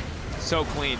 The immediate follow-up here, and again, Limit, I think, on point this game. No hesitation immediately over the wall there. Obviously looks a little bit scuffed there on the replay, but the follow-up CC from Nuclear Ant is available, as Quickshot said, as Medic said, I guess, rolls his face on the keyboard, mashes all those buttons just in time to absolutely obliterate Karzi. The biggest thing now is Dragons in 50 seconds. It's Mad Lions' third Infernal Dragon to get them towards the Soul, to put them on Soul Point, but Karzi and Humanoid have no flash. Nuclear Ant doesn't either, but lots of sums are missing for this fight. Neon's going to be crucial. He's going to be the key to victory here for Schalke. They've got the Kog'Maw, they've got the Lulu. The Kog'Maw has 2 items, and he has flash. We'll see if Mad Lions can stop them from getting the setup. 30 seconds on the Dragon. Certainly going to be a very tough fight to navigate for the side of Mad. Much easier if they can start to land a little bit of poke here, but Schalke just continue to force in the mid lane. Again, Humanoid caught out here. Everfrost going to mean that it's difficult for the follow-up. Limit off to the side is going to go golden. Elyoyo now leaping out. Humanoid tries to get some poke down. They need to buy time here, Mad Lions. You're playing Zoe, you're playing Varus. You need to chunk them out before the fight starts. Humanoid back over the wall, still alive for now. They're trying to knock him down from long range with the Bio-Arcane Barrage. There will not be enough follow-up. Kira waiting away, backing off with a devastating charge. Oh, very risky. Humanoids getting very close to death with these jumps forward. I think he's a bit too low to go for it now, but Limit has the ultimate coming up in a second. If he had that earlier, he probably could have killed Humanoid. That's going to come up. Schalke a little bit chunked out. Mad Lions want to play this slow. Getting knocked to the wall. The lockup is there onto Kure. Keep poking. Choke bubble will not Look connect. at the poke. Humanoid over the wall. Arma now stepping forward. The rest of the team backing off. They just keep landing poke. This fight's going to go in their favor, but Neon's not having any of it. He just steps forward. He is ready to fight. Ultimates won't land. It's a game of dodgeball here. Schalke want the fight to start so Neon can walk forwards, but Mad Lions are just playing with them here a bit. Karzi's landing a lot of poke. Rising back and TP. Who's going to get this one? Who's going to be able to steal this one away? The ultimate from Kire, way too late. Now the follow-up's going to be there. The hook shot, the wall dive. They get the TP coming out from Rise as well. Mad Lions back away, knowing that they've won this fight. It's going to cost them Yo-Yo's flash, but they're not going to lose any member for the Drake. Oh, Mad Lions are playing this pretty well around the Dragon. You know, they're going to lose team fights. They need to make sure they can get some poke down. Karzi and Humanoid getting chunked out a lot. They're really trying to chunk out Schalke back, and I think if Schalke does get a little bit of damage on these carries, it's really hard for them to fight Broken Blade, Rise, and Kog'Maw. They were way too low to actually be able to step up. And in the end, Mad Lions managed to get the Dragon. They're on Infernal Soul point. Really well played. Very, very well played. And you can see in the fight, Neon has full confidence to step forward. He's a very tanky Kog'Maw, but if more poke starts to land, easy for the Volibear, the Camille, with these Divine Sunderers to follow up and try to finish some of these kills off. I think the key there was patience. Armut and Elyoya really never pulled the trigger. They didn't even use their ultimates. They just sat back, let their carries do the work. And Neon wants people to come into him. He wants people to jump on him. He wants to live, get the Lulu ult and start hitting them. But they just have way too much range, and that's the whole point of Mad Lions' draft. And that's the one downside, I think, for the side of Schalke, is that while, yes, the Hecarim can go in and get a fight kicked off, if he's too far ahead of the rest of the team, the follow-up damage just won't be there. Rise, relatively short range. Kog'Maw, yes, long range, but he needs to be in range with the W to follow. And on the opposite side, for Mad, they have so much poke, so many non-committal engage tools in the form of the Varus ult, in the form of the Zoe bubble, that it's at least simpler for them to play out a lot of these tight exchanges. Yeah, and Schalke's only real engage is the Hecarim ult, and then maybe a Nautilus hook if he can find it onto Humanoid. But now, Schalke is sort of playing over side lane. They're making sure Broken Blade can push this out. They're going to group up. And Mad Lions, it's all about the Baron dance now. 3 minutes until the Dragon. It's just going to be about Baron control. All the focus is shifted towards the top side. And Schalke want to start a fight. They burn through this Baron. And Mad Lions need to be careful that they don't let them have that.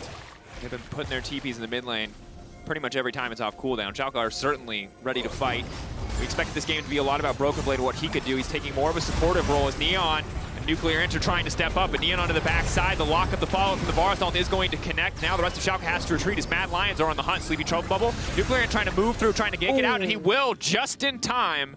I wonder if Armut could have used the Camille there to stop him from being able to get away. In the end, you can see how much poke Mad Lions have. Neon had to flash away. It's so much to deal with. He just wants a fight to start, but Mad Lions are just playing max range. Humanoid going in. The team backing off, Neon stepping forward, trying to get as much damage down as possible, but you can see Karzi just immediately trading back here, has the Moromana fully stacked up. Limit's gonna be sleepy, but there's more than enough members there to body block, and Mad Lions look so incredibly frustrating to play against. They go in every time their cooldowns are up, and every time they're not, they just kite you back, they poke you out, and you can see Neon's been running at that front line for so long, just praying for an opportunity to auto-attack, but Mad Lions simply will not give it to him. It's almost like a game of dodgeball. If they can land these sleeps and they can land these various Qs, then Schalke start to split, and once they start to split up, then Mad Lions can find the engage. You saw that the Armut and Elyoya instantly started jumping in the second Neon was out of the fight, and that's what they want to achieve. They want to poke someone else when they're out of the fight, just initiate straight up on them so they can't get the resets or heal back up. Now, Schalke's comp is better in 5v5s, in a straight up 5v5 in a vacuum. If something kicks off at this point in the game, Schalke should easily win. The Rise, the Kog'Maw, so much DPS. The problem is, like we said before, really short range. So Armut and Elyoya need to be careful and trust Humanoid and Karzi to make sure they're chunked out before the fight starts. And certainly as much as we praised Schalke for their execution to come back from what were some difficult early laning phases, by moving the Kog'Maw across the map, Mad Lions have also played this mid-game fantastically, not giving Schalke the 5v5s that they were looking for. Because when you see the carry scoreboards, 2-1-2 on the Rise, 3-0-1 on the Kog'Maw, you feel like Schalke probably have these fights in the bag. It's a 1-2-1 Zoe, it's a 1-3 Varus, but Mad have been farming up, they've been getting items, and they've been playing fantastically. I think the biggest thing now is control. If Mad Lions can get control around this Dragon Pit in a minute and have all the vision of Schalke before they step into River, then it's going to be even harder for them to retake. So you can see Schalke just grouping up Nuclear Int, dropping top waves, just moving towards mid, making sure they can get the push and get the setup before Mad Lions can get there first. Because if Mad Lions get the pings down and they have the setup, Schalke, it's going to be impossible to face check that Dragon. Maybe they fancy themselves a Baron rush to trade off that Infernal Soul. We'll have to see how they approach it. Bit of flanking vision directly next to the blue buff there. Important to call out as Arma's TP is up and available. If they overcommit here, a Camille on the flank can be a big problem. I think they can't give up Infernal Soul. They have to fight this. There's going to be a 5v5 100% here. Trading Baron for the Infernal Soul against Varus Zoe just is not worth it. It's all about mid-wave. It's all about control. Kire might have found Humanoid though. Humanoid goes in. He's unstoppable now, but the punch just comes out from Humanoid. He has the challenging smite as well. They're going to back off. Big damage onto Limit in the meantime. Barsal goes wide. Now that's something. Nuclear now going to try to lock up Carzzy. The flashback out to safety. Good damage. Limit now flashing forward. That's going to be the lockup. That might be everything that Schalke need. Meanwhile, it's Armor to the backside. Just trying to keep Neon out of this fight. The Camille damage is big, but it's not big enough. For now, it is a back and forth fight. In goes the Volibear. Limit looking for an opportunity to hook. Trying to keep his mid laner alive, but it's simply not enough. Carzzy raining hell from downtown. Arma taking 2 members' time on the side of Schalke. Yes, they got the Camille, but at what cost? In goes Elioya. Down goes Limit, and Mad will take the fight. Mad gonna get the Infernal Soul. I think they might be able to do the Baron as well. I think, nah, that's gonna be a bit of a stretch, but they're gonna get the Infernal Soul for sure. Kirei is around. Maybe he fancies himself a steal, but he doesn't have ultimate, and obviously he has no flash either. Elioya's gonna zone him away. There's no real way he can get into this pit. Maybe he can run around and try to smite it. He's gonna die, and if he does die, then Mad Lions can look for Baron as well. Kirei? The wall. Kirei now caught out. Kirei running. Kirei, this is not where you need to be. This was not your opportunity to steal. I guess it's Neon's turn now. It's going to be a sleepy objective, but that's the soul. Neon's dead. Neon, Broken Blade's there to back him up. No. Maybe, just maybe. Is this the craziest turn we've seen? That's a shutdown. Can they get anything else? Schalke, can they just turn right back to the Baron? Broken Blade was there in time, but they don't have a smite Dracos. Yes, Elioya's dead. It would be a 4v4 for this Baron, and Mad Lions have a lot of poke. Red side Varus is very dangerous when he's this far ahead. He has got the Serpent's Fang now as well, and you can see the range coming out. Schalke just trying to flash forwards to start the fight, but Humanoid and Carzzy were untouched. They do have a lot of damage for this Baron, but it's basically a 4v4. It's going to be a bit of a flip here, but I think it's not a bad one now that the enemy team has Infernal Soul. But if this Varus Q hits, oh, it does so much damage. Massive. Varus Q also does an incredible amount of damage, especially compared to a 900 damage smite. You can get the big damage you need the bubble. to steal an objective. Bubble lands, big follow-up. Boom, baby! Double Infernal Soul, the Zoe, the Varus. It's too much for poor little Nautilus to handle. He doesn't have any money. Humanoid and Carzzy are just playing dodgeball at this point. They have so much range to work with. And Schalke, the second Kirei used that ultimate to try and catch out Humanoid. They had no engage. Yeah. So Limit has to flash forward to hit a hook. That's a single target engage. Humanoid and Carzzy are untouched. They might get Baron here. They're waiting for Elioya to come around the corner. Waiting. Ultimate available. The rest of the team now stepping in. Arma leaping back there. It looks like the rest of the team is going to back off. Hold my breath for just a moment to see if the engage is going to come in. Now, even with this Infernal Soul, if Neon can get hitting and he can get through Elioya, he can get through Armut, and Mad Lions overcommit to him, they can still win fights. Kog'Maw and Rise, probably the two of the biggest scaling carries in the game, especially when you got a Lulu next to them. But let's look at this fight again. Now, Humanoid gets caught out in a way, but in fact, he doesn't actually lose anything. He just kind of burns the heal. I think that was a summoner spell, perhaps, and Kirei loses the ultimate. Now, the engage comes in from Limit. He flash hooks onto Kaiser, I believe it is. We'll see it here. But look at Carzzy and Humanoid. Although the ultimate does come onto Carzzy, they're pretty much untouched around the wall. Schalke is stacked up. This Humanoid throws the Qs. Carzzy throws the Qs. They're just shooting at them from a different screen at this point. Nuclear int, Neon trying to find some damage, but in the end, Mad Lions play it well. Really good patience. Armor, of course, taking the time, both Neon and Kirei. And overall, Kayla, you said it a few times, but again, dip, duck, dive, dodge, dodge. It's the 5 Ds of dodgeball, the 5 Ds of surviving. Unless you die from this composition that Mad Lions put together. That's the 6th. We found out. Schalke are learning firsthand what the 6th D is. It's die. Okay. Okay. Well, Neon's picked up the Navori Quick Blades, which means every time he crits, he can get the W off cooldown faster. Problem is that doesn't help with his range too much. It just means that he gets more straight up DPS and more uptime with that W. Mad Lions have the control, and Schalke are split up. Yeah, going over the wall, can't disable the tower. Mad Lions pushing in, happy with just the Infernal Soul. Pretty much the best soul other than Ocean, I think, that you can get with a poke comp. Especially when you're Zoe and Varus at 3 items. Rabadon's completed as well for Humanoid. If any of these Qs lands from these carries, you basically have to base. Yeah. I mean, that's the thing about the Quick Blades, right? Is that on the one hand, Kog'Maw has Perma W up, and that's great. On the other hand, Varus still outranges you with Q. It's a difficult life. See how much damage this does. Doesn't just land yet, but Mad Lions are forcing this Baron. Schalke, you have to make a choice here. Do you just run it down mid and take this mid tier 2, maybe take bot tier 2 as well, or do you contest it? Very indecisive, but they pulled the trigger now. Kirei has to steal this. Okay, he's going to be sleepy. They're just going to go in the second they see that opportunity and back away. That sleep lands on Kirei. Mad take that as their cue to take the Baron, but Kirei still wants to keep this fight going. Neon in the area. He's getting sped up by the Lulu. Neon on the backside, the only member of Schalke you need to watch. He and Nuclear Ant are the damage sources, but Neon locked up. Nuclear Ant has been isolated. He goes golden, but just for a brief moment, it's simply not enough. The fight has collapsed for Schalke. They split up. Neon trying to get something back, but Humanoid waiting in the dark. Neon, can he get the damage down? He's got 2 supports next to him. It's all eyes on the Kog'Maw. Arma waiting off in the darkness. Sleepy Trouble Bubble will not connect. The leap forward. Neon needs to start laying the damage down, but it's Elioya leaping into him immediately. Good damage being fired back, but Neon just cannot finish a kill. Mad Lions dipping in and out of this fight, not letting him complete a kill. That's going to be the ulti coming up. Perfect cleanse there on the sleep comes out from Neon. Flash forward from Humanoid. He wants this kill. can see the power of this Kog'Maw with supports around him. It's a 3v5 and Mad Lions can't get on top of him in the end. They do win the fight and they do get the Baron. But Mad Lions, really, really good patience on these objectives. Just, it looks funny to me that Armut's just part of 1 kill out of these 11 because the carries are doing all the work. Armut just has to sit and wait, and the second someone's dead, then he can start jumping in. But you can see Schalke way too indecisive on this Baron. They knew how fast he was going down. They saw it around 10 seconds ago. They were considering going mid in bot because they had 2 really good waves you can see on the minimap. But now they're forced to fight, and once they are, Nuclear In's way too split. Look at Neon on the left of this fight. He hit 1 time. He's had 1 auto attack this whole time. And in the end, really good focus from Mad Lions, staying together, Schalke splitting up, and the 3v5, they just chase him down. Yeah, the way Mad Lions are fighting just outside of the range of so many of the members of Schalke is a treat to watch. Carzzy now leaping forward. He tries to go for the Prowler Snore ultimate. It looked a bit scuffed, but Nuclear Int flashed anyway. Mom, can we have Reckless? We have Reckless at home.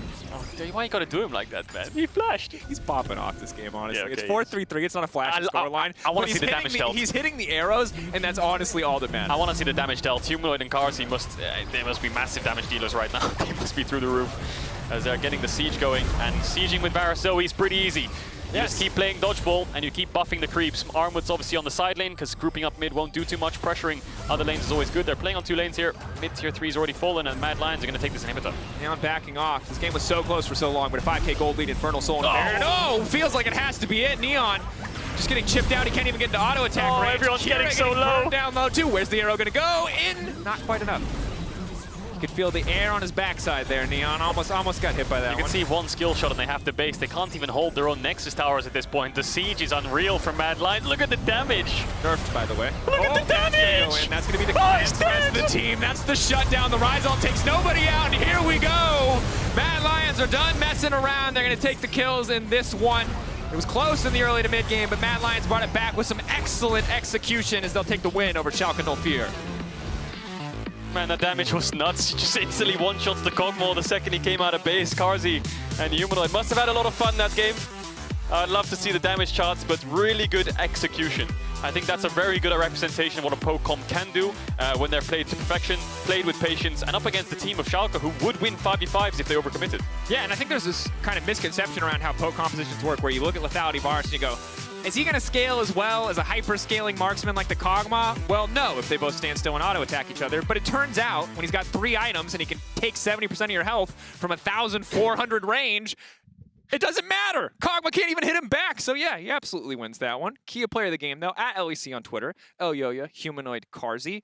Nerfed Varus, by the way. Yeah, the Q damage is a bit high. It all came down to dragons, though. Infernal Soul, yeah, the early dragons that Schalke gave up for tempo and gold came to bite them in the butt. Most certainly did. Infernal Soul, a powerful win condition. Definitely in the hands of poke composition. Fnatic, though, they picked up a pace with 2 straight wins. We're going to take a closer look at their play style before they face off against XL Esports. Lovely.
Welcome back to the LEC Mad Lions bounce back after their game yesterday. And Elioya, first question for you.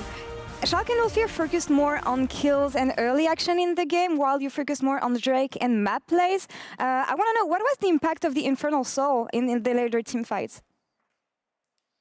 I mean, I think it was really huge. I think once we had the Infernal Soul, it was way more one-sided than it was before. So I think the Infernal Soul was really broken with our comp. Did you expect to go on such a close fight against Schalke today? Not really. I think that these both games kind of caught me off guard. I thought we were gonna be winning, let's say, easier, even though, yeah. Not because I was underestimating them. It's because I think we can play way better of what we showed these 2 days.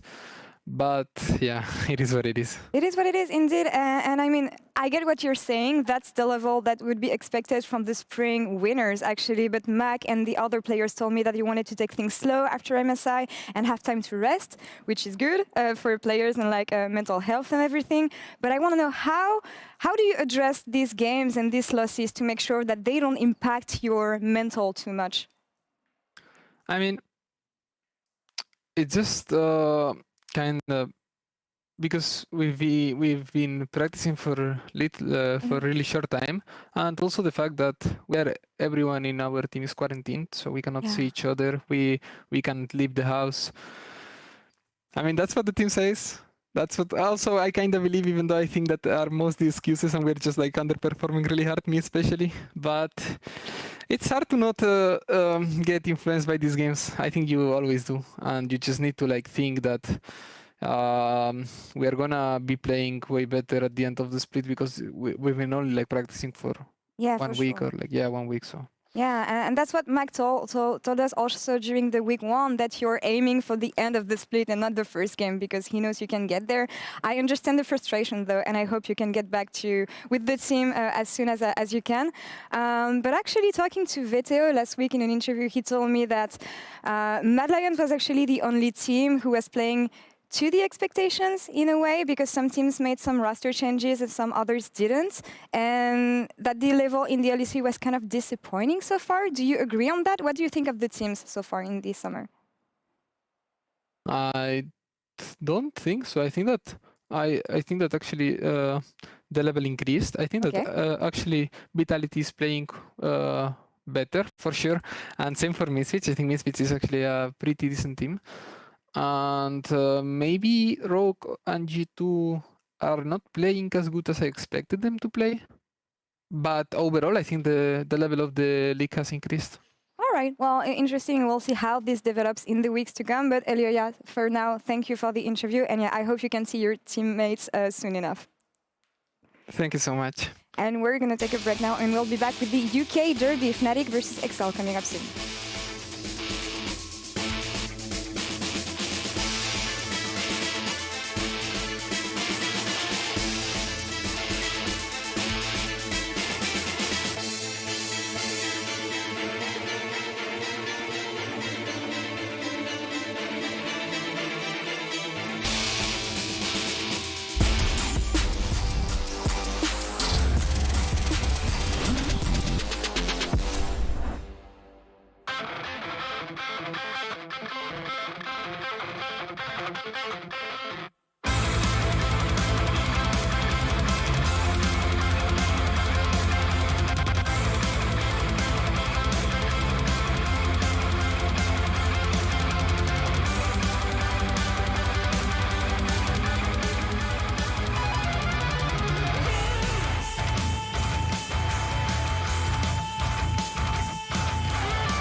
everyone to the Analyst Desk for Pride Weekend in the LEC. Trend on Twitch. We're now gearing up for UK Clash between XL Esports and Fnatic. It is an English class clash for the organization. Exceptional setup for the ASMR match introduction. Okay. Why are you guys whispering? All right, never mind. Jokes aside, hey, we got to do everything to keep up with the viewership. And, well, I think there won't be any need for that now because this is a fantastic matchup, the UK clash between XL Esports and Fnatic. Now, I want to start by talking about Fnatic and their aggressive style so far. The former champions have been a bit of a double-edged sword, I would say, in their first games with Bwipo in the jungle role. Verius, we've seen two distinct different approaches from him that obviously then extrapolates to the rest of the team. Yes, and I think that it's important to highlight that his very first game, he had that rumble, he popped off in the early game, he was sitting at 6-1, and then they ended up losing that game. And when we got to talk a little bit more with Bwipo, he was very open about how he felt that he was trying too hard to play for his lanes, to make sure that they were comfortable, to make sure they were happy, rather than necessarily doing what he was supposed to be doing as a jungler. And I think that sometimes you have to be willing to be selfish, sometimes you have to be willing to play for your team, and I think that his Karthus is a great example of him playing more for himself. And then yesterday they had a very clear win condition of play for bot lane, and he did exactly that. So even if Adam was dying, he wasn't trying to save that lane, which is working very well for Fnatic. One of the things I really like that you mentioned is talking about the playstyle, the mentality. Sometimes you have to be more selfish. Bwipo recently said in an interview, and I can't exactly remember where from, that he's not there to be a coach and a mentor and the guy teaching Adam how to play. Instead, what he's trying to do is share with him context on decision making. At this stage of the game, this is what I can do. This is what you should do. So he's letting Adam play his game while he is focused very heavily on trying to be the best jungler he can be for this Fnatic roster. Seems fair because obviously he is also adjusting to a lot of things in this role. If we look at some of the replays from yesterday, especially centered around ganking that bot lane, and also then Upset and Hylissang saying, thank you very much. We are now going to make sure that you are going to win this game by being so instrumental in the team fights. Hilly's engages were, as always, on point and his team fight prowess. But it seemed to me that I saw a Fnatic that was very much on the same page yesterday. Yeah, I very much agree. It felt like that they had a surprising amount of control, which is something I think that we couldn't say for last split because it was very much go, go, go all the time. And of course, we're still working with a limited sample size, but they respected and responded well to the aggression that we often saw from Vitality. And a criticism that we often gave to Fnatic was they overcommit, they go for fights that they shouldn't, whereas I felt like a lot of these fights that they were going for were smart, well executed, and they were consistently coming out ahead. I don't think I have enough confidence to say that this will be the trend that continues, because I think Fnatic in their DNA may want to continue to push the boundaries and play forward, but the thing that you cannot discount or disregard, the impact and the strength that Upset and Hylissang have in any game that they play. If you can get them ahead, they are game changers. They are players capable of winning you matches. And in yesterday's 26 kills for the entire game against Vitality, those three players were involved in 22 of them, Bwipo, Upset, and Hylissang. Yeah, very impressive. Reckless and PGL was also saying that he thought they might be the best bot lane in EU at this point in time, which I found very interesting. But they're up versus XL now, and XL had a lot of question marks around them with the roster change. Of course, Nukeduck coming back into the lineup as well, and they are playing above expectations. I think they've had, I would say, a good start. You know, I don't want to say like it was the best start in the world, but they're 2-2. And when you're XL and when you're still looking for that playoff berth for the first time, this is what you want. I think it's very fair to say that expectations are very low for this team. Yeah. Right? So relatively speaking, it is easy to play above expectations. I do, however, think that you are seeing two sides of a coin also for XL. Nukeduck in the two Akali games that they played, they were both first picked, one of which the team fell around him. In the other game, he had zero impact. The next time, he was able to have a huge positive influence and impact. And when you look at the players of Nukeduck and Denik who've come into this roster as well, the changes from spring to summer, you even aren't even 100% sure what influence they can have. I do believe Nukeduck can be a positive influence for this team, and I think yesterday's game, it was started by Dan. It certainly was. I think that Dan is a player that for a long time was promised to be this hyper-aggressive early game jungler that due to the nature of the meta and his fit within the team, we didn't really ever get to see. But yesterday, I think we did get a great glimmer of it and what he is capable of doing. And when you unlock him in the early game, this then further unlocks Nukeduck in the mid to late game. And we really saw a great Azir performance from him yesterday and a great Akali performance from him last week. And it's just a small side tangent, of course, but Dan being promoted up to the main roster from the ERL roster, coming up against Fnatic in this clash. These two organizations have battled a lot, and now Dan has been on the receiving end of Fnatic Rising defeats at ERLs.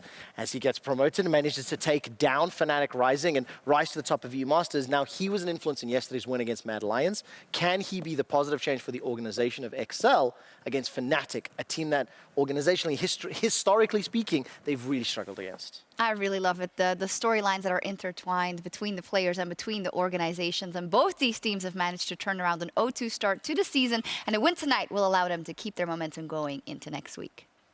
Hello, welcome. I mean, I'm excited. I want to see if Excel can keep the momentum going. I love what Nuke Duck brought to the table yesterday. Also, Dan highlighting, I think, is super exciting because naturally, Upset was like the center of attention on Fnatic yesterday, don't get me wrong, but the whole Bwipo jungle thing I think is going to keep our attention for at least a few more weeks before we accept it as what it is. So Dan versus Bwipo, definitely where I have my eyes. Yeah, and I think that Bwipo played pretty well in that game. Even though Upset was the carry, he was the one counter-ganking, getting him ahead and making sure the bot lane could snowball with that Kalista. So 2 picks I'm looking at in this game specifically is Kalista for Upset and Xin Zhao for Dan. So we'll see if those are banned away. But just like they said on the desk, Dan obviously on Fnatic previously, on the LEC team as a substitute, on Fnatic Rising, all these things. And now he's going up against the main roster of Fnatic on XL. Interesting shift. And of course, the history not stacked in the favor of XL. Very much stacked against the Bosi. Always an opportunity to upset, always an opportunity to defy expectations. Upset, I see what you did there. Unintentional, but I'll take the points. Thank you. And as the funky music begins, so too does Champion Select. So get ready for it. We got our eyes on aggressive bottom lane picks for the side of Fnatic and aggressive early game junglers in the hands of Dan. Things we're going to be tracking here in this pick and ban phase. Now, Kajal, to supplement this, I expect maybe we see something like an Ezreal taken off the board by the side of Fnatic, simply to make sure that Excel don't have any safe laning options up and available. Whoa, this draft's going fast. There's a Xin Zhao ban, like we talked about. We'll see if XL want to take away the Kalista, but for now they've taken away the Viego. Lucian, very strong in this patch, and as I say it, that's banned away too. So we'll see if Fnatic want to ban away a Kali here as their second ban, which I think is also a good first pick for the side of XL, but no, it's going to be Gwen taken off the board. Really powerful champion as well. And there's the Thresh from XL. So I think Fnatic's last ban should be a Kali here, I'd expect. Otherwise, XL are just going to instantly first pick that one. But there's a lot of champions up and available. We're looking at things like the Kalista for Upset. We're looking at maybe perhaps things like the Rumble. Udyr could come out in the jungle. We'll see what XL want to opt into. But like I said, Ezreal's open. And it's going to be a first pick Volibear, interesting. Now, Udyr and Rumble being up makes it so Volibear is not that big of a priority. 3 junglers available, but XL seems to prioritize that quite heavily for Dan now. And Fnatic probably going to respond with things like the Rumble and the Ezreal. Or maybe the Kalista. And the thing that I like about it is it certainly sets up Dan to be aggressive. Again, yesterday was a departure from what has felt like some quiet early game performances coming out from Dan outside of that single Sejuani game. So seeing him get aggressive on the Xin Zhao was a pleasure to watch. See if he can do the same thing now with this Volibear in his hands in the jungle. But the response from the opposite side, Fnatic is going to be the Renekton. Technically a flex pick, as we have seen internationally. Not a lot of Renekton mid here in the LEC. Now, Renekton was hit just slightly on this patch, but not enough to significantly affect the champion. Yeah, I'd be surprised if Fnatic don't take away the Rumble here, because I feel like, actually, no, you can pick it on 3 because the Volibear has been picked away. Ignore what I just said. Okay, they are going to go for it anyway. Still could pick it on 3 and pick something like the Ezreal here or the Kalista, but instead they're going to take the Rumble AP jungler with the Renekton. You're completely right. This champ has been nerfed a little bit on his Q healing on creeps. I think this is the first Renekton we do see in 11-12, but XL instant responding with Karma. Ezreal, really powerful champions. Karma obviously can go towards the top lane. Ezreal, one of the strongest AD carries on the patch, and you can still play Ezreal Karma bot. But there's going to be the Kalista on 3, like we were talking about. And we'll see what support Fnatic can get their hands on. What they really want are things like Leona, Alistar, Rel, Nautilus. Now, I think the Nautilus, Leona, highest on that list. I think XL should take those 2 away, because the Alistar obviously into Ezreal. Alistar into Ezreal, you can just shift the combo. Most certainly can.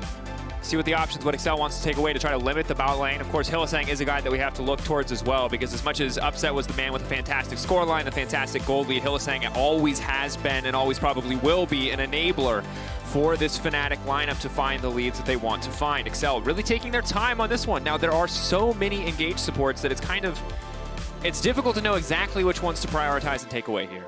Yeah, Nautilus, Leona, I think a top 2, I'd say. Rel can be an option, Alistar can be an option, Braum could be an option. For Hylissang, even Set could be an option. So there's a lot of support picks available. I think Nautilus, Leona are just good bans to take away from the Kalista, because they're the best enablers into Ezreal especially.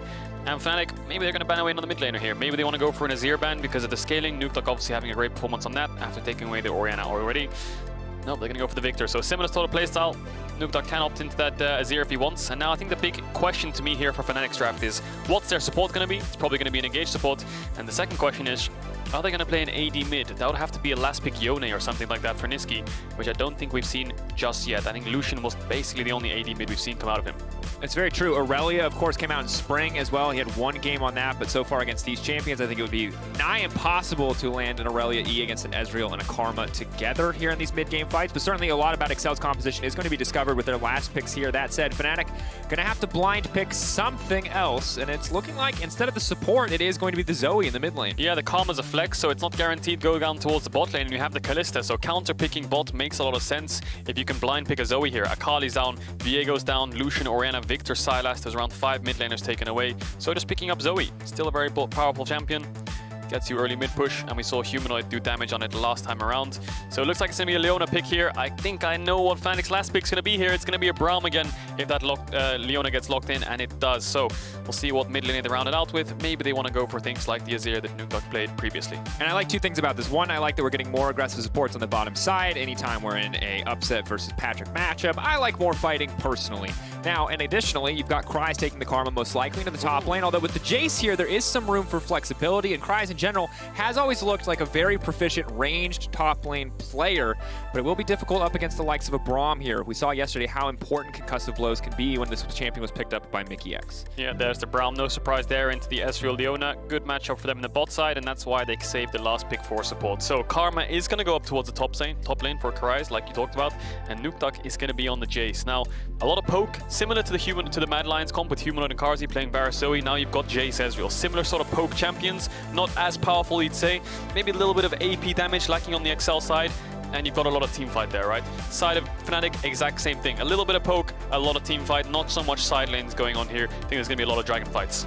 And I'm ready for a lot of fights. Again, Fnatic were king in the skirmishes yesterday. Hylissang feels like the player who got most of those fights started off, but it was Bwipo, Hylissang backing up. Adam and Niski certainly played their part as well. For Excel, they were able to find their footing in the early game as well as the mid to late game fights. Can they do the same thing up against Fnatic, a team that has been surging? 2 wins on the board for Fnatic in their last 2 games. Can they make it 3? Obviously, a lot of big questions on our mind here. And something we're going to have to track as we get ready for this game. Now, important to note, we are just slightly delayed here. So we'll keep you guys updated exactly as to what is going to happen with regards to that. But in the meantime, we have a bit more space to talk about the draft, talk about what this means. And what I'll say is, I see a lot of AD on the side of Excel. Yes, they got a little bit of magic damage from the Karma. Yes, they got a little bit from the Volibear. Yes, even a little bit from the Ezreal. But the Jace Ezreal as your primary damage threats feels pretty AD heavy to me, Kadril. Yeah, and I think that people look at compositions and they're like, wow, too much AD, too much AP. But then you also have to look at the context of the game and what they're up against. You know, you look against Rumble, Zoe, Kalista. They're not going to build too much armor, so you're not going to threat there and taking down their carries. But yes, they do have a Renekton Braum, so they will be building towards plated steel caps, you'd expect. Maybe not the Renekton because he's laning against the Karma, so that would hurt a little bit. But still, I think they're going to build the armor items. It's not like the enemy team has an Orin, a Malphite, a Sion, an unkillable kind of champion that's going to be in your face for these AD champions. So it's not the end of the world. Obviously, in a vacuum with 6 items, the Jace Ezreal will probably struggle against the armor items from Fnatic. But as the game progresses, if you can get early dragons rolling, there's a lot of different factors you have to take into account rather than just the fact that they're full AD. And it's certainly the reason why we've seen so many of these poke champions, whether it's the Varus, the bot lane, the Zoes, the Jaces, all these long-range kind of poke champions be so popular. There are really no tanks in the meta right now. There is nothing that can really punish you for having these really limited burst windows that can just stand there and eat the poke. Part of the reason why Varus feels so oppressive in the meta. But something we'll keep track of course, as we get into game. For now, there's going to be delay heading into game as following champs like Fnatic reported internet connectivity issues to league officials. Now, as that gets investigated, we're going to send it back to the analyst desk to further break down, to share their thoughts on what happened here in Picks and Bans. Thank you very much. Unfortunately, a little bit of a delay, but that's okay because we set up the game. Now we have the draft, and now we can see, you know, what actually happened. Vedius, what are your main takeaways from what both teams decided to field? I can tell you what I found interesting is that Bwipo is back on the Rumble just because the opening game he played as a jungler versus Misfits was also on the Rumble, and he did so incredibly well in the early game. I wonder if we're going to see a revert to that play style versus Excel with the pressure in the early game. Do you remember what he played the Rumble with in his first game? No. Okay, so I seem to recall a Viego in the top lane. Right. The thing is, I don't remember his bot lane. What I do remember is that there was strong skirmish presence, but I think the distinct difference between that comp and this comp is he's now playing with a Renekton, who inherently has a lot of strong setup when it comes to AP junglers. Very typically, we would see things like Nidalee Renekton. We've also seen Lilia Renekton. Rummel Renekton is like the next iteration of it, but Renekton has such strong lane presence that we may actually see Bwipo focus around Adam. We may actually see him invest more time, or we may see a very classic play where he actually just looks to play for top, get a quick early gank, get Adam just the advantage he needs to win by himself, and then they start investing everything towards the bot lane where things like TP, ganks, roams, and basically the whole game plan becomes about trying to get upset and Hilly ahead again. And of course, in that game, just so you're aware, it was Zyracon. And it was into the Kai'Sa Alistar. Yes. One of the things that I found interesting as well, and I probably put more stock in it than most, but taking a look through XL's drafts and priorities over the course of the 5 games that they now have completed their drafts on, 4 of them has either been a first pick jungler or a forced rotation jungler if they're on the red side. And I think with Dan's performance yesterday and seeing the impact that he did have, I quite like that. I also think it is an indication on whether they're trying to prioritize the resources, the decision making in terms of what their bans are. So I think whether or not Dan can have that same impact, it'll also be challenged by the fact that we've already seen how good Bwipo can be on that Rumble. And I don't know how much this is, a point or not, but it was interesting that yesterday in their win, XL had Cries on the Lulu in the top lane, which to me also signals here is something that can help out the rest of the team. This time around, you have Nukeduck who's on the Karma in the mid lane. It seems that they have something in mind in terms of, okay, we want to protect our carries or support them a bit more in those team fights or whatnot. I don't know how important that is, but I think it's a clear strategy. So something that we have discussed for many years now is that usually worse teams struggle to play harder to execute comps. And the main reason for that is when you have a harder to execute comp, if you make one mistake and get punished, it's a lot harder to come back into the game. So playing against a better team, making those mistakes is a lot less forgiving. And I think that one of the things about poke comps is that it's very easy to get baited into bad fights because the idea is that you want to be on objectives first, force your opposition to walk into you, leverage the fact that you can damage your opposition before they can actually start off a fight, and then you use things like the Leona and the Volibear to actually then engage. What I think was very successful for XL yesterday was they did have, as you rightly said, a pretty standard teamfight comp. Azir, Xin, Lulu, that trio alone already gives you so much teamfight power, range, utility that it's quite a forgiving comp, and the longer the game goes, the stronger you're going to be. The thing I'm concerned about for XL is this comp requires scaling, patience, good execution, versus Fnatic that's like, hey, want to fight? Hey, want to fight? Hey, do you want to fight? Hey, how about a fight? And they get to pick and choose as many fights as they want because they have so many tools to actually pick these skirmishes whenever they want. So I'm concerned that XL is not going to get the slow and patient game that they're looking for. So does it look like, Trevor, that XL has drafted themselves a pretty complicated game plan based on a lot of Isn't this the quintessential XL team composition? Don't mess up early, play scale for late game. That's something I think I've heard so often about the team and the org, rather. The one thing I want to highlight that I'm interested in is the fact that Nukeduck on Karma immediately caught my attention. When I take a look down his champion playlist, career, all time, the most played supportive mid laner is Lulu at 7 games played. He does have 3 professional Karma games, all 3 of which are losses. But when I think of Nukeduck, I do not think of Karma. I do not think of support player. Yeah, I think he is on the Karma, no? Well, what else? So this is the draft order. This is the draft order. I'm quite sure he's on the I wasn't sure what he locked in. The Jace then will probably be in the mid lane. I thought that he was on the Zoe. Jace. Yeah. Let's double check what his Jace numbers are. Swap. Confirming from production, it is in the mid lane. So then it... Wait, which is the prompter says Jace is in the mid lane. Right, so that then actually makes a lot more sense as to my point yesterday. Cries now on the Karma, yesterday on the Lulu. Apologies for not catching the swap when it came to us. There was a bit of communication mishap in that one, but it does make sense. It's still the same kind of idea with Cries twice in the supportive matchup. And to pivot my thought now on this one again, Jay, 6 games played professionally for Nukeduck, 1 win, right? And when I think of Nukeduck as a player, I actually kind of think of him in many ways like leader in some ways, that he's that in-your-face assassin type of player and style. And just to go back to the question you asked right at the beginning, difficult to execute, patience is required, coordination, and obviously vision as well. When you look at the range and the opportunities to start fights for Fnatic, it's very scary for XL. All right, let's see what happens. We're ready to head into game. At least the casters know which champion is going to which lane. So Casting Gabriel, take it away.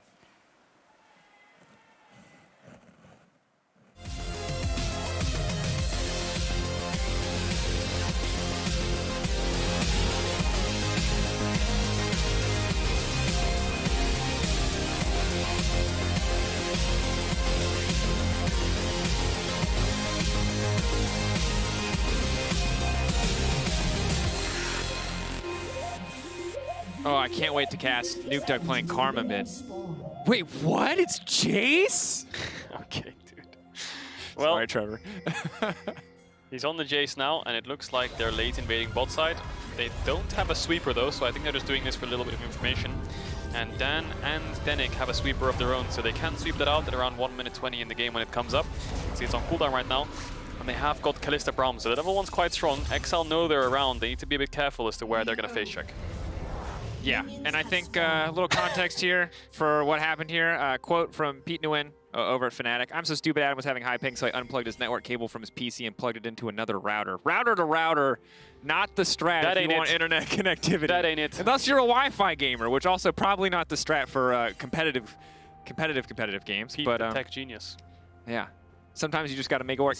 This is very risky from XL. Let's just look at this, because Adam's going to spot it out, I think. Oh, it's a waiting game. He's going to see Dan now, but Whippo's doing Raptors, so he's going to get level 2, I think, if he smites them with Q up. Dan needs to get this ASAP and get out. Whippo is actually saving the smite. He has vision. He's going to get level 2 now. He can pop W, and he might be able to flash steal it. 400, getting lower. Oh, it's over. That's the worst start. No. He got Bofa, Dracos. He got Bofa. Bofa what? Bofa those camps. Sorry, I had to. Now Dan is level 1. He has no potion, and Whippo can chase him around the map. Sorry, you're trying to bring it back. Oh, Bubble's gonna hit. Oh, nope. that's Okay, nice. now the problem is Dan's level 1, and Whippo's not gonna let him do a camp to get to level 2. As I say that, he's gonna let him get his topside camps, and Whippo is 2 camps up. And of course, Hellsang's not actually disconnected. That's from the reconnection earlier. We are playing on a bit of a delay. Okay, things that I like, Cagel. First off, Ward coming down early game, trying to spot out the pathing on Volibear. We know Volibear is going to be active early. Knowing where he's going to be is big. Now, the flip from XL, I don't mind it normally, but it just absolutely did not in any way pay off for them. It went about as bad as it could, short of somebody dying. I think Dan thought that Fnatic was starting on his bot camp, so he would just split map and trade it. In the end, Whippo wasn't there, and now we talked about Whippo perhaps actually walking into Dan's jungle to take away his topside camps because he's level 2. But what he's actually done, instead of doing these topside camps, is he's run to his bot side. He knows that Dan has to clear 3 camps topside, and now he's trading 3 quadrants of the jungle for 1 on Dan's side. So the Volibear is going to be behind. They're going to have permanent information as to where he's going to be. He's going to be topside for the rest of the game. Whippo's going to take all 3 camps bot side and then full clear from bot to top.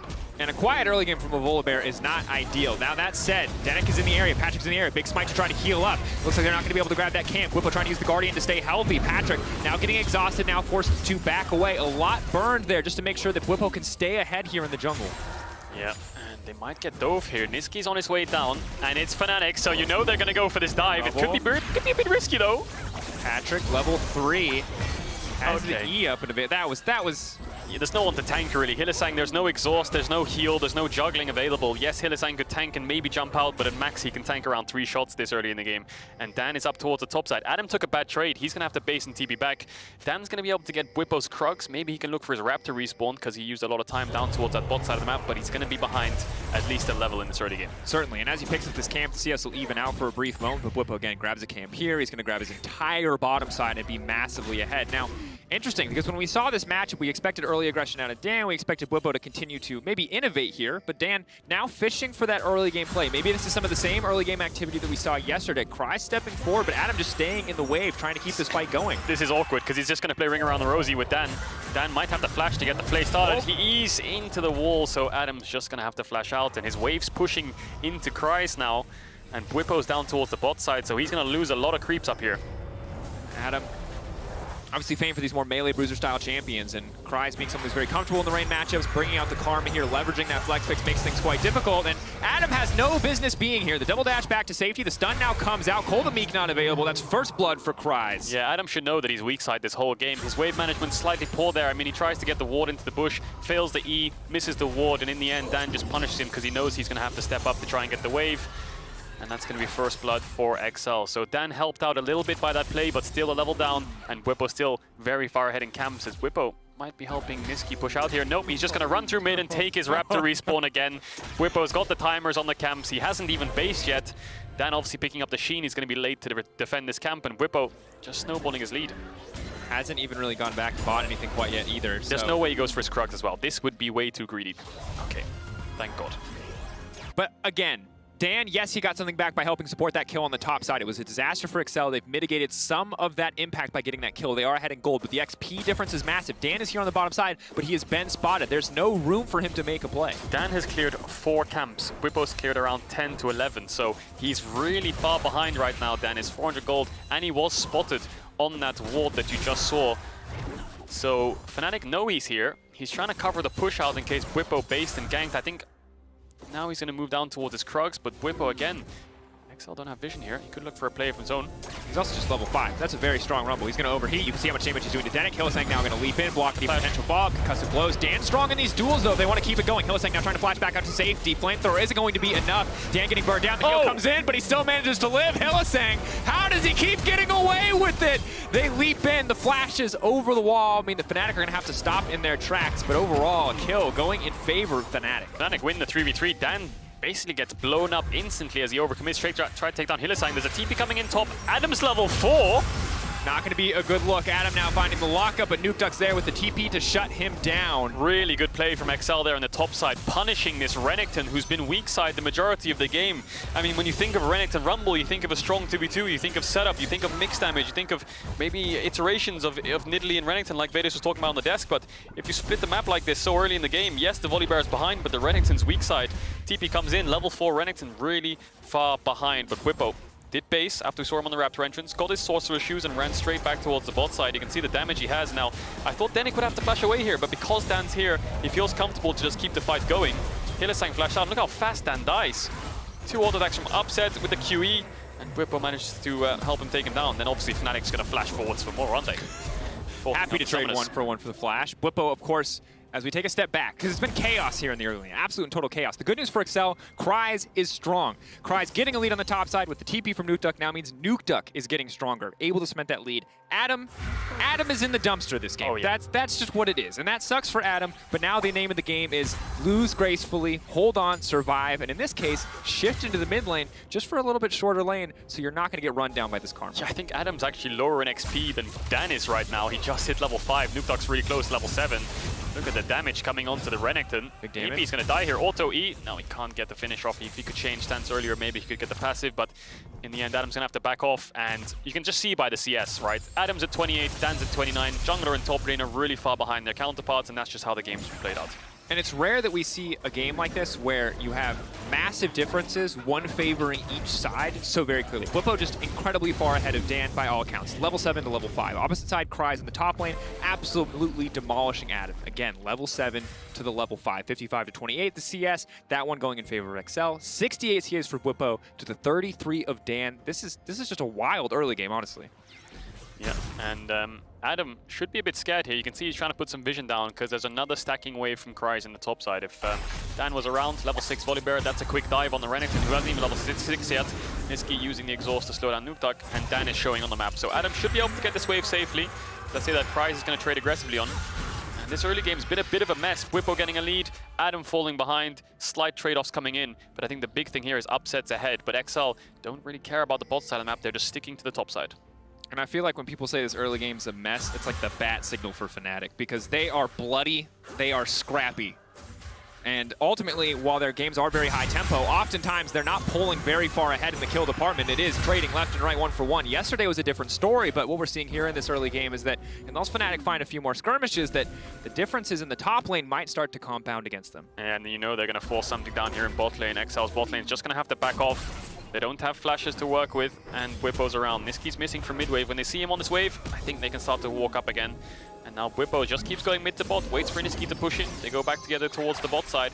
In the end, they're going to lose the Herald for this. We'll see if they want to contest. Nukeduck. Damage, follow-up. Goredrinker picked up off the ground. Minion as well has the stolen flash. Niski going to finish that kill. Well played. Really good play there from the jungle mid of Fnatic with the equalizer taking down Nukeduck, and that means that Dan can't get the Herald. Fighting in bot though. That locked up. Hylissang there in time to block the Ezreal ultimate. That's going to be big. Stun now traded back. Denik going to take a bit poke. That's a good representation right there of the power of Braum into engage Aftershock supports. You saw Denik go in, Hylissang blocks all the damage from Patrick, they re-engage, and Denek's the one who's forced out. The trade was pretty even overall, but that's just a good representation of why Braum is good into these Aftershock supports, and they're winning out on the bot side of the map. Kalista obviously getting herself ahead, 20 CS roughly in the bot side, and Fnatic with that play in mid are going to get themselves Herald too, so they started to own the whole river now, and they're starting to crack this game open slowly and surely. Just the Dragons left on the cards. Whippo's bot side camps are up. I think they might try to play towards bot side now.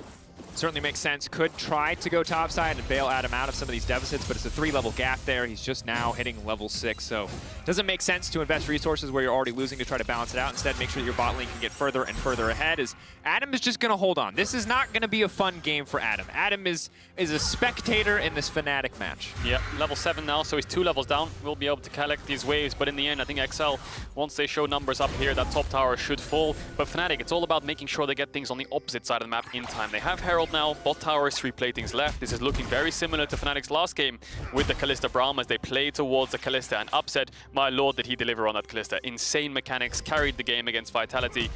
Really, really excellent play coming out from him.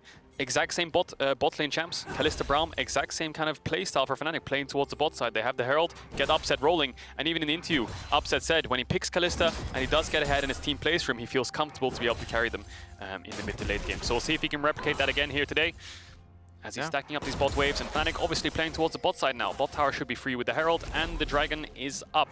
Dan's on the back foot. We'll see if he can find something though. And additionally, with Kalista getting past the level 6 point, it's that much easier to play aggressive. Hylissang continue to step forward, be the aggressive self that we all know that he wants to.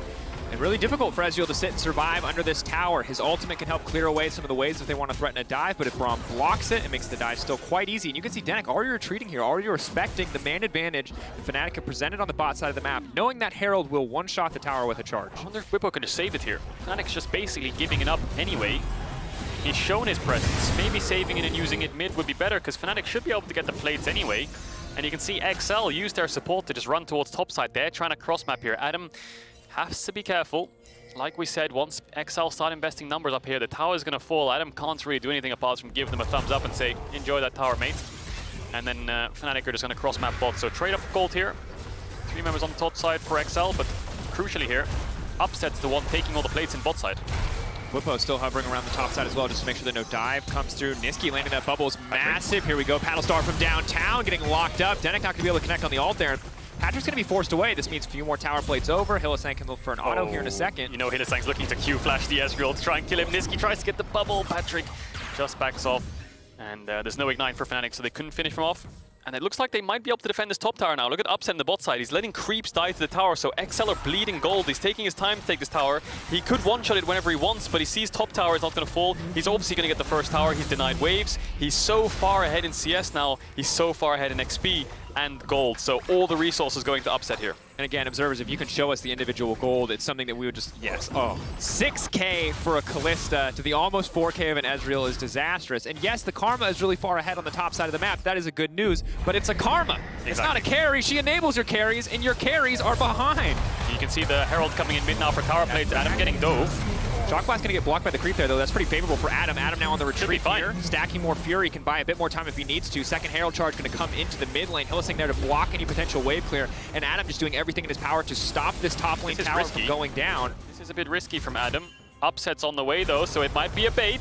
Dash out. The tower's going to fall, and they can just retreat. Adam now going to move in. That's the stun. Now they're just going to go in. That's the follow-up. The healing from Adam is absolutely massive. Dan just has to run away, the poor Luchador Bear.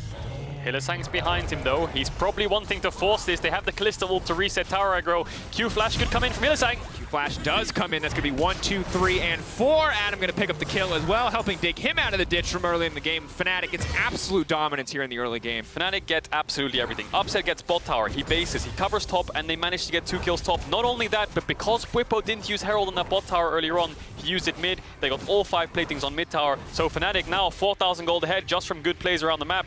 Noobtuck's TPing bot here. Maybe they want to try to get this bot tier 1. This is a bit confusing because Adam and Whippo will be around.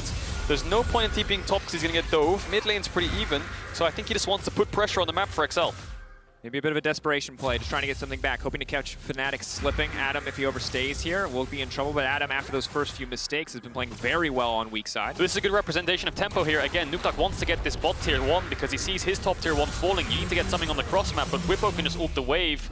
And again, it's going to take XL a long time to get this bot tier 1. Upset's already taken the top lane, and he's pushing out. Upset again can base now and just cover his team again. So we'll see what he does end up doing, because XL just overcommitting resources. You fall behind in creeps, Nukeduck roaming around, Niski's up a level, he's up 20 CS. You can see Patrick's holding mid, Upset's up a level, he's up 40 CS. So it's really difficult for XL to manage the pressure points on the map. It certainly is. Mythic items now coming through, everyone's looking strong, Adam's digging himself out of the hole, and just across the board, Fnatic pulling pretty far ahead. Now first item completion comes through for Karma, that's Kryze's advantage, maybe it can help them out in some of these small skirmishes, but it's just such a massive lead for 15 minutes in the game, and it feels really difficult for XL to do anything right now to get themselves out of it.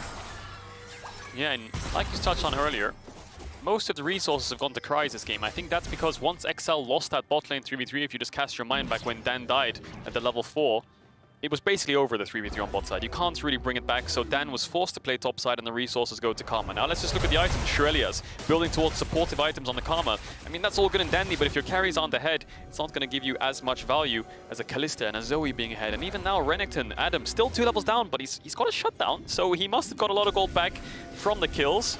And Fnatic now setting up a siege. Mid tier 2's low. Upset's already pressuring bot tier 2. 2 pressure points for Fnatic, and Adam has TP ready in case anything kicks off. Patrick just trying to throw down the ulti to the bottom lane, clear out some of the wave, because Upset just continues to step forward. At this point, Upset probably stronger than any individual member of the enemy team. Nukeduck certainly has a lot of burst on the Jace, but he has to get in range to use it. What they're doing here is they're just keeping mid and bot pushed in, and then they're going to go straight to Dragon. XL can't really respond because the waves have to crash. If you look at Patrick, has to catch mid wave, he's showing. Nukeduck has to wait for bot wave to come in, he's showing. So Fnatic get themselves a free Dragon. And this is going to be the aim of the game for Fnatic. Just keep pushing in lanes and going to neutral objectives. This is going to be the second Dragon. It'll be around 26, 27 minutes until we get a soul. But that's what Fnatic are building towards. Makes sense. And I like the way that Fnatic are playing. It starts off very scrappy, it starts off very explosive, but now that they've built this lead, it's very clean, it's very systematic. It feels so difficult for XL to get out from under the pressure Fnatic are putting down. But that said, Kadril, we have a bit of a side note, bit of a tangent here. We're running a poll here on the old LEC Discord, discord.lec.gg. Vote for your favorite jungler. Who is your favorite? Let us know. Your favorite? Is it me? It is you. Aww. It wasn't you when you were Hardstuck Master, but now that you're Challenger, I can say that without shame. I can say I'm proud of you. You're like a proud dad.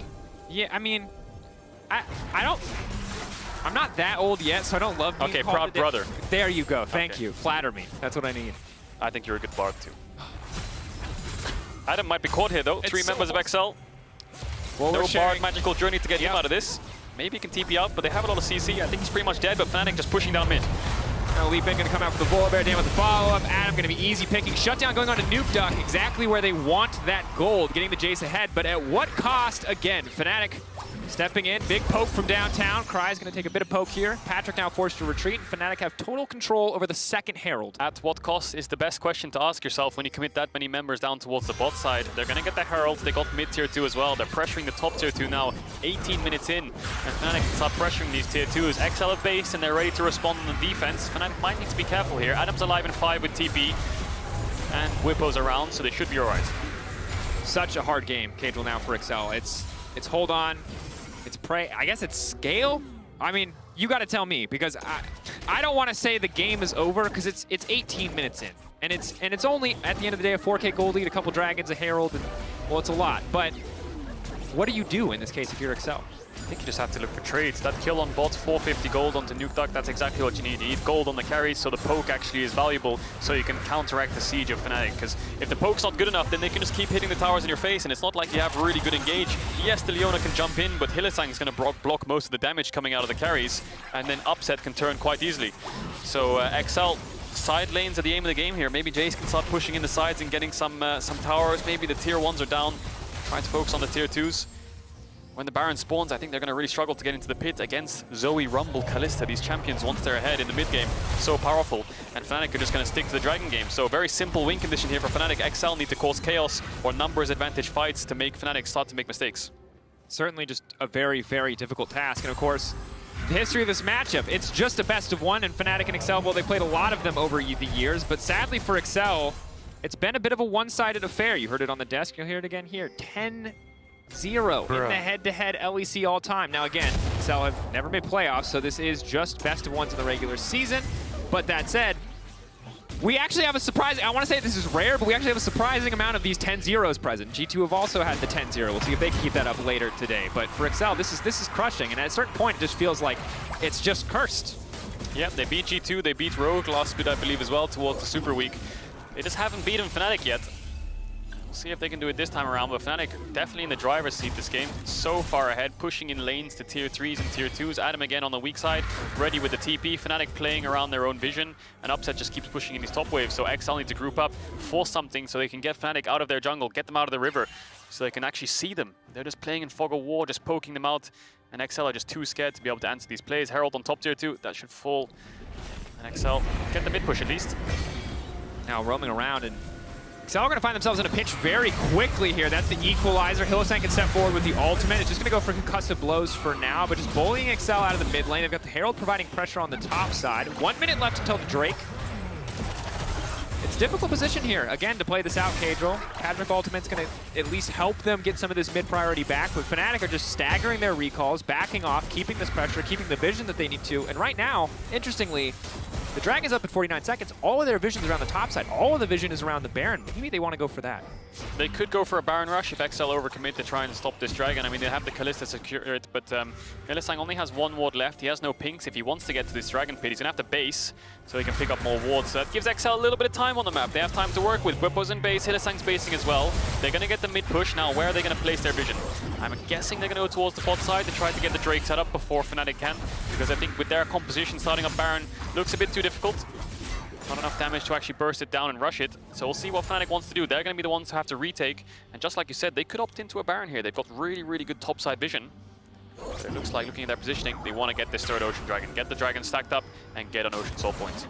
Would be a very early Baron too. Only 22 minutes into the game. Ocean has now spawned. It would be Soul Point for Fnatic first. Drake, the side of XL. Like the mechanics there, coming in from Hylissang with the E to cancel the animation. Bubble onto Patrick, he's asleep. Bubble's going to be asleep, he's going to get the knockup, he's just chain CC down. Patrick going to make it unsafe, he just barely whipped now moving in, but the Rifters are there to body block. Raptors keeping him healthy for now, but it's Denik who's going to get cut down. That's going to be the Rend. The rest of Fnatic now chasing forward. It should be Fnatic's control of the pit, but Nukeduck trying to lay down the poke might cost him dearly. That's the stun, that's the fall. Flash out to safety from Nukeduck. Good poke back with the Ezreal ultimate, but not enough to stop Fnatic from taking the Ocean. Yeah, it's a 4v4, but I think Patrick is just way too chunked out to be able to contest this. Bwipo's not alive, so they don't have Smite.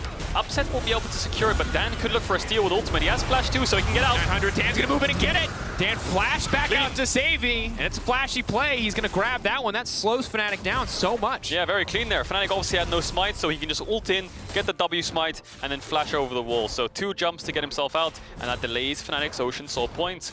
Fnatic definitely making some mistakes in these fights here. Bwipo getting a little bit too overconfident, flashing over the wall and giving a huge shutdown over to Patrick, who now has a kill, and is building towards that Muramana. As we just look at this again, you can see the TP from Adam comes on the side. And then Fnatic, the bubble hits Patrick, and so does the equalizer. So I thought at this point, Patrick was pretty much dead, because he gets equalized, he's still asleep, and as soon as he gets knocked up, the Zoe Q comes in. I thought he was dead, but he flashes over, Bwipo tries to finish him off. Patrick gets the shutdown. And then, yes, Fnatic do manage to pick up 1, but it's a 1-for-1. And XL get the Dragon, so they've delayed this game out a little bit, and they're holding on. Upset now on the retreat here. Big stun, easy follow. It's going to come through. Nukeduck should be able to finish this one off. He can get melee range. Tries now chasing. Upset refusing to die. The shutdown is there, though. Dan going to get the second proc of the W. That's huge. Upset's a crucial part of their team's damage. Maybe they can look to start up Baron. It would be a bit too risky. Niski's obviously going to clear out this mid wave, so that means that XL can't pressure mid tier 1, so it's just going to be a shutdown over to Dan. Still 2 levels down, still very far behind in CS, 100 CS behind. But he's going to get a shutdown. He should be able to build towards tank items. Just buys, again, more time for XL, who are still around 4,000 gold down, but they're stalling out the game. And again, stalling out doesn't feel too bad here. You can see that their composition does do a lot of damage when they have the freedom to find these isolated targets, and certainly when Hylissang is not in the area, but it's going to be tough for the side of XL. I think one player we naturally look towards on XL is going to be Nukeduck, one of the big roster changes coming in. People wondered how he would do. Well, yesterday on the Azir, he was an absolute monster. Today on the Jace, he's certainly got a few kills under his belt. While it's hard for XL, it does feel like you can put some expectations on Nukeduck's shoulders that he needs to be one of the players to step up in this game. Is it the decade of the duck? He's got Dan and Denik next to him. What? Okay, so we had the 6 Ds of dodgeball, and now we need the 6 Ds of Nukeduck narrative. The decade of the duck. We'll see if he can pull it off. If he can dig deep. If he can dig deep with Denik and Dan in the decade of the duck. In these dire situations. Okay. Over the 4th dragon. Over the 4th Dragon. Well, it's not going to be the 4th Dragon for Fnatic though, because XL have slowed that game plan down, and they just keep grouping up mid and pushing down mid to make sure they can get vision on either side of the river. For now, they might try to focus this tier 1 mid. They have a little bit of poke with the Ezreal and the Jace, and Adam is in bot side with no TP. XL know his TP's down, so they have a numbers advantage to work with. They're going to clear out some vision, and maybe get some setup of their own. LeC obviously basing now to pick up more wards. And I like this. Patrick feeling really confident to step forward here. Of course, Adam is on the bottom side of the map in the meantime, but XL keeping their clear priority over the mid lane. Yeah, and Patrick has 2 items. He has the Muramana, he has the Sundering, he has a red buff, he has a Calm next to him as well, so he has a lot of good things going for him in terms of being able to play aggressive. And Upset, although he's still a level up and he's still up in CS, he has a Guardian Angel now, so still no flash. But he has that Guardian Angel next to him in case they overcommit and do manage to take him down.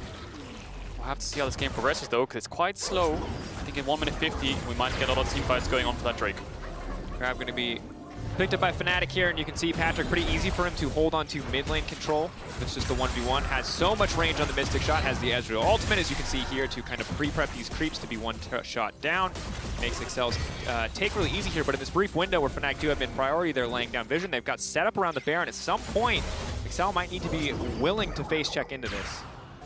Yeah, XL, you can see the map is full. It's a bit dark here. They need to get some vision to see what Fnatic are up to. They don't even have wards on the Baron, I believe.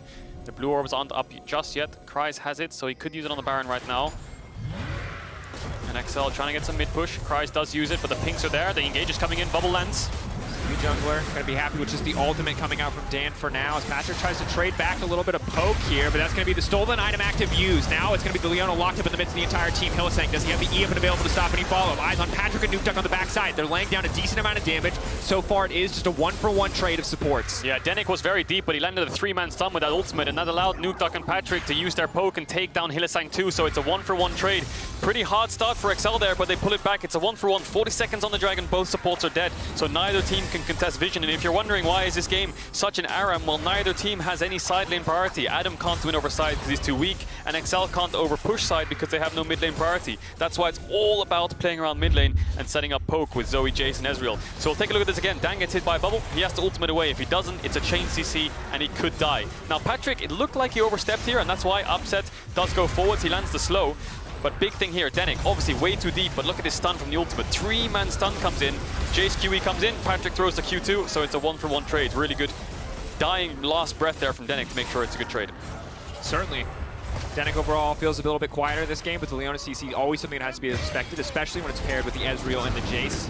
That said, Fnatic, they're going to be able to grab their 3rd Drake of the game. This one uncontested. XL, very fortunate, is the steal from Dan just about 6 minutes ago that is allowing them to stay in this game, that is stopping that from being Ocean Soul for the side of Fnatic. So XL very happy to have a little bit of extra time bought in their favor. Yeah, 4 minutes 50 on the clock for that Ocean Soul now, so XL have a little bit of time to work with from that steal from Dan, just like you highlighted.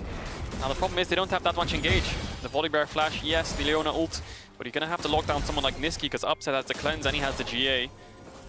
And Fnatic are the ones keeping control. You can see they're just pushing in mid-wave, sitting in fog of war, waiting for XL to overstep and then looking to punish them, because Fnatic doesn't really have that much engage either. They just have a lot of poke, and Adam just keeps sitting on these side lanes, who has recovered a lot now. He's the same level as Kryze, he's up in CS. And looking at that early game, in the first 10 minutes, 3 levels almost down to Kryze. Good recovery on the side lane, and I think his carries being ahead has helped him do that, because they've just been doing all the work in mid while he's climbed himself back up on the sides. He has 2 items now, and Fnatic might want to look to force a little bit more here.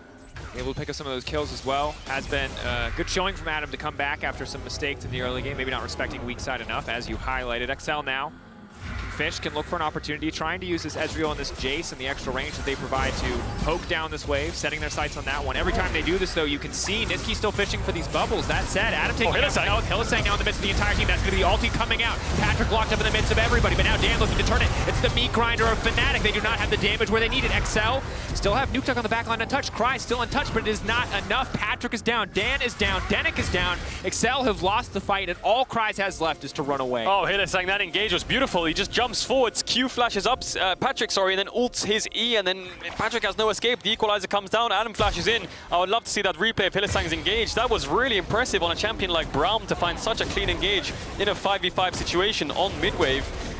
XL, 3 members dead for 15 seconds. This should be a free Baron.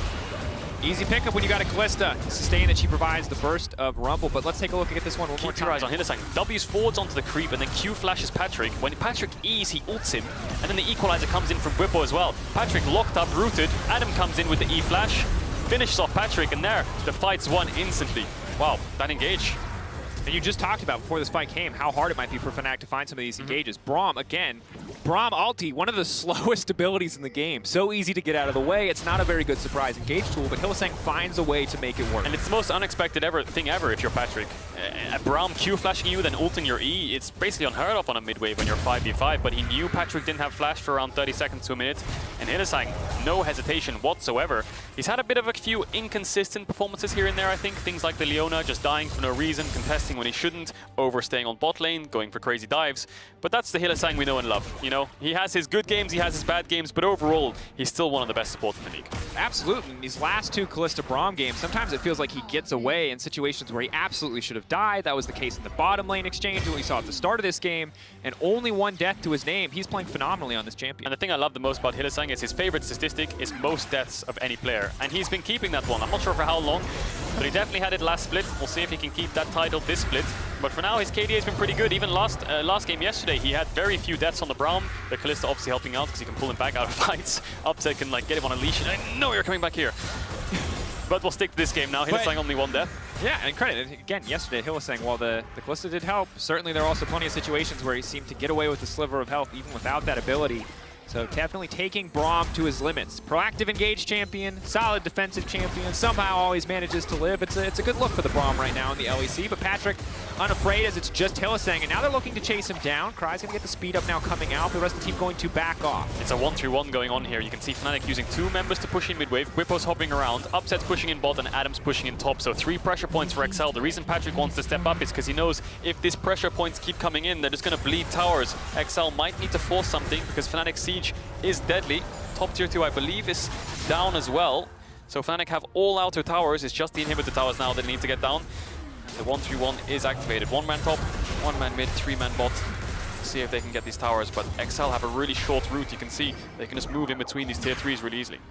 Absolutely, and that's one of the big things about the 1-3-1 and why it is so difficult to play against. If your enemies don't miss position, they're always just going to be a little bit faster on the rotation to the other wave. While you're clearing creeps, they can move to the next wave. They can always be one step ahead. And that's the thing, as I bring up the minimap here, a little lesson here. The reason it's so hard to take tier 3s in this stage of the game with the first Baron is because you have to travel all the way down here, whereas the enemy team have really short paths in between these towers. So they can move from mid tower to bot tower, from top tower to bot tower, or whatever it is. They have really short paths through these tier 3s. So you need to either get a pick or try to force a dive, or you even just have really good range on the siege to be able to crack open tier 3s. Unfortunately, Fnatic don't have that, so they managed to take the tier 2s, and now the Ocean Dragon is up in 5 seconds. There could be a fight here for it.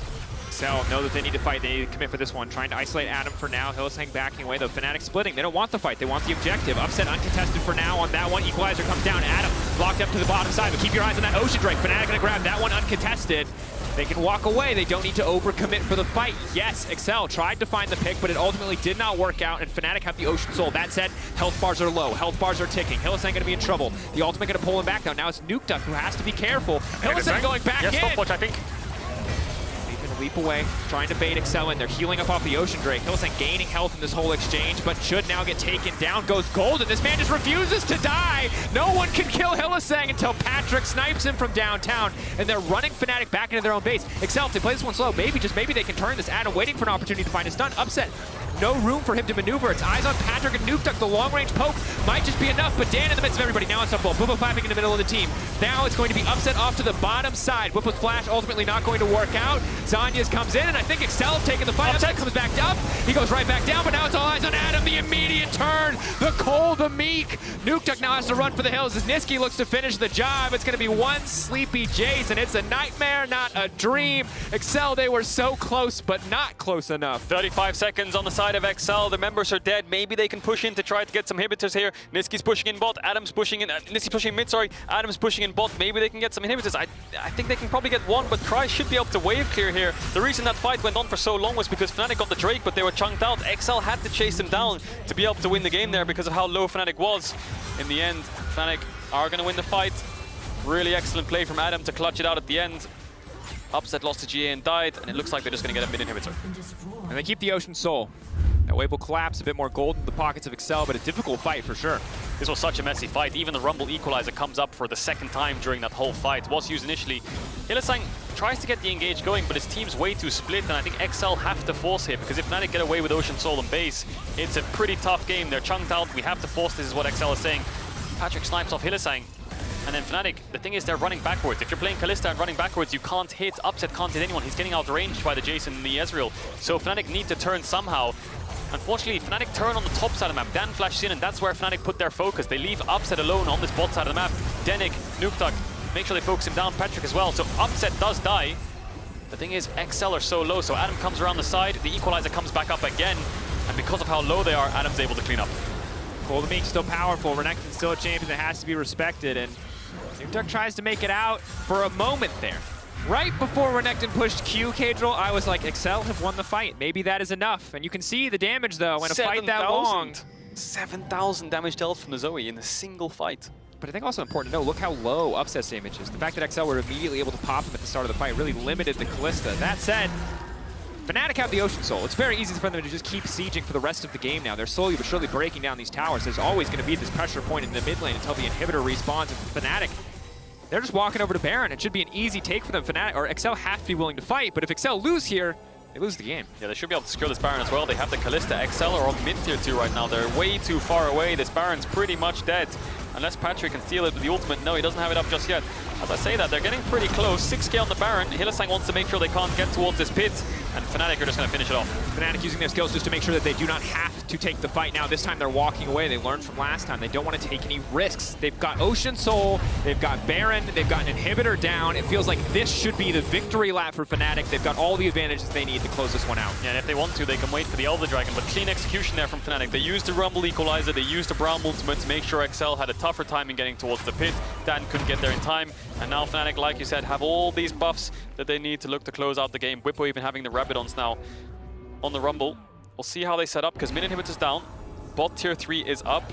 They might go for a similar 1-3-1 like they did, but I think because mid inhibitor's down, I think playing 1-4 here could just be better. Grouping up and making sure you can't get engaged on, making sure the Zoe and the Kalista can step up in towers should be an easy job. But for now, it's going to be a bit slow. They need to base, they need to regain control of these waves, get some vision down. Upset picks up the red buff, and once they get the setup, then XL need to find an answer. And ultimately, Fnatic are 10k goal ahead. They have an Ocean Soul, and again, they have a Baron. So a single mistake from XL ends the game against them. XL have to play flawlessly. Fnatic, very easy for them to make decisions at this point. It's a clear path out with this big of a lead. XL, they can still find a way back, but it's probably going to take a miracle. It is going to take a miracle. Fnatic grouping up as 4-man. They're ignoring top wave, so they're going to play on 2 lanes. They're going to push in mid here, wait for Adam to push in bot, and they're probably going to join him. XL need to find an engage here, I think. Otherwise, they're going to start to bleed this bot tier 3. Tension, but Patrick landing these Qs left and right. Mystic shot to chip out Whippo. Maybe an opportunity for XL as they step forward. Whippo going to be in trouble. Has the Zhonya's. Throwing down the ultimate. Goes golden. Adam going to be there to body block, but that's the Ezreal. He can't block that one. Hylissang, however, can. Immediately where he needs to be to stop any follow-up. Whippo will walk away, but XL have bought crucial time, taking time away from this Baron buff. Yeah, they slowed the siege down. Hylissang flashed forwards there to get the shield up to block the final Q from Patrick to save Whippo. If Whippo died there, it's a 60-second death timer, 40 seconds on the Elder Dragon. There's a world where XL could have pushed out of their base and maybe started to force that fight with a 10 to 15-second window. Whippo lives, he's based, he's going to heal back up. They have the Ocean Soul still, 30 seconds on this Elder Dragon. Yes, XL have bought time and stopped the siege, but they still have no vision in their own jungle, and they have no vision in the bot side river. They need to push out, group up again, just like they have been doing previously, and force their way into this river. Certainly, Kadron, at this point, it feels like maybe it's a 1%, 2%, 3% chance for XL to take this game, but there is a chance, there's a shot, maybe. As they push into mid lane here, as they land some of this poke, they can find an opportunity to flank. Adam is still on the bottom side of the map. He has TP up and available. But that's going to be a good bit of poke laid down by Patrick on the ultimate. Patrick, a lot of very powerful champions to back him up here. The Jace can obviously lay down the gate. You have a good damage. You've also got the Karma coming in with so many defensive tools. But now Fnatic, they want to kick off a fight. Adam stepping forward. First dash comes through. Nuktak needs to group up. The poke is not that strong at this point in the game against an Ocean Soul. Kalista has lifesteal. It's not doing too much. XL need more if they want to be able to contest this. They have absolutely no vision on this Elder Dragon. Face-checking Braum, face-checking Zoe. They're going to get popped, but now the blue orb spots out the dragon. Adam. But look at Adam. Come over the wall. Patrick there in the midst of the entire team is going to get locked up because the blows come down too. Patrick just gets deleted. The dragon's Dan goes in. Can he take it? Dan, no, he cannot. the Callista comes in to secure it, and it's an absolute bloodbath. Excel knocked down where they stand, a TP into the base, and that will be the game for Fnatic. Domination from start to finish. It was in the jungle that Fnatic started their lead. It was in the base of Excel that they will end this game. Confident play from Fnatic. Excel holding on as best they could. Cries a solid performance on the top side of the map, but simply not enough to overcome Fnatic. Fnatic 3 wins in a row, looking damn good on the LEC stage. XL just kept trying to buy time, but eventually the time ran out. Adam with the flank, shut down Patrick. Patrick, no QSS, no cleanse, no Mikhails. He couldn't get out of the CC. The equalizer came down. And really good team fight coordination this game from Fnatic, I must say. Hylissang with the engages, Adam with the flanks. Very good communication. Certainly, and it's rare, I feel, that we see a Renekton fall that far behind and still be able to come back into the game and make an impact, but Adam played very well. And across the board, it feels like Fnatic are pretty rapidly finding their identity. The first 2 games were a little bit all over the place, a little bit shaky here and there, but ultimately these last 3 have felt very clean. Build these big early game leads, and then just find the fights, find the opportunities to close it out. And that's the thing, it's just growing pains, I think, for Fnatic. They're only going to get better, like we said last weekend, because even though they had lost the games, it's just Whippo just role swapped. Adam just joined his first ever LEC team, so there's a lot of things that they need to learn still, and when they start to come together, they can only really go up from week 1, I think. Certainly the case, and while it wasn't perfect, it's definitely progress for the side of Fnatic, and you can vote for your key player of the game in that one at LEC on Twitter. Niski, Upset, Hylissang are going to be your options. Support lives matter. You got to give it to Hilly. That engagement was sick. I think if Upset got it yesterday, Hilly has to get it today because Hilly brought both games. Super big engages. Fantastic performance from Hylissang. That said, we are just minutes away from the much anticipated rematch between G2 Esports and Rogue as the former champions look for revenge in our match of the week.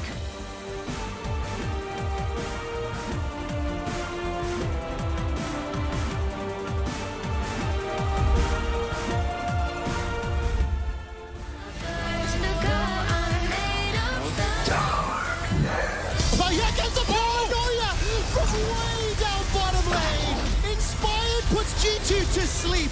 Rogue crush G2. Orlando has never won a championship before, and he's for sure gonna be hungry winning Summer, and I'm gonna be here trying to stop him, right? Be in trouble, but he doesn't get marked up. Now it's Wonder off to the side, fishing for the Spectral Mob. We'll find 2 hours. It's gonna be 1 stack, 2 stack, 3. Immediately, Blade of the Rune King procs that one so fast.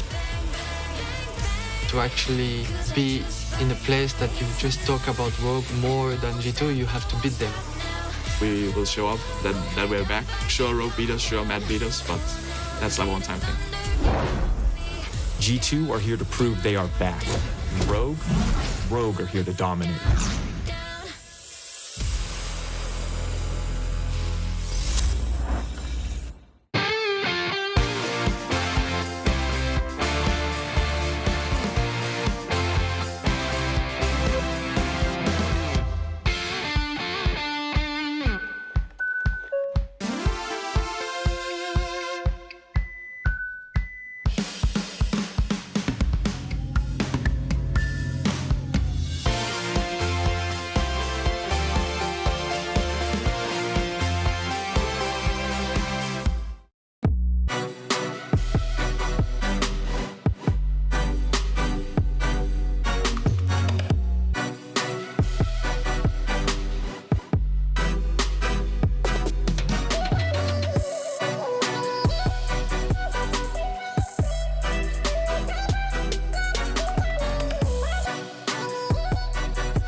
back to the LEC Summer ahead of our match of the week, G2 Esports versus Rogue. Just before we dive into it, we need to announce the key up player of the game. It is Hylissang with around 70% of the votes. I mean, pretty crazy dominant performance overall. Fnatic, they just hit flash and go forward every single opportunity. I love how Hylissang's like, okay, if we've got to start a fight, I guess I'll do it on Braum with my Q. Okay, yeah, that's kind of great. He was a fantastic performance yesterday too, and today. That Fnatic bot lane is for sure popping off. They absolutely are. Now let's turn our attention to G2 versus Rogue. Coming into the week, Various and I had a hypothesis that G2 was back. They're here to win it all. And what inspired that thought was Mickey and his influential plays. We had a couple of replays to explore. Yes, so let's start off with what I just saw from the games, because at the very beginning of the split, I was like, hey, Mickey seems like he's roaming a lot more. And in this clip, this was in their first game against Mad Lions, you can see that level 3, he's already looking to make a repeat gank happen onto Humanoid in the mid lane, who lost his flash after an early gank from Jankos, and it felt like G2 was looking to make stuff happen. Now, admittedly, this play does not go the way that they want, but the message I really want to showcase is that they're being proactive and they're looking to make these plays, because Kaiser, in his own right, is a support player that loves to roam around as well. And of course, during the spring split, Mickey and Reckless held hands a lot. They spent a lot of time together. So opening game, opening signals that Mickey's willing to roam and maybe help Jankos out, who also was struggling a little. Exactly that, and we can see that again in this clip here. So what he's going to do is he's going to push in this wave, look for an early reset, while Reckless actually continues to stay in the bot side of the map. He's then immediately going to make his way back out onto the map, and look what he does. He groups up with Jankos immediately, pairs up with him with his passive on the rel, and he uses this control and priority to set a vision and protect his team as they look to get themselves the Drake. So this was in their first weekend of the LEC, and I'm like, wow, Mickey is roaming a lot more. He's working with Jankos. Jankos seems to be having these great early games. Perhaps we're seeing a return to form of G2, and their dominance is surely going to come shortly after. So the impact that Mickey had, and we demonstrated, is undeniable. Vedius then turned to me and said, okay, let's highlight the statistical differences between spring and summer for Mickey. So we did that. Spring and summer, you look K+A at 15, that's increased. Duo proximity significantly decreased, and to explain that, that's the amount of time he spends with Reckless, his bot laner, in the early game. Jungle proximity significantly increased. So all of these signs start pointing to positive. And of course, when every single category is trending upwards, the style is dominating, he's helping Jankos look better, and we start thinking maybe they're coming back. And yeah, the story ends there, right? Immediately, we're sitting there thinking like, hey, maybe what we should do is look at a comparison between when they were at their peak. 2019 G2, the G2 that won MSI, the one that made it all the way to the World Finals. Surely the stats are going to back that up. Nope. And then they don't. They really don't. You can see back in 2019, G2 were dominating in every early game category, but right now, they're kind of average. Yep. Spring and summer stats, they pale in comparison to the 2019 version. The question I think is, and the truth is, that we can't say G2 are back yet, but I can say that in my mind, how I hypothesize this, G2 is currently weaker than they were in 2019. Their opponents are currently stronger than what they faced in 2019. So maybe it's better to just say that we can't give G2 the benefit of the doubt much longer, in contrast to their former selves. So we can't say they're back, but we can't say they're done just yet. And we're not trying to make any huge sweeping statements with these stats. Again, Trevor and I, we just had a theory, right, that we wanted to explore, and we thought it was interesting to present to you all, because I think the doubts are starting to loom around this G2 Esports squad. We think back to their game versus Astralis yesterday. We think back to their spring split performance, where they ended third, and they almost lost their best of 5 to Schalke. Like, there are so many, like, things that are kind of standing out, and for a long time we've been saying, like, G2 will bounce back, G2 will bounce back, G2 will bounce back, but when is it going to happen is the question. In their matchup against Rogue, we're seeing they'll be like, right now, Rogue seem like the heavy favorites coming into this match. Despite being 0-10 in organizational history, I also think this conversation and thought can be extrapolated to the rest of the league, because I'm seeing a lot of you fans and viewers at home saying that EU's weak right now, EU's struggling. Alyoya, in an interview just 3 hours ago, is like, no, actually, EU's stronger than it's been. So a lot of questions to be answered, a lot of thoughts to explore, and after the break, Rogue will try to pick up their first ever regular season win against G2 in our match of the week. Do not close that browser. The LEC will return in just a few minutes. So are they back or not? I need to get...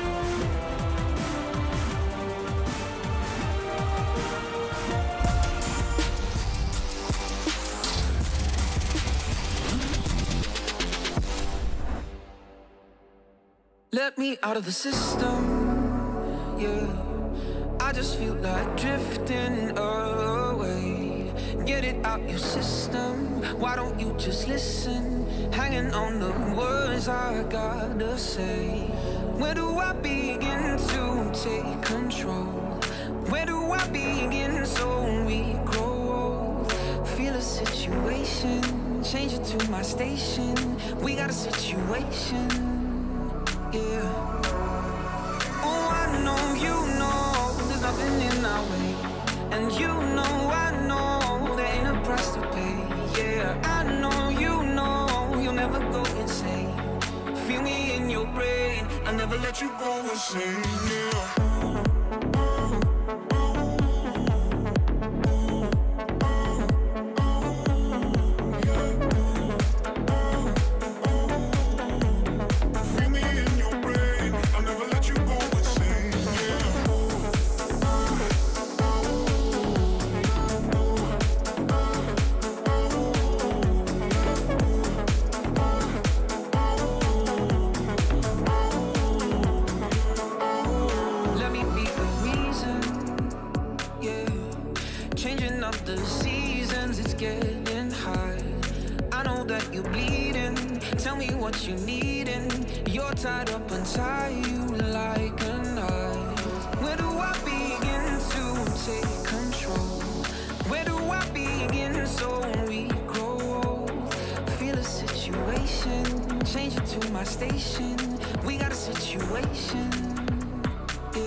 History has been made. Neither Fnatic nor G2 will be in a European final. And for the first time, Rogue will face Mad Lions for the crown. For me, I would say it's very much a grudge match against Rogue. My losing to Rogue last split sucked. Obviously, playoffs, they knocked us out.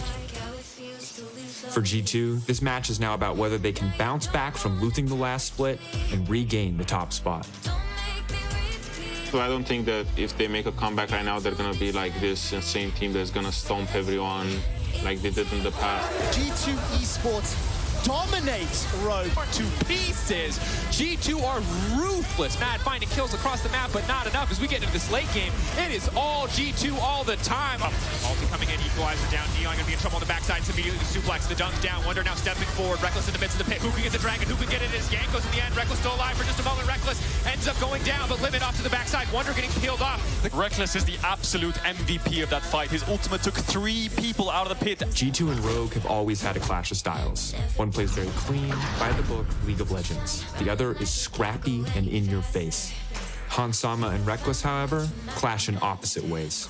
Reckless plays the incredibly conservative, sweet style of AD carry, whereas Hans likes to take control of the matchup early and aggressively. When I play against Hans in the regular season, I got him good both times. Hansama leading forward, but the immediate stun the turn. First blood, Hansama will get traded back. Reckless still alive, though, to crash this wave. This is a huge positive trade, Dracos. Look at the wave. Not only did they get the kill, they deny Hans this whole wave. In order to have more impact in the game, I'd rather play aggressive and look for opportunities. I know from level 1 if I have the edge or not. And Summer, he gets himself excited. The dash forward from Inspire. He doesn't have the support just yet. Will be able to get healed. Pounce, swipe, rockets fired from downtown. Wonder and Oduwamne are two veteran top laners that have been facing off against each other for years. And each time we get to see them face off, it's always a treat. Wonder is playing more solo queue this offseason than he did throughout the whole of Spring Split. But I'm not sure if that's enough for them. Maybe the team is just struggling to find a good playstyle. But here comes the paranoia from way down bottom lane. Inspired puts G2 to sleep. Rogue crush G2. Oduwamne has never won a championship before, and he's for sure gonna be hungry winning Summer, and I'm gonna be here trying to stop him, right? Be in trouble, but he doesn't get marked up. Now it's Wonder off to the side, fishing for the Spectral Mob. We'll find 2 hours. It's gonna be 1 stack, 2 stack, 3. Immediately, Blade of the Rune King procs that one so fast. To actually be in a place that you just talk about Rogue more than G2, you have to beat them. We will show up that we're back. Sure, Rogue beat us, sure, Matt beat us, but that's a one-time thing. G2 are here to prove they are back. Rogue are here to dominate.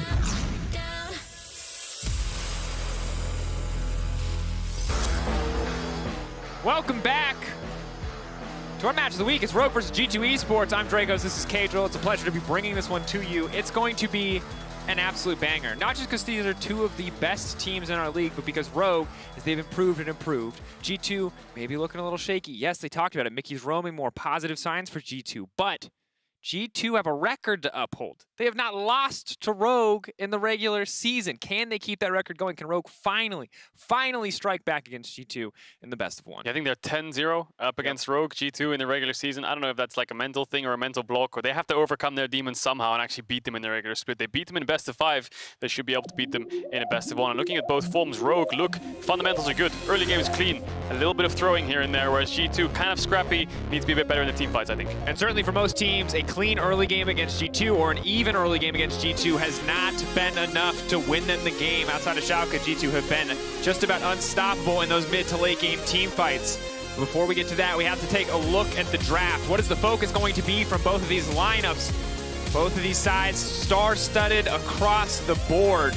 Any player can carry if they get the champion to do so. Yeah, you think of Rogue's game up against Misfits with the Fiddlesticks, Inspired, showing why these players are such almost like MVPs in their respective roles, top players in their roles, able to carry out games and clutch them. So we'll see how this draft goes. Volibear taken away, Nocturne taken away. I wouldn't be surprised to see Rogue target things like perhaps Lucian, Akali, maybe even a Sylas ban.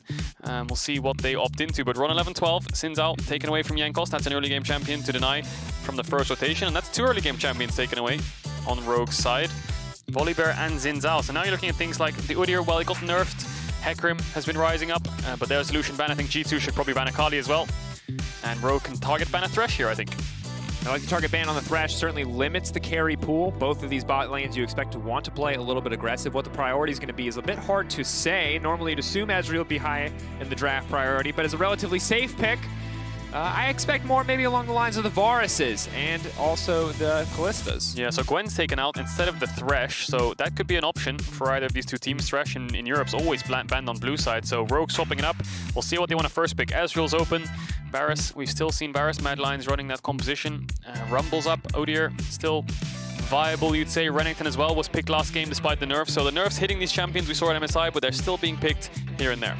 And Jay's going to show up again. We saw it in the hands of Nuke Duck in the previous game. Now, the champion overall seems quite strong. Having that flexibility is going to be nice. And on blue side, eventually someone's going to have to blind pick. Might as well kick it off with one, but it does mean giving up both the Rumble and the Varus to the side of G2 Esports. Yeah, G2 want to counter pick support as well. Perhaps on 3, perhaps on 4. We'll see where they do it. But Jace can also be flexed mid here for Rogue. Larsen's been playing that as well this season. So we'll see who he goes to. Can guide solo laner, but I think Rogue, if they want to run this double AD solo lane, which they might want to, with things like perhaps a Viego or with the Jace already, Renekton's still open. They need some kind of AP jungler. We saw Inspired on the Fiddlesticks. Is he going to do it again? Yes, he is. So they're going to go for the double AD setup, you'd argue. The Jace is a flex. They picked up the Callista into Varus, and there's the Fiddlesticks that we saw Inspired practically 1 versus 5 a game on in the late stage of the game against Misfits. We'll see if G2 want to pick something like the Tamkinch now, or match the solo lane Jace. Maybe a Wukong could be good, or some kind of team fighting top laner. And without the Nocturne to simplify the Fiddlesticks engages, Rogue's vision control is going to have to be flawless to make sure that they can set up, that they can find these flanks. G2 Esports need to make sure that every single corner of the map is warded to not allow those angles in, but they're going to get their hands on the Viego. Both Caps and Wunder have picked this champion up, but I'm more interested in this bot lane matchup, Kadril. I love that we're getting Kalista versus Varus. No one is sitting back. No one is scaling. We got champions who are going to hit each other in the early game, and I just want to see what supports are going to get paired with them.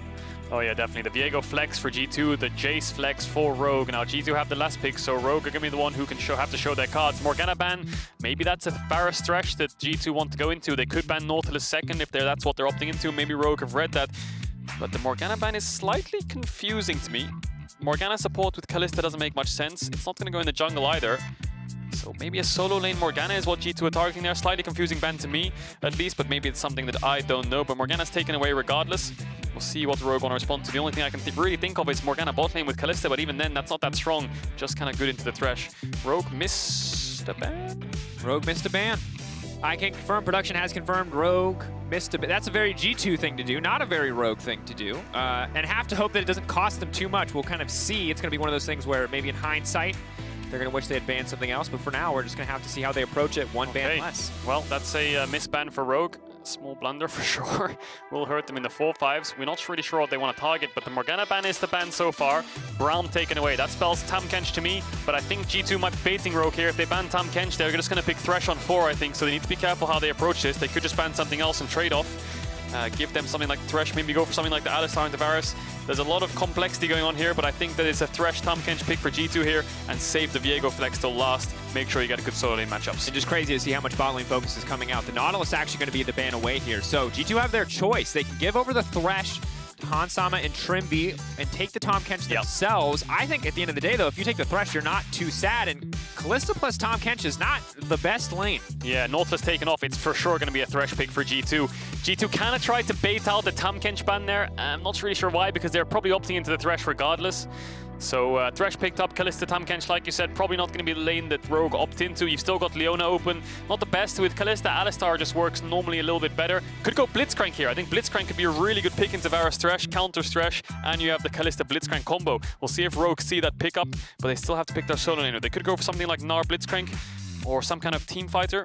Yeah, Blitzcrank, I think, is a really good pick here. 100% a fantastic call, Kadril. Leona obviously can get interrupted with the Thresh play. Very hard to find those engages. And for Trimby, a player who has been stepping up mechanically in so many of these support matchups, I'm ready to see what he can do on a Blitzcrank. It is a feast or famine support. You either hit the hooks or you don't. If you don't, you're just a worse Thresh.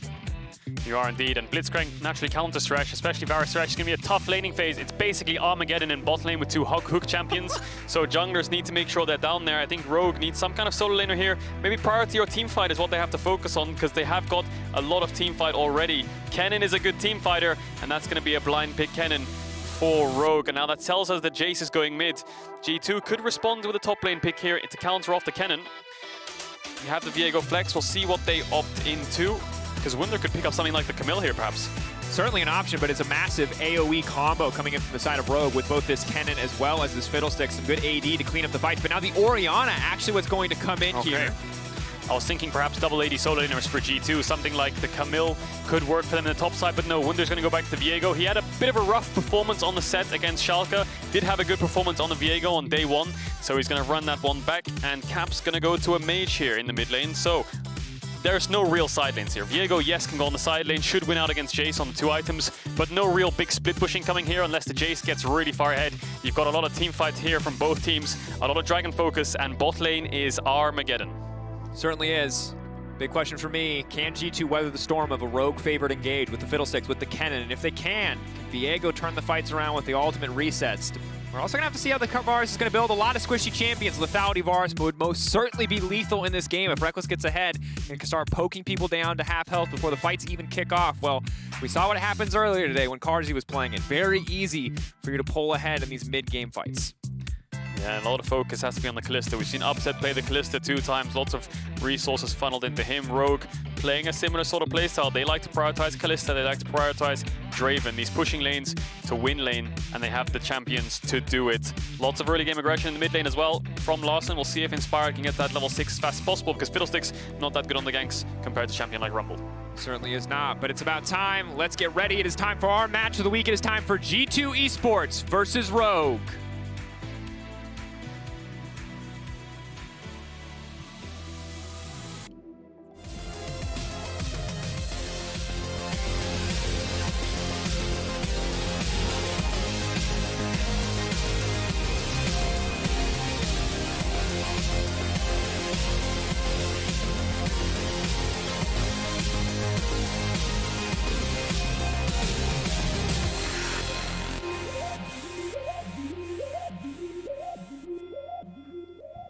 Hi everyone, before we jump onto match of the week, I have Freddy with me to talk about this draft, and what an explosive draft it is, but you missed a ban on the second rotation. Did it affect the rest of the draft, and what did you want to ban actually?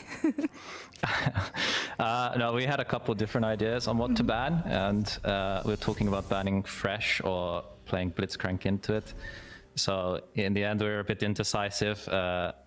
I mean, it did affect the draft, but we had a plan anyway, so it's okay in the end. Yeah, and first Blitzcrank in summer for the LEC. Can't wait to see it. Thank you for the interview and good luck on Match of the Week. Thank you. And back to you guys on the Rift. Thank you very much, Laura. Thank you, Freddy. Interesting to hear. Ultimately, they got a matchup that they were already discussing anyway, and we'll see how Trimby performs. And I think kind of a good question, because when you look at the bot lane matchup, obviously we're going to talk a lot about Reckless and Onsama, but I think it's important before this lane phase kicks off that we also talk about the players standing next to them. Trimby, obviously a rising star, but he's going up against one of the best supports in Europe, and a man who's been incredibly consistent in G2's wins. Yeah, and as we saw in the analyst test, Quickshot and Vedius touching on the differences from Mickey in spring and summer. A lot more jungle proximity and a lot less duo proximity, roaming around the map a lot more and playing more around Caps and Jankos. We'll see if he can do that this game, because bot matchup is quite tough, and the thing I want to focus on right now is Inspired. He took a pink ward, level 1, doesn't have any potions, was able to clear away the vision that they had, and I think he did Red and Raptors together, similar to what he did yesterday on the Fiddlesticks, and he's just going to power through his clear. And I think Inspired basically kind of 1v5 that game yesterday with the clutch play across the wall. Inspired probably arguably one of the best junglers in the league right now, and the stats back it up here in summer. I think in spring, him and Larson, very strong mid-jungle duo, and Rogue, first blood in bot. What? Well, we just missed that one. Reckless is going to be in trouble. Now running for his life, trying to move back with the spears. Are they going to get pulled out? Oh, Sama! 2v2 kill, Rogue, level 2 Blitzcrank, they get the kill. Whoa, it all falls apart in bot lane just as we're focusing on in jungle. We're going to need that replay. I'm going to tell you right now, Reckless said in the match of the week, hey, last times we played in spring, I got the better of him. Who's getting the better now, sir? So let's see here. One more melee creep for Rogue to level up. He has the stack. We'll see if he hits it. No, Hans is focusing the creep. Trimby gets to level 2. G2 have to fight it out, because even if they run, they're going to flash on them. Mickey dies. Hans, look at the mechanics here. Gets the auto attacks through, and then because, oh, no, there's a kill in bot! Jankos kills Hans, who had no flash. So they've recovered in bot a little bit here. They don't have a freeze. Reckless is going to have to fast push this bot wave, but they're kind of back in it. Okay. Everybody take a breath. The game will calm down for a second here. All right, let's take a lot to process here. Obviously, 2 kills for the bottom side of Rogue is disastrous for G2. Jankos getting a kill back is a big deal, but it's difficult to let that Kalista get ahead.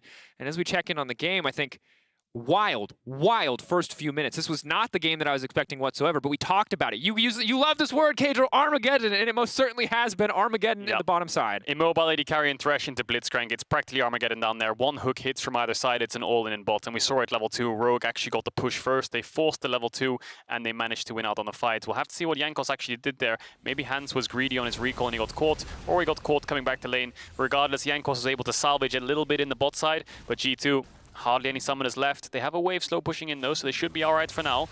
But the thing is, when one hook hits, it's just a fight. Jankos is in the area. Trimby, nothing he can do. Get out of that one. Aftershock simply not enough. Reckless firing back with the kill of his own. And now I think G2 can force this a little bit harder. Maybe no. Jankos might want a base, but there's a huge wave stacked up, and Hans, he has no one around to help him. Odoamne has TP, but G2, what they're going to do on this bottom side of the map, if we could look down there, is they're just going to move their members forwards, and Hans has to give up this wave. We'll see how long they stay around for though. Reckless wants to make sure he can't get any of this. Not only does he lose the creeps, but he's losing out on the XP as well. And when bot lane is so volatile, Jankos is the one to save them in the early game. Most certainly is, and a good look to see from Jankos is a guy who's been a little bit all over the place. Betty looked into the stats, and he's not crazy active in the early game, but this game he's been everywhere that he needs to be. And right now, that exclusively bot lane is yet another hook lands. Jankos now on the way for the dive. Trippy always got his knock up and a hook. The play comes back. The TP now being burned, but they burn through Hans Sama. Mickey gets traded back, but that's disaster again. Hans Sama losing so much. Wonder now freed up on the top side to do whatever he wants. Odoamne desperate to get a kill back, but now Wonder gets to respond with a TP of his own. Spectral Maw can come out. Where's the stun going to go? Hits in onto Trimby. That's the follow from downtown. Reckless finds. Oh, he has a hook now. Reset. Oh, Wonder! That's disastrous. Jankos, is he going to get taken down here? Odoamne manages to get the kill back. A big whiff from Wonder, but it's a double kill for Reckless. It's an absolute bloodbath. Yeah, we talked about it. We used the word Armageddon. Bot lane is so volatile, non-stop fighting. Hans and Trimby win the 2v2, but it's a team gap. We talked about the junglers as well in the draft. Fiddlesticks wants to get to level 6. Rumble can gank in the early stages, and you're seeing it pay dividends here for the side of G2. Right. There was a double TP here from top lane. Caps was way too low to TP to the fight, and Inspired was mid with Larson. So the fight kicks off. It's a 1-for-1 trade. Now it looks good for Rogue because Odoamne TP's in, but Wunder's waiting. He's waiting on the minimap. The second he flashes in, he TP's in. Now, Trimby dies, and Odoamne shortly follows afterwards, but the hook from Wonder was just too funny. Flashes into Odoamne's face, and then misses the hook. But he does manage to get the kill. There's 9 kills in this early game from both of these teams. And again, the big winner here is Reckless. 3-1-1, he walks back to lane with a serrated Dirk, an extra long sword. He's got a tier as well. Hans Sama's got boots too, and that's a big deal for Kalista, but it doesn't look like it's going to be enough. Oof, and it looks like top wave was slow pushing into Wunder. Larson had to go up there to fix it on the minimap, it seems, and Wunder should be able to catch a lot of those creeps. Now, Jankos is down here again, and Trimby still doesn't have flash. Mickey does, so he could look for a flash lantern. He probably has the timer on both hands and Trimby's flash, but Inspired, he needs to get to 6. He needs to get the bot lane ASAP, because again, look, the wave is bouncing into G2. Jankos is around. They're ready to start a fight. Caps has TP, so no matter what, Rogue will lose this fight. And Inspired's not there. Flash place, Trimby box forward to body block the hook. Trimby going to go for the knockup, but there's no way he makes out of this one. Just buying space for Hans Sama to move. TP burn from Caps. Trimby getting what he can, and it looks like they're going to donate the kill over to Caps on this one. It's a good idea. He invested the TP. He has a Dark Seal. Just give him the kill. And that's exactly what we're talking about. Waves bouncing, jungle's topside, you have no TPs, G2 can send 4 members. And again, bot lane is falling apart for Rogue. They don't have enough resource in terms of members, just numbers advantages. Their team needs to help them. Bot lane was winning, but now it's so hard losing. Nicholas now going to walk away. Caps returns to the mid lane.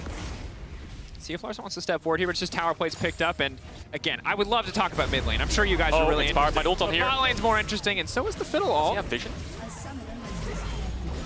So for context, that was from a connection issue earlier that has been resolved, so feel free to ignore the disconnected message there.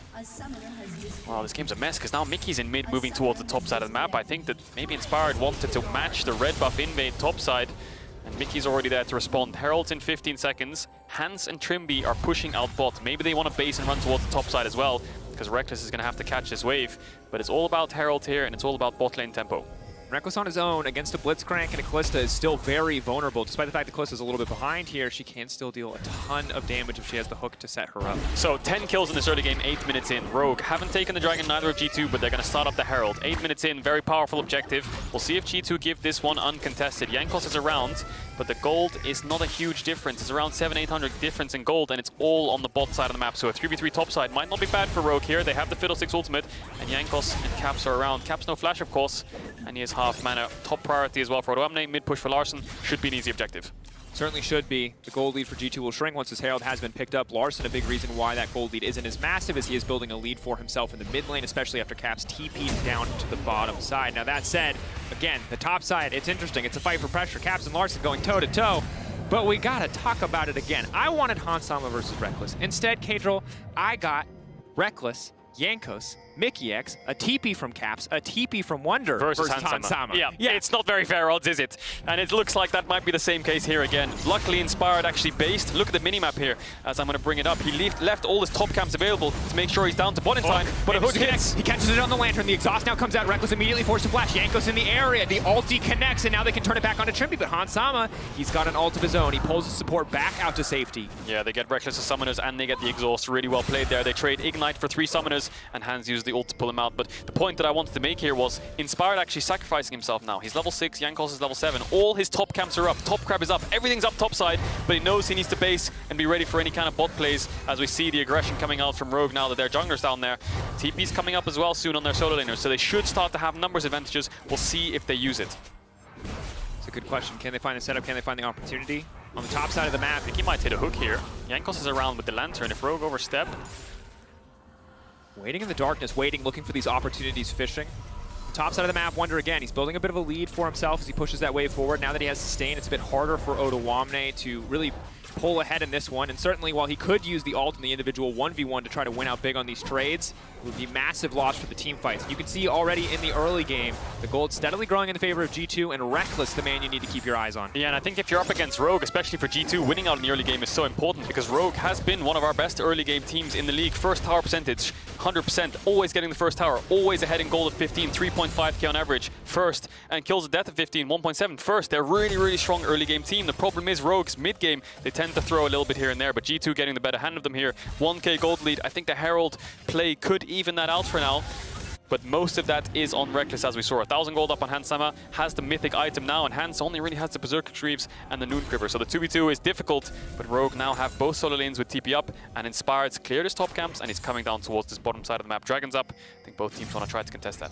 Mickey moving into the darkness here just to clear out this ward, uses the lantern for a bit of vision, but he will back away. And Kadril, while we have this brief moment to kind of reset, to take a breath before the next big play, before the next big fight, I want to ask chat and all of you at home a simple question, which is, will G2 take back first place in Summer? They've been the top team for so many years. They're the most successful European team of all time, unless you want to talk about the Fnatic World 1 Championship.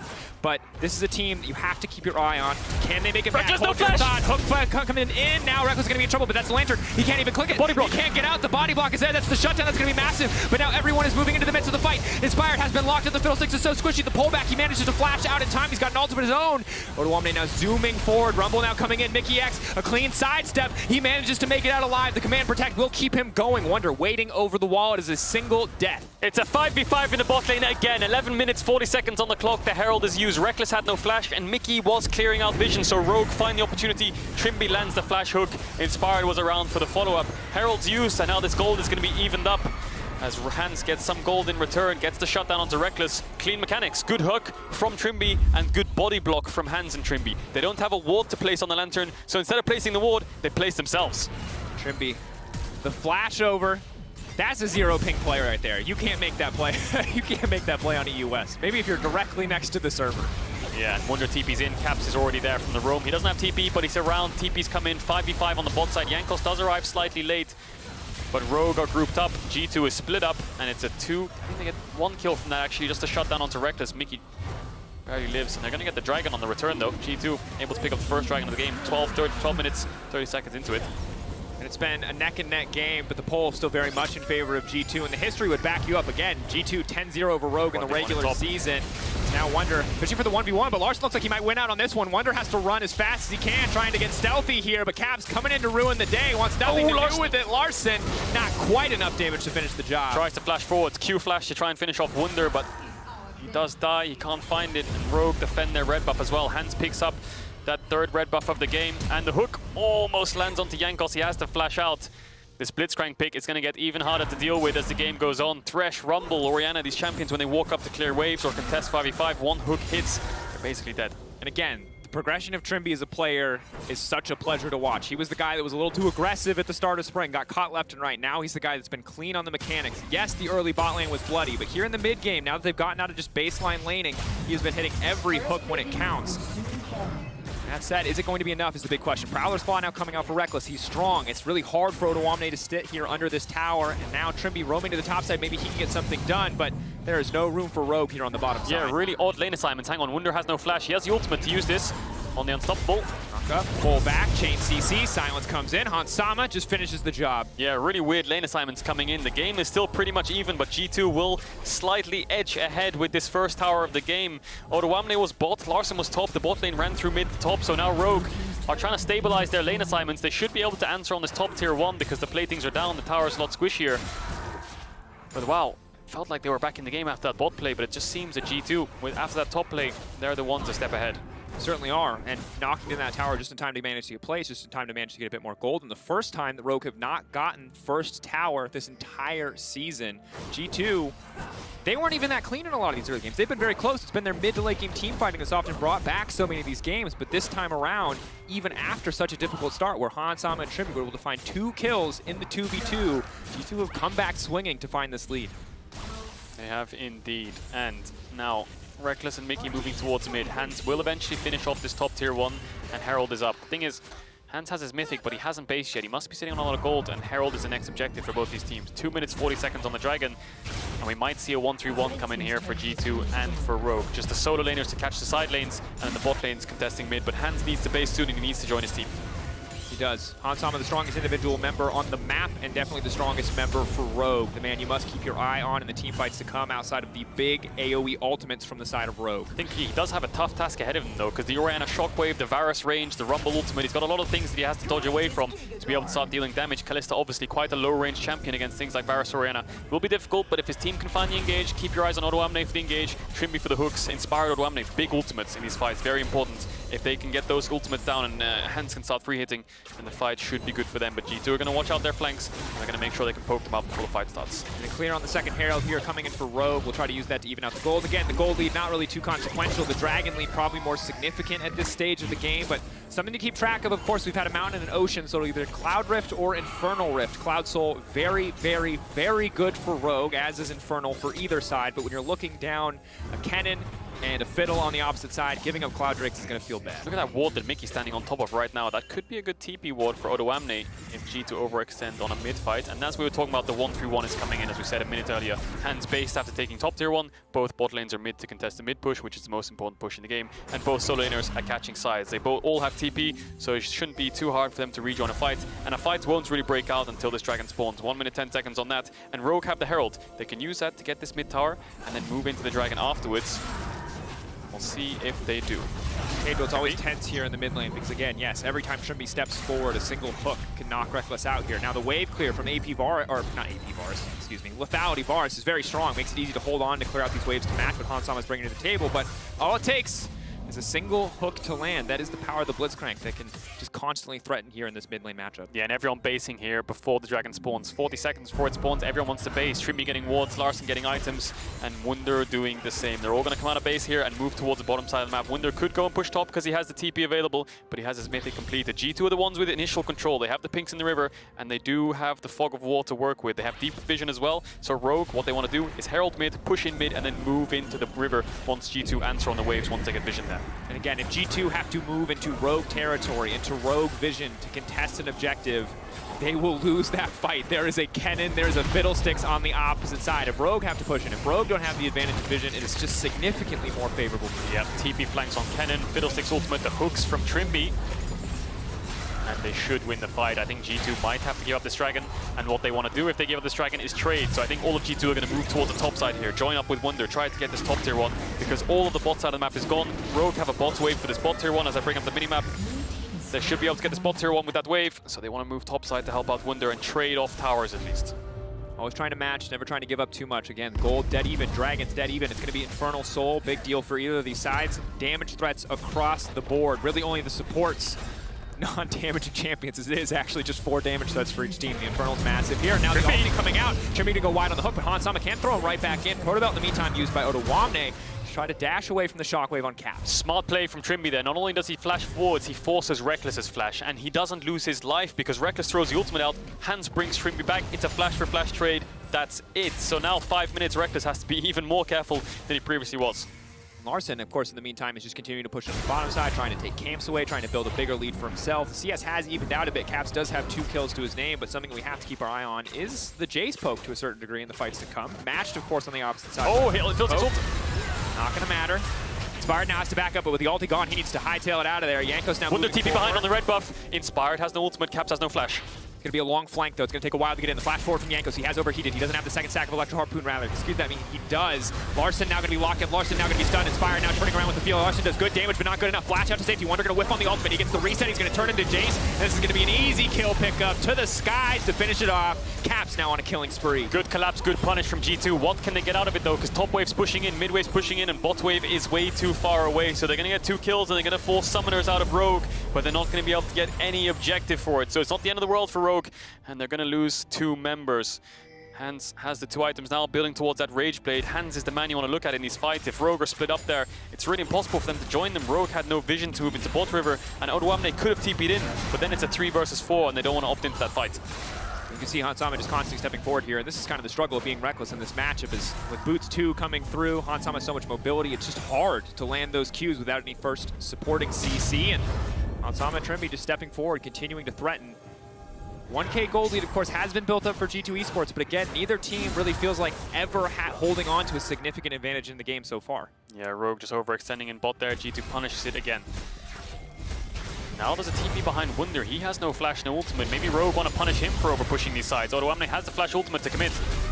Ma, not going to take him out to safety. Good stun comes in from Odoamne. Wunder can try to run here, but I just don't think there's enough space. Hansama now on a killing spree. What do Rogue do with this advantage? That's a good question, Drake, because they have a top wave. There's no mid wave either. They could try to force Baron and use the Blitzcrank to look for turns, but they don't have Kennen's ultimate. So for Fright to break out, it's all on Inspire to find it. Looks like they're just going to move towards mid wave and try to look for a pick. G2 smartly backing off. Don't want to risk anything. That's Shockwave in mid lane from Caps. I guess just a bit of a harass there. Wasn't ultimately used to clear the wave.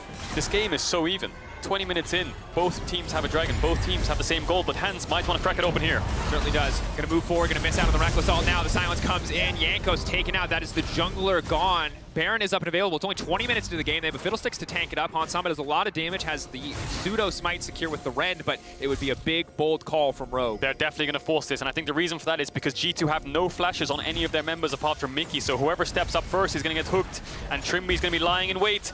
That one just about misses. They have Hans to secure it, and Trimby should be able to tank it. Inspired's actually backing out of the pit. He wants to flank G2. He knows G2 has to come in, so let's keep our eyes on Inspired here. Maybe he can find a good ultimate. Where's he going to go? What can he find? Trimby backing away. They're taking a lot of damage here. Keep your eyes on Reckless as well. The poke is going to be massive. 5K and getting lower. Hansama can go for the smite secure, but that's the cleanse gone. Hansama now going to get in trouble. Reckless has killed Trimby. Inspired waiting off in the darkness. G2 have bullied Rogue off this objective. Now Trimby's dead and Rogue are low. They're going to have to back off. G2 don't have a lot of DPS for the Nash itself, but maybe they can look for a mid tower. The idea from Inspired was good, but the problem is no one's tanking Baron. There's less damage on the Nash, and you're not in the pit to smite it, so Rogue can't go for a full-on finish. It was all about G2 moving into the river there to actually be able to punish it. In the end, they didn't. They just poked them off, and Rogue wastes their opportunity. And again, neither side has a true tank, so either side starting the Baron is super difficult to deal with. You can have Jace Shock Blast hitting multiple members of the pit, or in this case, Varus arrows raining down from a distance. You have no room to respond when you're trapped in that pit. You saw Reckless pick up that kill. It is hard to take a Baron in this game unless you have aced the enemy team. Yeah. That's what both teams want to look for. G2 setting up control around the dragon again. They need to make sure they have control before Rogue arrive, otherwise it's going to be very difficult for them to fight. We talked about the Kennen TPs, the Kennen flanks, the Fiddlesticks ultimate, the Blitzcrank hooks, but now Hans has 3 items. He has the Rage Blade complete, and it's all about this mid-wave. Grouping up, trying to push it in, and then answer it to River. They're on the flank, big equalizer, Hansama flashing out safety. Mickey X going to be in trouble. He's trying to finish off the kill. Trimby can't get anything done, though. That's going to be an easy pickup. Wunder now has a Blitzcrank hook at his disposal. Mickey X is low, yes, but G2 have priority access to the dragon, spawning in 8 seconds. Good punish there. Hans' ult wasn't quite up. It was around 10 seconds. You can see on your screen it's just come up now, so he couldn't pull him back, and Hans lost his flash in that play. It's only going to be the second dragon for G2. Not the end of the world for Rogue. They can just catch waves and push out. But still, it's going to be around 32, 33 minutes before we see an Infernal Soul come out of G2. But you definitely don't want to make those mistakes moving forwards. Again, we saw earlier today the power of an Infernal Soul, lethality Varus. Not something you want to give away ever. Rogue not too concerned yet, though. They have time. Again, this has been... We haven't seen the all-out brawl yet. We've seen a lot of these small skirmishes. We've seen a lot of 1 or 2 kills going. We haven't seen the full-on 5v yet. Odoamne yet to find those big multi-man ults. Similar story for Inspired. Neither team wanting to give up the full 5v5. Yeah, look at Caps and Reckless, level 14, level 12, both have big shutdowns on them, both have 2.5 items almost, so they're very powerful on these carries and they're only going to get stronger. Orianna and Varus will really scale quite well into the mid to late game, whereas Larson hasn't really found his footing in this game, and Hans obviously 3 items, probably the strongest member on the Rift right now. I think I'm looking at Hans and Odoamne in the fights for Rogue, and then for G2 you're looking at their carries. We'll see who can get damage down. Rogue want to collapse onto Wunder here. He has the TP to get out and he could buy time, but I think G2 are way too far away. Blast cone. Maybe he just wants to try to get the cannon ultimate, but I don't think Odoamne has to burn it. The CC is just simply too much. Yes, he's unstoppable, but the hook is there. Hansama now on a rampage. Odoamne has TP if he wants to rejoin his team. They could look to force a Baron here. They don't have the greatest of setups, and G2 have pushed in mid. That's a pick though. Wunder's dead for 35 seconds. He has TP, so what can Rogue get from this? Feels like it's all down to picks and seeing what teams can get. Trimby has flash up. He's in G2's jungle though. And Trimby playing so fearlessly, you can see walking forward solo by himself there. Jankos is in the area. Jankos! Stopwatches to panic there. And, I mean, he just sees a Blitzcrank hook coming out of Fog of War. Pressing stopwatch is always going to be the first instinct, first reaction to do, so you can't really blame him there. And he does not get hooked in the end. G2. Kadril, I'm just having a lot. We're 25 minutes into this game, and there's less than a 300 gold difference between these two lineups. There's one tower, they're almost even in Drakes, almost everyone across the board is even in items, and yes, there's small individual advantages. You already highlighted Hansama, but it's just such a close game. When we saw Match of the Week, we chose to highlight Reckless Hansama, but every single matchup is interesting. Larson, Caps, Inspired versus Jankos, the new Polish junglers versus the old Polish junglers, Odoamne versus Wunder, veterans in the top lane. Every single matchup in this game is super interesting. Yeah, the game's just working in turns. You see Rogue push out a side, move towards mid, push out mid, and then collapse on someone and catch them out, and G2 does the exact same thing. And the reason no fights are kicking off is because G2 have a lot of range. Shockwave, Rumble ult, Hands can't really hit in those fights. And then again, G2 can't walk in because Inspired and Odoamne could flank them. So both teams need to be very, very careful of where they fight, when they fight, and how they fight.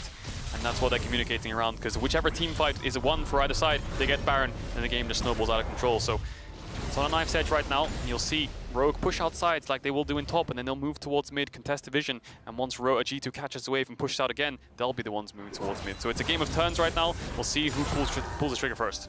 Back and forth. Rogue have mid priority, so it's their turn, and they're using it to push in here on the top side. G2 already moving up, potentially ready to collapse, but you got a lot of members of Rogue waiting and ready in the darkness. Odoamne on the bottom side, though, would normally be an issue, but he does, as highlighted, Kadril, have the TP. So Rogue, some room to maneuver, waiting in the darkness, spending a little bit of extra time here on the top side just to see if they can find a pick. Very good macro movements here. Rogue put their bot lane on side to force G2 to answer. Larson pushed in mid, and Odoamne pushing in bot, so it's a 3-1-1. We'll see if G2 want to force on top side. Hex flash, hook, just a little bit wide there. Trimby not going to fire back. This time it manages to connect. Mickey going to be in trouble. He has no Callista to save him. Equalizer used, but it might be a little bit too little too late. Inspired going to try to find the kill on the Jankos. There's Odoamne in the midst of everybody. Wunder, he needs to find the ult. He needs to find the reset, but Inspired flashes out to safety so far. The fight won for Rogue. Trimby, the flash in, the power fist. Caps getting knocked out. The shockwave not enough. It's a shutdown for Hansama. Reckless. One more arrow. Not going to connect in Rogue. This should be their Baron. They have absolute control over the area, but they just might be too low. Nothing else to come from it. Yeah, 3 members of G2 are down, but Rogue are very, very low. Inspired's very low. Odoamne doesn't have TP to rejoin his team, but they might try to force it anyway. Inspired's healing up on the blue. There's still 30 seconds. Wunder doesn't have TP. Caps does. And Rogue are going to force this up. They have the Smite, and they have the Callista Rend. Inspired now back up in full HP. Jankos will have the ultimate and the Blast Cone. He has Vision too. It's going to be pretty impossible to steal this though, I think, but he has Reckless by his side. Charge lethality, Reckless Q. Is it going to be enough? Hansama locked down. Oh, the damage! Damage from downtown. Hansama's still in the pit. Hansama's still in the pit. Hansama's still in the pit, but no, Reckless! He takes it away. Rogue, they win a fight, and it gets them nothing because Reckless finds the steal. Reckless comes up big for G2, gets the steal. Really good communication from Jankos and Reckless in that 2v3. They managed to save the game, and they get the Baron. So let's go back in time a bit here. No, we're going straight into this Baron replay. So Reckless, they call for the equalizer and the burst onto Inspired. He gets absolutely blown up, and now Hans has to keep hitting the Baron to lifesteal for the stacks. He gets in the pit, the Rend comes out, it stays at 166, and Reckless gets the Q across. Jankos didn't even use the Smite. Reckless is the one who picks it up, and now the Infernal Dragon spawning. Trimby could be caught. Hook over the wall. The tempo of the game is not stopping yet. Cap's not in a position to follow, but he doesn't need to be Reckless on a rampage. 7, 2, and 3, 3.5 items. Reckless incredibly powerful now on this poke bar. It's going to grab his second Infernal Drake of the game. 3rd Drake overall for G2, moving them up to Soul Point. They've got the Baron backing them up as well. The game for 26 minutes was balanced on a knife's edge. Now G2 are set to take down towers. They are set up to build a massive lead. They have the Baron, but we'll see what they can do with it, because again, Odoamne Inspired, they're playing Cannon Fiddlesticks, so setting up for a siege will be really difficult. Larson can poke them down as well, and Hans has 4 items on the Callista, so Rogue aren't down and out just yet. They still have gas left in the tank. 4 minutes 30 seconds on the Infernal Soul, which I'm sure they'll be looking to fight. But for now, it's all about stalling the Baron. Jankos doesn't have it, Caps doesn't have it, Wunder doesn't have it. It's only the bot lane of G2 have the buff. Hans might have to flash here. Equalizer, flash for the wall from Hans Sama. Inspired, waiting in the darkness. He has his ulti up and available, but they're not going to overcommit here. Again, as you mentioned, Caleb, just surviving, just holding on. No reason to force a fight while the enemy team has Baron.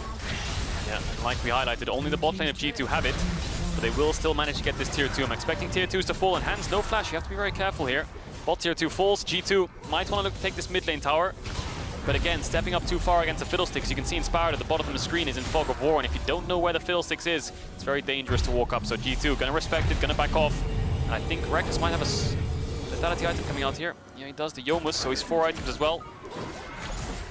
Extra movement speed out of combat's going to be a really nice addition there. Can charge up the Qs, rain them down. Every time that's going to be available. Just makes it that much easier for him to maneuver, to try to find the hits. Rogue really got a debate here. What is the next option? They're going to have to fight for Infernal Soul. That's just the reality of this game. Cannot afford to give that one away. But as you mentioned, maybe the angle here is going to be good enough for Inspired. Inspired ulti now coming out. Trimby in the area. Jankos caught out and taken down. Hans Sama now godlike. Did Trimby flash hook there? I wonder if he did. Might have been a waste there because Jankos had no flash and he was pretty much dead, but regardless, he dies. That's the important thing here. Now they can all base and they can go towards mid to defend their tower. I think this tier 2 will fall, but defending the tier 3s is what they need to do. Baron buff should be wearing off soon. 11 seconds left.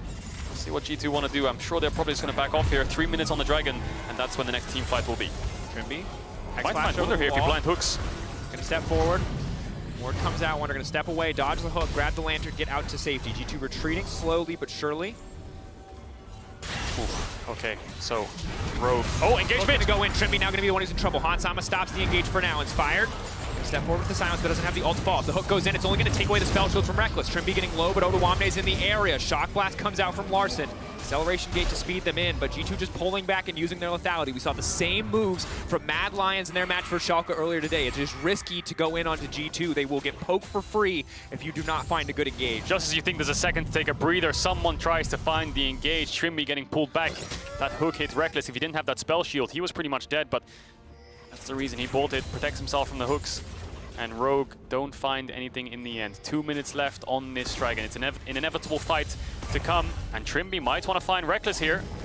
Trimby stepping forward, the flash. Reckless now going to be caught out by Odoamne. There's so much damage. It's just a lethality bars. Now he goes golden, but here comes the equalizer from downtown. Wunder anytime in the area, he's been locked up. Wunder now is going to find the reset. He can turn into Kennedy, can keep this going forward. He does not have access to the ultimate, but maybe he can get the CC down. That's the W coming out. One more auto to finish. He's going forward. He's stepping in. Hans Sama going to be in trouble, but he's just not strong enough. Goes golden for a brief moment. Meanwhile, Jankos in the midst of everything. They're trying to kill Hans Sama. They're going to find the kill there. G2 now moving in. They've spelled blood in the water. They're hunting down their prey. There is no room for Inspired to maneuver. He has to run for his life. The flash already coming out. Wunder flashing forward to Inspired. Going down. Wunder with yet another reset, and G2 are pushing into the bottom side. Yeah, Larsen's the only man left. There's 3 members of G2 on the map, but they don't have many waves to play with. There's only this last bot wave that they'll have to work with, and Larsen should be able to clear it. There's still 1 minute 20 seconds on the Dragon. So despite losing that fight, they won't lose the game from it, and they won't lose the Dragon. Let's look at it again. Trimby actually flash hooks. It almost hit Reckless's flash, but Odoamne gets exhausted, and that's why Reckless lives for so long. He does manage to get himself out, and now so many fights happen. Jankos takes down Trimby. Wunder takes down Odo. It's a 3 versus 4, but G2 are really split up, so they focus on Hans, but that leaves Caps exposed. Inspired ults across the wall. Larsen turns with him. Caps dies for Hans, and then eventually G2 with a numbers advantage chase down the rest of the members of Rogue. Of course, the big deal here is Reckless lives throughout all of this. Hans, one of the most fed members on Rogue. Yes, they find the kill on Caps, but Caps is not the center of attention. You can see he is not the man dealing damage. You have to respect Wunder. He's been scaling up this entire game. Jankos with the ultimate, and certainly the Reckless poke from super long range. This game is so even, but G2 are slightly ahead. They have a little bit more gold, and they have the Infernal Soul point. They have the control, so Rogue are going to be the ones to have to walk into them. Hans is still very powerful on this Kalista, but Rogue lack a lot of flashes. Only Odoamne has it up, and there's no exhaust on G2. Maybe he can find a big ultimate to turn the fight. Trimby's basing. There's 15 seconds left on this Dragon. He needs to get back there quickly, because I think G2 might just want to look to try and burst it down. Rogue going to give this one up. Are they not going to contest? They're walking up to the top 10 side. seconds on Baron. 10 seconds to Baron. They certainly can burn that objective down, but it's really not going to take that long. They're giving it up. Too. The thing is, G2 now can just commit a single member. Wunder's just going to go over and try to solo this one, while the rest of G2 now moves up. Rogue, this is a big bet. If you do not get Baron here, this is purely a loss. They have to force this. Wunder has TP. He's going to finish the Drake, and he's going to TP in before the Baron is dead. If he gets chunked out, the Dragon's going to go down now. Moving away, Trimby gonna miss on the hook. That's gonna be disastrous. Look at Odoamne, look at Odoamne. Soul in the meantime. Odoamne in the darkness. Odoamne waiting. Odoamne opportunity is massive. It's a big shockwave. It is everything that Rogue needed. Fiddlesticks comes in, but it is all Odoamne for the turn. Yes, they get the Infernal Soul, but if Rogue get the Baron here, it'll be the fight in their favor. Now, the turn from Wunder is gonna take the Blitzcrank. The Rocket Grab's gonna go, and he hooks Hansama. The knockup is there. What champion can't this man play? He's gonna take another one, and he's gonna chase down, but it is Odo and Larson versus the world. It is the Infernal Soul for G2, but Rogue, they need to win this fight 5-0, but Wunder, again, he gets another reset. Again, he will find the sun. He takes the cannon. He turns it against Rogue. The same champion that won Rogue the fight will turn it back against them as Wunder wins the day for G2. Caps is dead, Reckless is dead, but Wunder is alive. He clutches out the fight alongside Jankos and Mickey, and I think they're going to be able to two-man this Baron here. It looks so good for Rogue at the start, but G2 managed to find a way to turn it. They have the Infernal Soul, they have the Baron, and I think that could be it for Rogue. Such a good positioning from Odoamne to find Reckless and Caps. Incredible. Again, you wait here for a second, you wonder when's he going to pull the trigger, and finally it comes through. This is the reason they have the cannon. They find the flank. This is the setup they were waiting for so long. They finally get a good start to the fight. It stops G2 from responding anyway. It's just individual plays here. Wunder comes around the corner and he actually finds Trimby, which is the whole key to start this fight off. Trimby dies, he takes the Blitzcrank, and then he hooks Hans. And then he manages to take down Hans as well alongside Jankos and Mickey. Odoamne can't rejoin the fight. Inspired has the Wult. He eventually falls as well. And then it's just a 3v2. Mickey dies, turns into a 2v2. But because Wunder has the Kalista, he can zone away Larson, get the reset on Odoamne, turn into Odoamne, heal back up, and they win the 3v5. Top laners are so incredibly clutch. Again, it starts with Odoamne, it turns into Wunder. Wunder turns into Blitzcrank, he turns into Kalista, he turns into Kennen. Ultimately, he takes the fight and turns into Jace, and now Odoamne's gonna be in trouble. 6.5k in the last fight. They don't want to deal with it again. He has been locked up. Damage coming in. Big damage going in. Odoamne in trouble. Infernal Soul is gonna be enough. That's the second Q now coming out. Lantern takes Reckless out to safety. They won't get fired back on. Odoamne does have the TP. He has the ultimate available as well, but will it be enough in the fight to come? Reckless has so much cooldown reduction. You saw him Q him and then instantly Q him again. Really well played and good management of the spells to get that back up again. And now G2 starting the siege. They don't even want to go for a split push. They're just going 4 members strong on towards this top side. Rogue, they have flashes coming up soon. Larson has it coming up. Hans does have it, and Inspired has the ultimate in flash. Level 16. He can still turn a fight despite G2 having this Infernal Soul. We've seen him do it before. We'll see if he can do it again. One more fight. Wunder still stepping forward, just trying to force the 1v1 versus Odoamne. If he gets an ult in the 1v1, it'll surely win the fight overall for G2. Cap stepping forward, but he is still getting low. Larson has his own poke to respond with. Rogue not looking to let G2 break open the base. Wunder playing a little confident here. They're going to step forward. That's going to be the immediate stun, the lockup, the ultimate now already burned. Wunder does have the flash available. TP now coming into the meantime, but G2 are going to collapse on the top side, and he's going to be in trouble. Wunder now gets the reset. Larson, I don't know if he can take this fight. The stun's going to come out. Yes, he can. The Jace damage is there. That's the shutdown, but G2 are breaking the base. They're going to get the top inhibitor. I don't think they can look to end it, though. It's a 4v4, and Inspired's behind them. But they spot this one out. He's going to go over the wall, but it's just not enough. It's a disaster for Inspired. He can't find it. Now it's a 3v4. G2 have a mid-wave to work with. 3 members standing. Larson has decent wave clear. Hansama would take a miracle duel because, again, Caps and Reckless, the range here, it's so hard to play against. Hook goes in. They land Mickey X, traded for a hook back. That's the equalizer. Larson getting lower and lower, but Hansama uses the ult to save Trimby. Trimby's still alive. G2 are going to grab 2 inhibitors, but the game will not end here. G2 cannot risk overstaying. It keeps being 1-for-1 trades. First Odoamne, then Wunder, then Inspired, and now Mickey. 3 members versus 3. G2 had the Baron buff, they had the Infernal Soul, Caps and Reckless were alive, but they couldn't push for the end. 2 inhibitors, and that's going to be that 2 minutes on the Elder Dragon. I think that's going to be the next objective G2 want to look towards. Everyone's getting closer and closer to 6 items here, and there's so many cool mechanical plays happening. What a good game.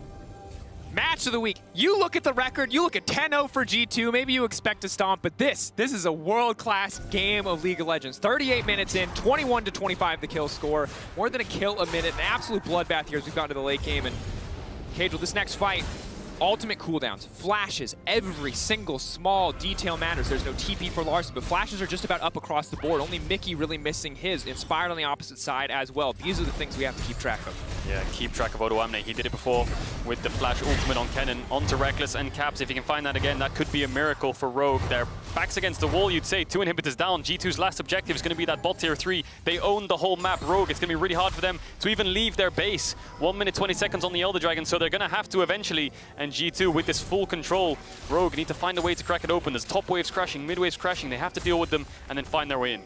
It's so difficult too. full on 5v5 to get those AoE ults. Again, Rogue feel pretty good. If you have to duel Wonder 1v1, it feels bad. He has so much sustain, and there is no healing reduction on the enemy team. Yanko's flipping it there. The cooldown is short on the Equalizer. It's a really short cooldown on the ultimate, and it's worth the try at this late in the game. If someone's in that bush, they're pretty much dead, and you can win the game off that. So nice try. They're gonna have to wait for that to come back up, and Rogue just have to clear waves. Odo Amne on the side has flash and ultimate. There's a lot of wards that will spot him out, but for now he's unseen. He's in the darkness. He's got the Proto Belt, the extra movement speed steroid that comes with it. Lightning Rush and a little bit more, but he's just going to lay down a control ward, know that he's been spotted and back away, but he doesn't see this ward right here. Maybe he doesn't know how clearly he has been spotted out. G2 are pushing on this bot tier 3 inhibitor. Once this falls, they can start to move forwards. Rogue need to find a response soon. Inspire doesn't have flash yet. Equalizer comes out. Odoamne's on the flank. Second Equalizer in a row, but Odoamne's been locked up. He has no room to maneuver. He's so low before he even gets a chance to ult. They're going to burn him down before he can even push the R key, but it's Fiddlesticks in the middle of everyone, and it's simply too little, too late. Wonder turns into Fiddlesticks and says, who is scared now? Spectral Maw comes in. Hansama with a clean sidestep, but it is just not enough. The shockwave is there. G2 have found their fight. They will break the bottom lane. They will break the base of Rogue, and they will keep the head-to-head alive. 11-0 for G2 Esports over 3 years of League of Legends. Oh, Rogue just ran out of gas at the end there. Odoamne tried to find the miracle flank, but G2 covered off all the space they needed. He gets popped instantly on the flank, and from there G2 can start to move forwards. Good execution in these fights, and wow, that was one of the best games of League of Legends I've ever seen. So close up until a point, and even at that Baron fight, even after G2 was able to steal it, the game was still anyone's to play for. Top team versus the top team in the LEC. It was an absolute pleasure to watch and cast, and an incredible game across the board from all of the players on the Rift. All it came down to were 1 or 2 catches, 1 or 2 favorable trades for G2 there in the final moments that just made those team fights so winnable. And you saw the back and forth. We said it in draft. Bot lane is going to be an absolute bloodbath. You're playing Blitzcrank against Thresh, Kalista against Varus. There was 5v5s in bot lane for the first 10 minutes of that game. Hans was down like 1k gold, 2k gold at one point after getting a 2v2 kill, but he brought it back. Rogue invested resources, and it was like a seesaw effect. So close for the entirety of the thing. That said, G2 at the end of the day were able to take that one. Kia player of the game at LEC on Twitter. Wonder, Jankos, and Reckless are your options. Normally I try to influence the vote because I have an opinion, but I just think all of these players have played fantastic. Reckless kept him in the game by stealing the Baron, and Wonder kept him in the game by going basically 1 versus 4 with Mickey and Jankos. Yeah, by his side. that was some Super Saiyan crap there. Like that was like, I felt like Viego isn't that strong, you know, compared to like the Gwens we've seen, and then I saw those team fights and I was like, oh boy. Oh boy. Also healing reduction, sucks for Rogue, they couldn't build it. A lot of things to talk about. We're clearly excited about, but we're gonna hear Mickey X's opinion before Jankos joins us in the LEC post-game lobby, so don't go anywhere.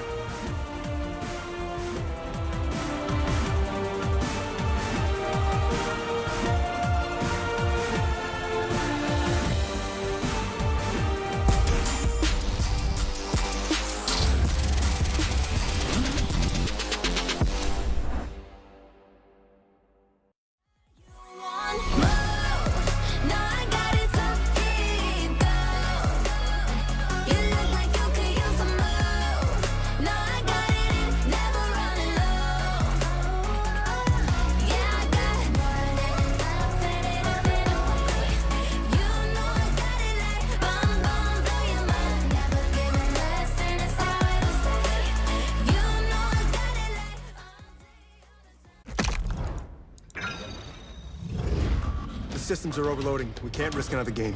We need to take a break and regroup. We're starting to lose our mind. Captain, we cannot go back to Elo Helm. Last time it took us months to get out of it. Initiate break protocol. Hurry up!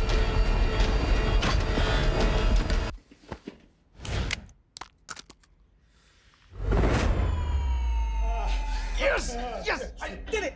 We did it! We did it! Even the biggest champ needs a break.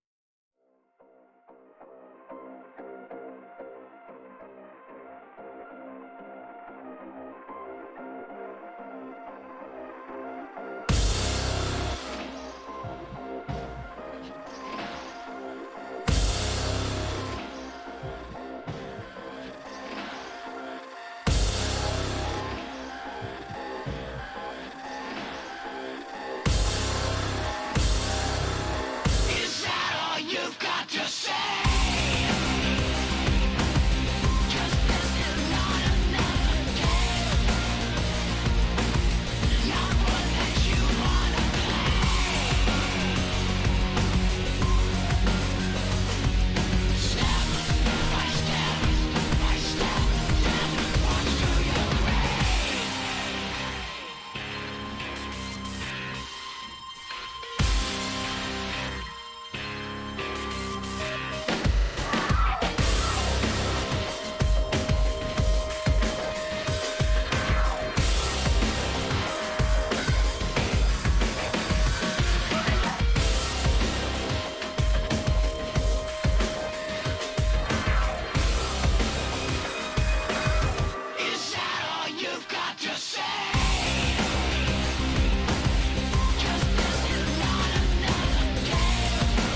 Welcome back to LEC Summer after this match of the week, and what a game it was, Mickey. Thank you for joining me.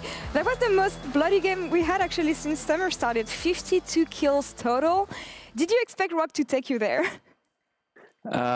No, usually when you play Rogue, they're kind of slow games and you kind of just farm for late. And even though this one took like a long time to actually close it out, it was like very bloody early game, which usually doesn't happen with Rogue games. But yeah, I guess with the Kalista draft they had, they kind of had to snowball early game. And then, well, they got us level 1 already, or level 2. But then we got them back because the junglers are very balanced. So, yeah, there was a lot of back and forth going on. Yeah, I was about to say, they set the tone with the Kalista in the draft. And I mean, it was very action-packed, especially in bot lane since the beginning, as you said. So talk me through the early game plan and how you navigated through this bot lane, because you needed to shut down Kalista in the end, I feel. So yeah, at first of all, we wanted to get a ward on the Raptors, but they kind of pink warded it, so at least we kind of knew where Fiddle started, and he started bot side, and our Rumble was passing towards bot. Us dying level 2 was not part of the plan, but, well, they wanted to push out the wave after they killed us, then Rumble was there in time and got the kill on Kalista, and then we had a huge wave, and Fiddle was top side, so we kind of just dove them, like under the tower, or at least zone them from minions. And then we got some TPs as well, and yeah, it's kind of how it went down. But yeah, I guess the early game plan was just to kind of track Fiddle, try not die to his full clear ganks, and yeah, survive bot lane, which didn't really go as planned, but we salvaged it. All right. Well, were you in control the whole game? Because as you said, it was pretty long, a lot of kills, as I mentioned. So did you have it, or were you scared you would lose it? I wouldn't say that we were in control, because, I mean, the champions were just really scared to play against. Like, we usually had control of the bot side of the map, and then they had control of the top side. So whenever the Baron was up, we were like really scared to walk there. Like, Fiddle can ult from everywhere, you can get blitzcrank hook through walls, cannon could be on a flank. So like, we had to have a lot of things in mind when we wanted to actually retake, and our champions were not the best face checking or retaking because we didn't really have any frontline. So it was definitely a rough game, and the Baron still kind of helped us. But I think after we got the Baron steal, that's where we kind of got control of the game, I think. Yeah, and the Viego plays afterwards. You mentioned the Blitzcrank. You didn't hear it actually, but I had a quick chat with Freddy right after the draft, and I mentioned the missed ban, and he actually told me that he intended on banning Thresh maybe, which you picked, and they had the answer to the Blitzcrank answer. So what did you think about this champion in this setting, and how annoying it was? Okay, so first for the missed ban, I mean, it makes sense that they would ban Thresh because it's kind of a strong champ and a good bind pick. I didn't really expect him to pick Blitzcrank though, because no one really played it last split. I think maybe I was the only one that actually played it, so I just assumed that EU supporters don't play this champ.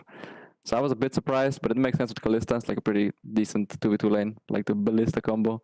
I think overall, Blitzcrank is one of those champs where you can't just flip it. Like, you either hit the hook or you don't, and you might be like the most broken champ in the game, or your team's gonna have to play 4v5 if you miss everything. But I guess Kalista kind of makes up for that with her ult, so you're still useful even if you miss all your hooks. But I think overall, yeah, I think he played well this game. Like, he hit a lot of pretty good hooks, but it's still like Thresh is just a more versatile champion, I think. So yeah, I was just more useful, I think, just because I have Lantern, and yeah, that was kind of my job. Yeah, Thresh has been OP for so long now in the LEC. It's actually crazy.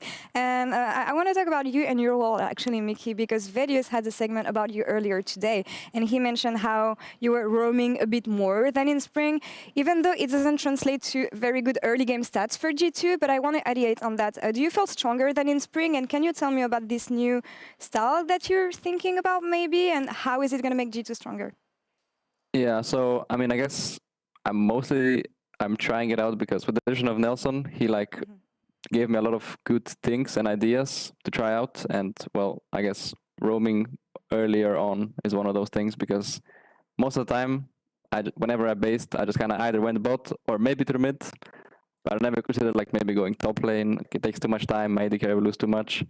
But in some situations, like he explained me that, well, in some situations it's just really good for top, and usually your AD carry can't get punished for it if someone can at least cover him. And I guess that's kind of why I do it. But even, yeah, I mean, compared to spring, I think every support does it a lot more. Maybe it's because at MSI, I think a lot of supports were doing it as well, and people just kind of watched that and picked it up.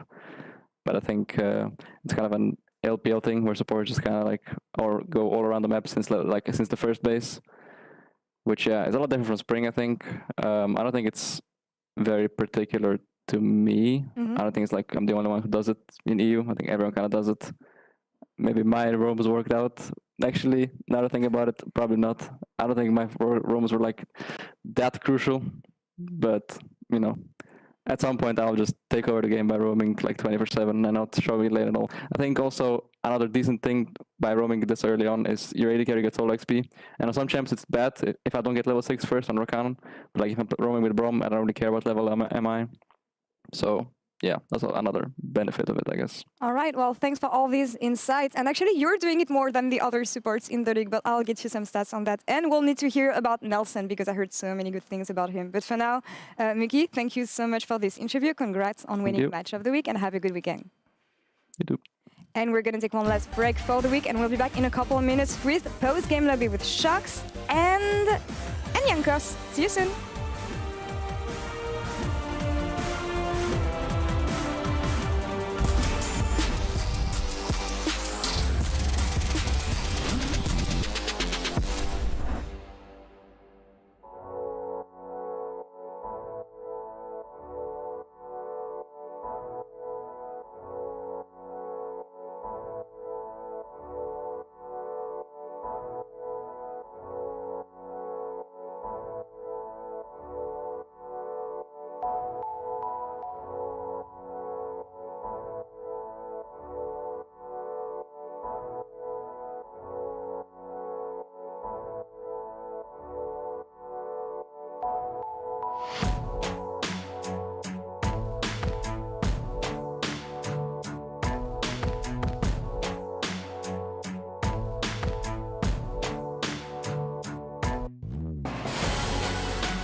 Welcome everybody to the LEC post-game lobby. I'm Shox and I'm joined by Vedius and by Jankos to close out week 2 of the LEC. Hello Jankos, congratulations. Hello, thank you. No problem. Yeah, I think it was a very banger game for spectators. I think fans of either team, maybe a bit less of Rogue, and also fans who weren't supporting any of the two teams, because it was such an incredibly back and forth game. At the end of the day, what do you think was the edge that you guys had as a team or as a team composition that allowed you to beat Rogue? Honestly, I think this game was probably like not. I mean, I think there were many things that were good and many things that were bad. I think probably the crucial moment was when Varus stole the Baron. I felt like without that match, the game would have been much harder to play. But before that, we made many mistakes, right?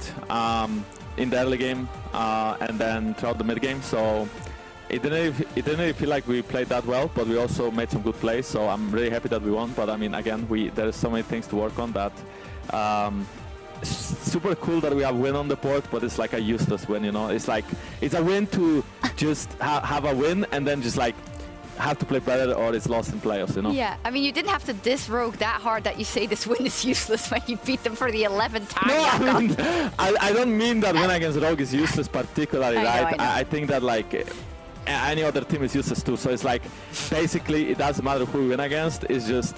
Yeah, I mean, get a good seed in playoffs and actually be good in playoffs compared to Spring Split, where our regular season was good, and then as soon as playoffs started, we had many issues that didn't get solved, and then we were just bad. So I think that currently we are improving decently, but slowly. All right, but Jankos, like, so I've cast pro players now for 5 years, and I think there have been like 3 times that pros have ever said they played a good game. In my opinion, that game felt like that there were really strong performances throughout the game that swung it multiple times, right? And like I acknowledge that like League is a large game about mistakes, but why are you so critical on this game in particular? Because as I said, like I think that like Han Summer and Odo were playing extremely well, but you and Reckless were also playing extremely well, and I felt like that there were just constant plays coming out from both sides. I mean, my motivation was not losing to Fiddlestick because Mickey really dislikes playing against it, so I had to win this game. Otherwise, he would like me to play Fiddlesticks, and I don't really think the champ is very useful. So if we lose this game and we actually lose to Fiddlesticks, it will be a disaster. So I'm really happy that we could win. So Mickey maybe will have like more than few brain cells next time when talking about Fiddlesticks. And besides that, yeah, I mean, of course, right? Like I mentioned, a couple of good plays from both teams, from players overall. But still, I feel like it's hard to be happy and satisfied as a League Pro, right? You always want to improve and you always want to be better next time and work on the mistakes you're doing. And since we kind of understand our mistakes right now, we made so many of them this game that, I mean, it's hard for, of course I'm happy, right? But it's hard to be like, yay! It's more like, nice, but yeah. Okay. Yeah, I think that's a healthy way to look at things as well, right? Now, a bit of a follow-up as to a segment that Vedius did earlier, and also something that Laura asked Mickey, in terms of Mickey roaming more, and this being a direct result of Nelson influence and Nelson kind of bringing up new ideas and new kind of things to work on. Do you think the fact that you have this new member of the coaching staff that is now bringing in this plethora of new ideas, does that also mean that your games might just not be as clean because you're trying to adjust to many things? And that I kind of see as a positive in the long run, but just maybe it doesn't feel like right now. Kind of course, right? I mean, I think that since we have to focus on new things in game, we also use our brains, and that's normally not good for pro players because, I mean, it's just that when we use our brains, it's like we have to think. And thinking is not good because we want to do things automatically and we want to learn patterns that we kind of use on stage. And of course, sometimes you can be creative, but if you focus on new things in game, it's going to take away from your normal gameplay, be it mechanical gameplay or just like the casual on the map gameplay, right? Macro. So I think that definitely there are cases where we choke, so to speak, because we are thinking too much. But when this will become more natural and when we adapt these things to our standard gameplay, I think that in the long run, like you mentioned, we are going to be a much better and much stronger team. But for now, we are using too much brain. That makes sense. Do you feel like this is an evolution of G2? Because it's my understanding or my feeling that when like G2 was at the peak, right, and now saying, you know, the run to World Finals and everything, that everything was super intuitive. Everyone knew exactly what the decisions were going to be. The decision making was very smooth.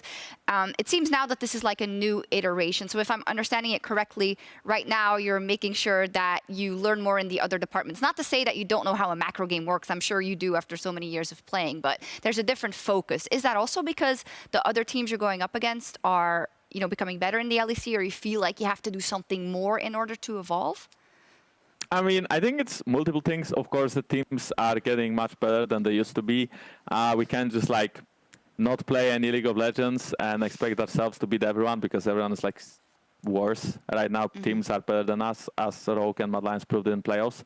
You know, rookie players coming in, really hungry for victory. So they are better. And besides that, I also feel like the game is changing every year. So the things that were good in 2019 are not good now. And the way you play the game is also different. So you just have to adapt on the, well, not on the fly. You have to adapt as the game changes. You have to understand it again.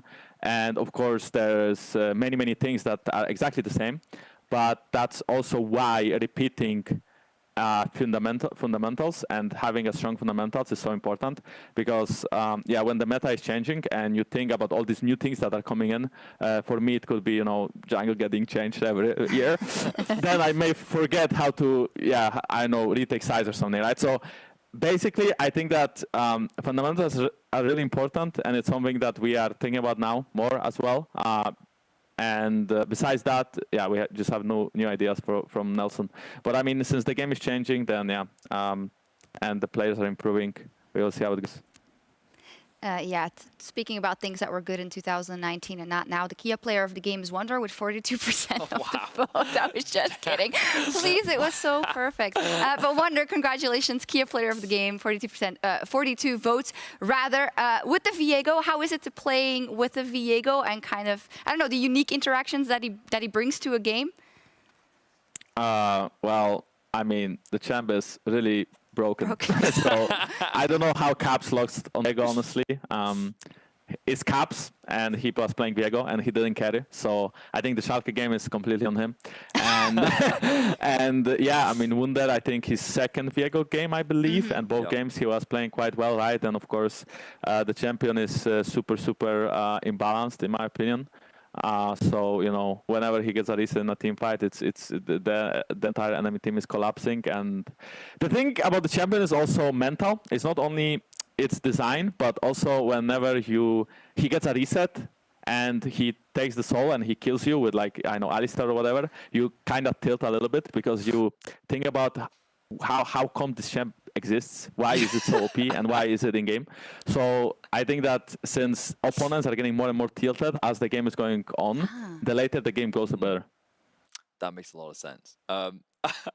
Aside from Viego being broken, I hate when this happens. Then we're always like, oh yeah, this champion is so broken, so the player did nothing, which is not true. I mean, it's also just, it's a classic. I mean, Wunder played fine, right? Yeah. Of course, right? Wunder played fine. Just like, I just want to add some, like, imagine if Gwen is open, you know? I mean, this champ is like, oh my goodness. So I really wish Gwen will be open against our team once, because yeah, I would just want to see how people play it on stage, you know, if they are actually going to 1v9 or not. But this champ is like, You know, Gwen hasn't won a game yet in the LEC, by the way. Yeah, I mean, people are bad, right? It seems like it. I mean...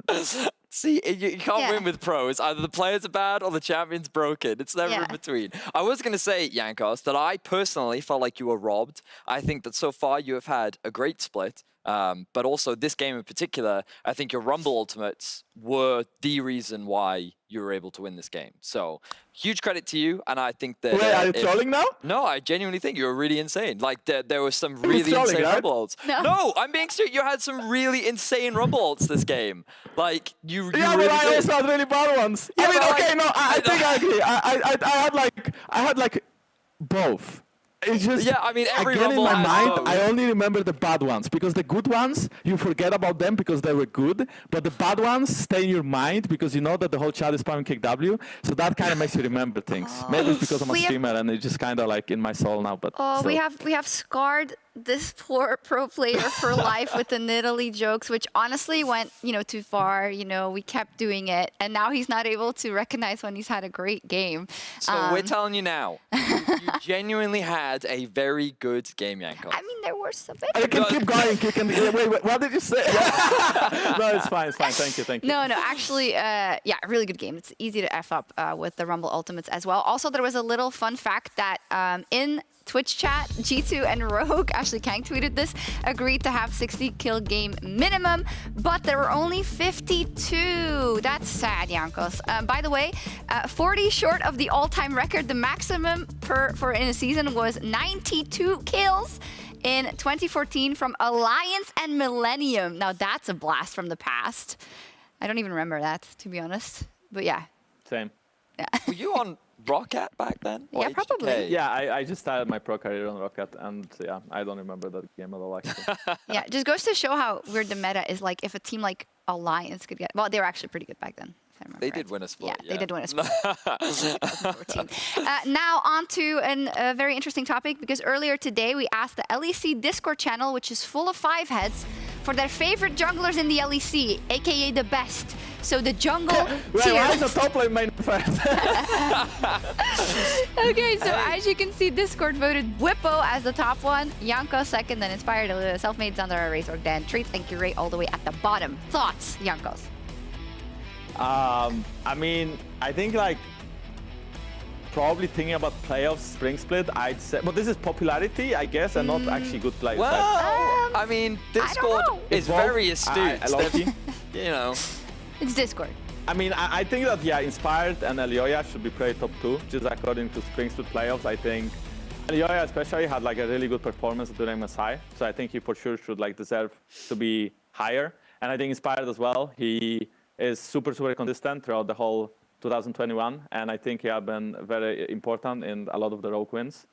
Sometimes he doesn't have to do much, right? Because I mean, they can stomp people on their own as well. But I mean, I think he's super consistent. So probably him and Elioya should take the number 1, number 2 position. I don't really know in which particular order. And then for Bipo, I think so far he also had good games. I think putting him first though is a meme, of course. I think people are just actually trolling, but he is learning quite fast, and I think he's a good jungler already. So I'm curious to see how good he can actually become, in the next couple of weeks.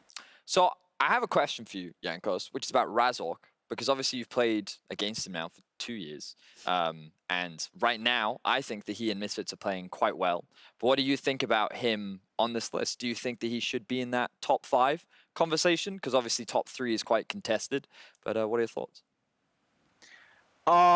Yeah, I think so. I mean, probably top 5. Yeah, top 5 definitely. I think he is having mostly good performances overall. I feel like whenever I watch Misfits, whenever someone is, I mean, there's a lot of people inting all around, but normally he's not inting. Like, he's actually doing things that are useful for the team, and he's trying to like carry them, even if the game is like not so good for them. Also, I feel like so far this split, they played not too bad. I mean, them being like 3-0 first week was a meme, and I don't think they are gonna be like up there by the end of the split anyway, but I think they can be like top 5, 6, and I think that Razork is like a big reason as to why they are up there.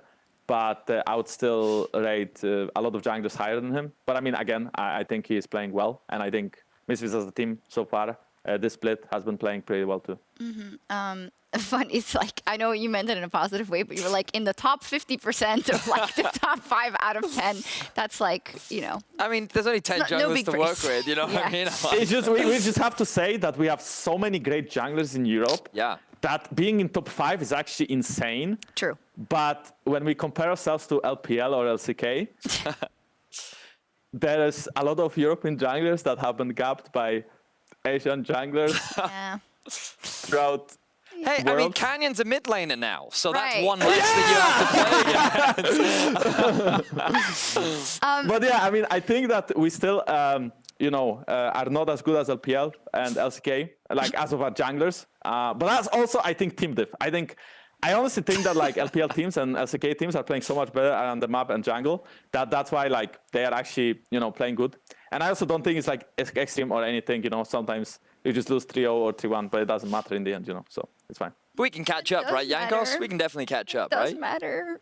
Yeah, of course. I mean, we already. Yeah, we can catch up. Yeah. I want to ask one more thing about the jungle, and that is kind of your opinion on the fact that we have two players that role swapped. And actually, in the past, we've also seen it happen, and now we see it happen internationally as well. But why do you think it's that many players choose to role swap specifically to the jungle? Is that like from a shot calling perspective of like, oh, I guess I'm good at that, so I'll do that? Or, you know, I'd love to know why you think it is that seems to be the preferred lane swap role in Europe. I mean, I think that jungle is kind of like a second support role, right? Where support has to understand the map very well, and jungle has to do the same thing.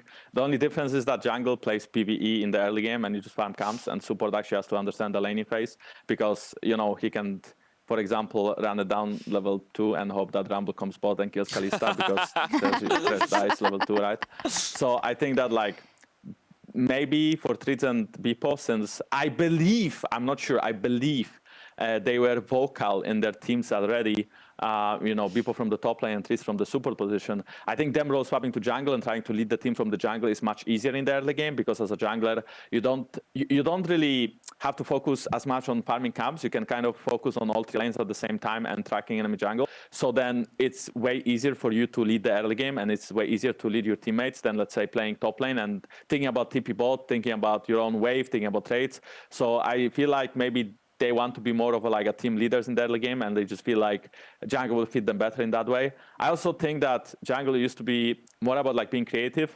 and more about understanding the game on the highest level and knowing where to be at which time. And now it's more about full clearing and just using your free time to help your laners.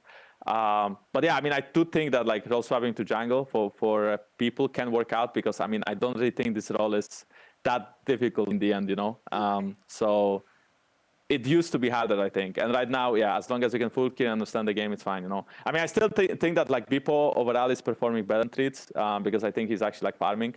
And Treats, I feel like sometimes he just completely gives up everything and tries to gank, which is, well,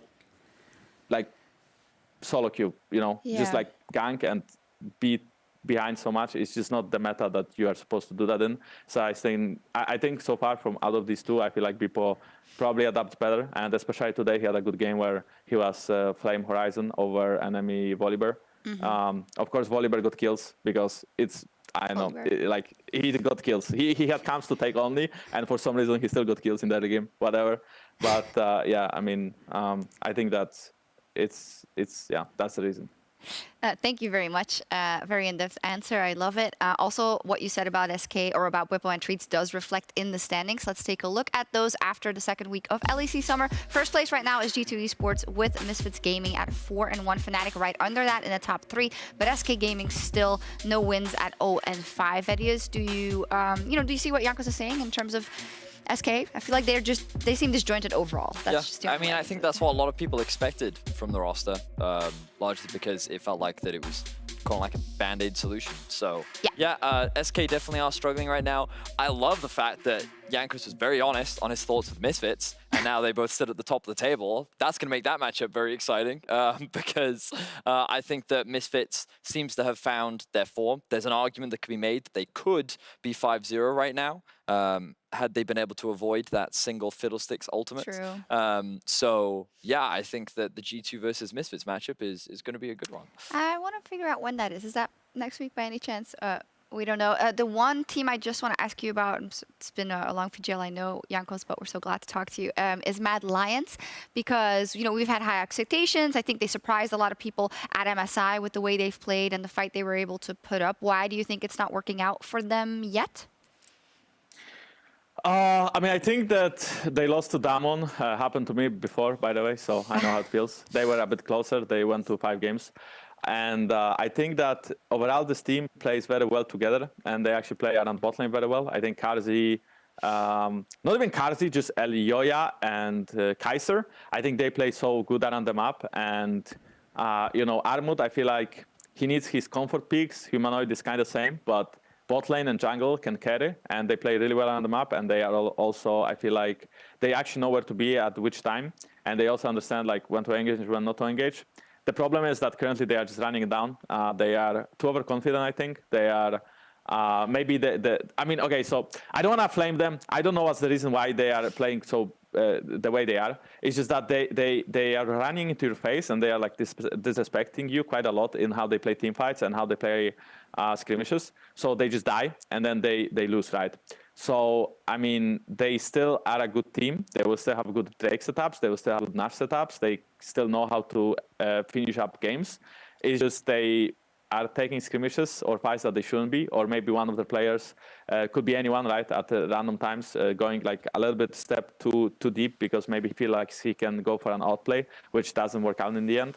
So I still expect them to be in their previous form and even better during playoffs and maybe the end of season. But right now, since they didn't really scrim much and they just came back from MSI, I think they need to settle down a bit, get used to the meta, chill a bit more, and as long as they make it to playoffs, they can still win. So. Okay. Yeah. I also think Elioya said in the interview that they are currently quarantined, so kind of in their own space, and that obviously doesn't make it as easy to go through feedback and whatever. So we'll see, but no reason to panic yet for any of the teams, by the way. Let's also look at the Kia player of the game leaderboard, where Vitio is currently first, followed by Humanoid and Reckless, and then Nuclearint and Self-Made. Tiebreakers are decided by the amount of votes that someone got. Thaddeus, Vitio, yeah, nice, I think. Yeah, good start to the split. Let's see if he can keep up this momentum, because that was one of Misfits' big problems. Yeah. That split where they started off strong and then they tapered off towards the end. As Jankos was saying, he currently believes that they will not end their current position, and I'm excited to see if they can prove him wrong, because yeah, they're looking very good for the time being. They are, but we'll definitely see. Let's check out our games for week 3. The LEC will continue. XL versus Misfits, our first game. Also, week 4, day 2, I believe, is Misfits versus G2. Very cool. Then we'll see. Fnatic versus G2 is our match of the week on Saturday. Jankos, what are your thoughts about Fnatic? They're on a 3-game winning streak right now. Fnatic versus Astralis, you mean? No, Fnatic versus G2 is the match of the week. It's on Saturday. Match of the week on Saturday. Match of the week. Yeah, I think. I mean, I feel like the Fnatic like strongest lane or like people, I think, are their bot lane. I feel like Fnatic has like a pretty good bot lane, and normally when they get leads, they get them through bot lane. I feel like still people tend to TP there whenever they have to, and people really likes to like be around there. So this is something we have to look out for, right? Not really giving up a lead in the early game, because they are still the same team as when Self-Made was playing there and Beep was playing top lane, where if they start snowballing and they actually get few kills, they are gonna like roll over you and they like keep going into these skirmishes. So I think we need a solid early game where we don't give up leads. We don't even have to win early game. I think we just don't have to like give up leads, and I think we should be able to win mid game by team fights and macro. Okay, looking very much forward to that one. I'm gonna take a selfie with Jankos, and then we can say goodbye. Am I also invited? Yes, you're always in it. Why do you always ask? Of course. Here we go. Awesome. Thank you, Jankos. Thank you for the great insight. Thank you very much. Yeah, see you next week. And that was all from us here tonight. Weekend continues. LCS has Cloud9 versus Immortals, and we will be back next Friday for more League of Legends. See you then. Have a weekend. Bye-bye. Bye-bye.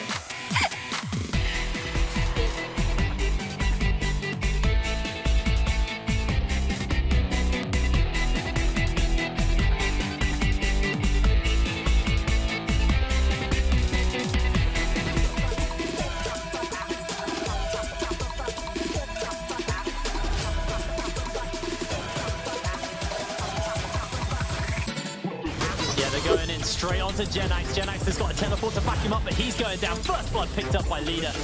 Looking at him. Over the wall. Patrick there in the midst of the entire team is going to get locked up. Concussive blows come down too. Patrick just gets deleted. Out of him. Get a little bit low.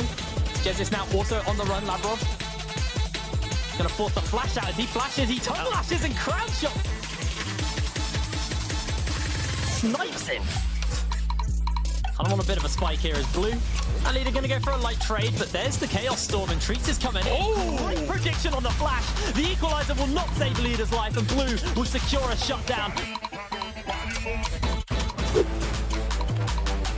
Razor finds Zanzara, and Zanzara's getting cooked here. It's first blood for Razor. The teleports are coming in. Misfits are ready for the play. As Promise Q goes down, but a teleport. Can, and those people donate the kill over to Caps on this one. It's a good idea. He invested the TP. He has a Dark Seal. Just give him the kill.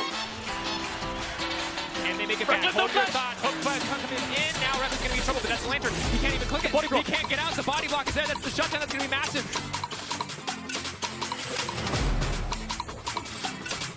That bubble hit. Just try and take control of the mid lane. Carsey now stepping forward. He's got the Prowler's paw. He leaps in, but Humanoid is going to get knocked back to the midst of the team. Immediately just going to get popped here even before the fear duration expires. Now, Limit going over the wall. Nuclear hit flashing forward. That's going to be the immediate route to follow up there. All too easy with the Everfrost. Hansama!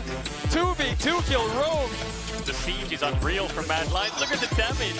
Nerfed, by the way. Oh, that's going to go in. That's going to be the plan for the rest of the team. Dan needs to get this ASAP and get out. Wimbo is actually saving the smite. He has vision. He's going to get level 2 now. He can pop W, and he might be able to flash steal it.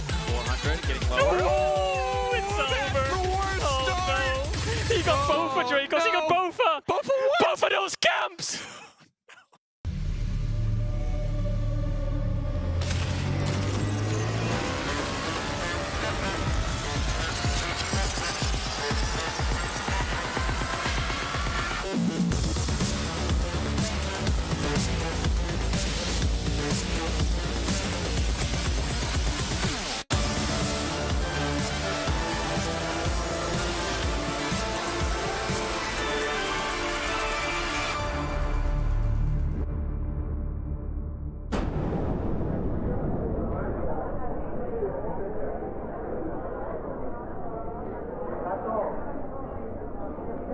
Let me out of the system, yeah. I just feel like drifting away. Get it out your system. Why don't you just listen? Hanging on the words I gotta say. Where do I begin to take control? Where do I begin so we grow old? Feel a situation, change it to my station. We got a situation. Yeah. Oh, I know you know there's nothing in our way, and you know I know there ain't a price to pay. Yeah, I know you'll never go insane. Feel me in your brain, I'll never let you go insane. Yeah.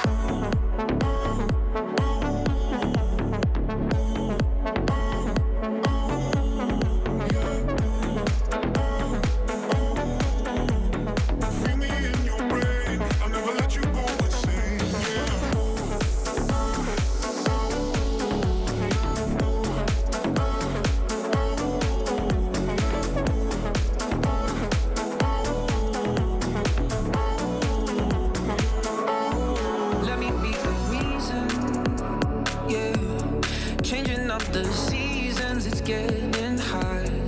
I know that you're bleeding. Tell me what you're needing. You're tied up inside you like a knot. Where do I begin to take control? Where do I begin so we grow old? Feel a situation, change it to my station. We got a situation. Yeah.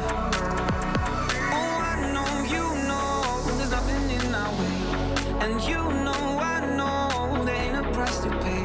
Yeah, I know you'll never go insane. Feel me in your brain, I'll never let you go insane. Yeah.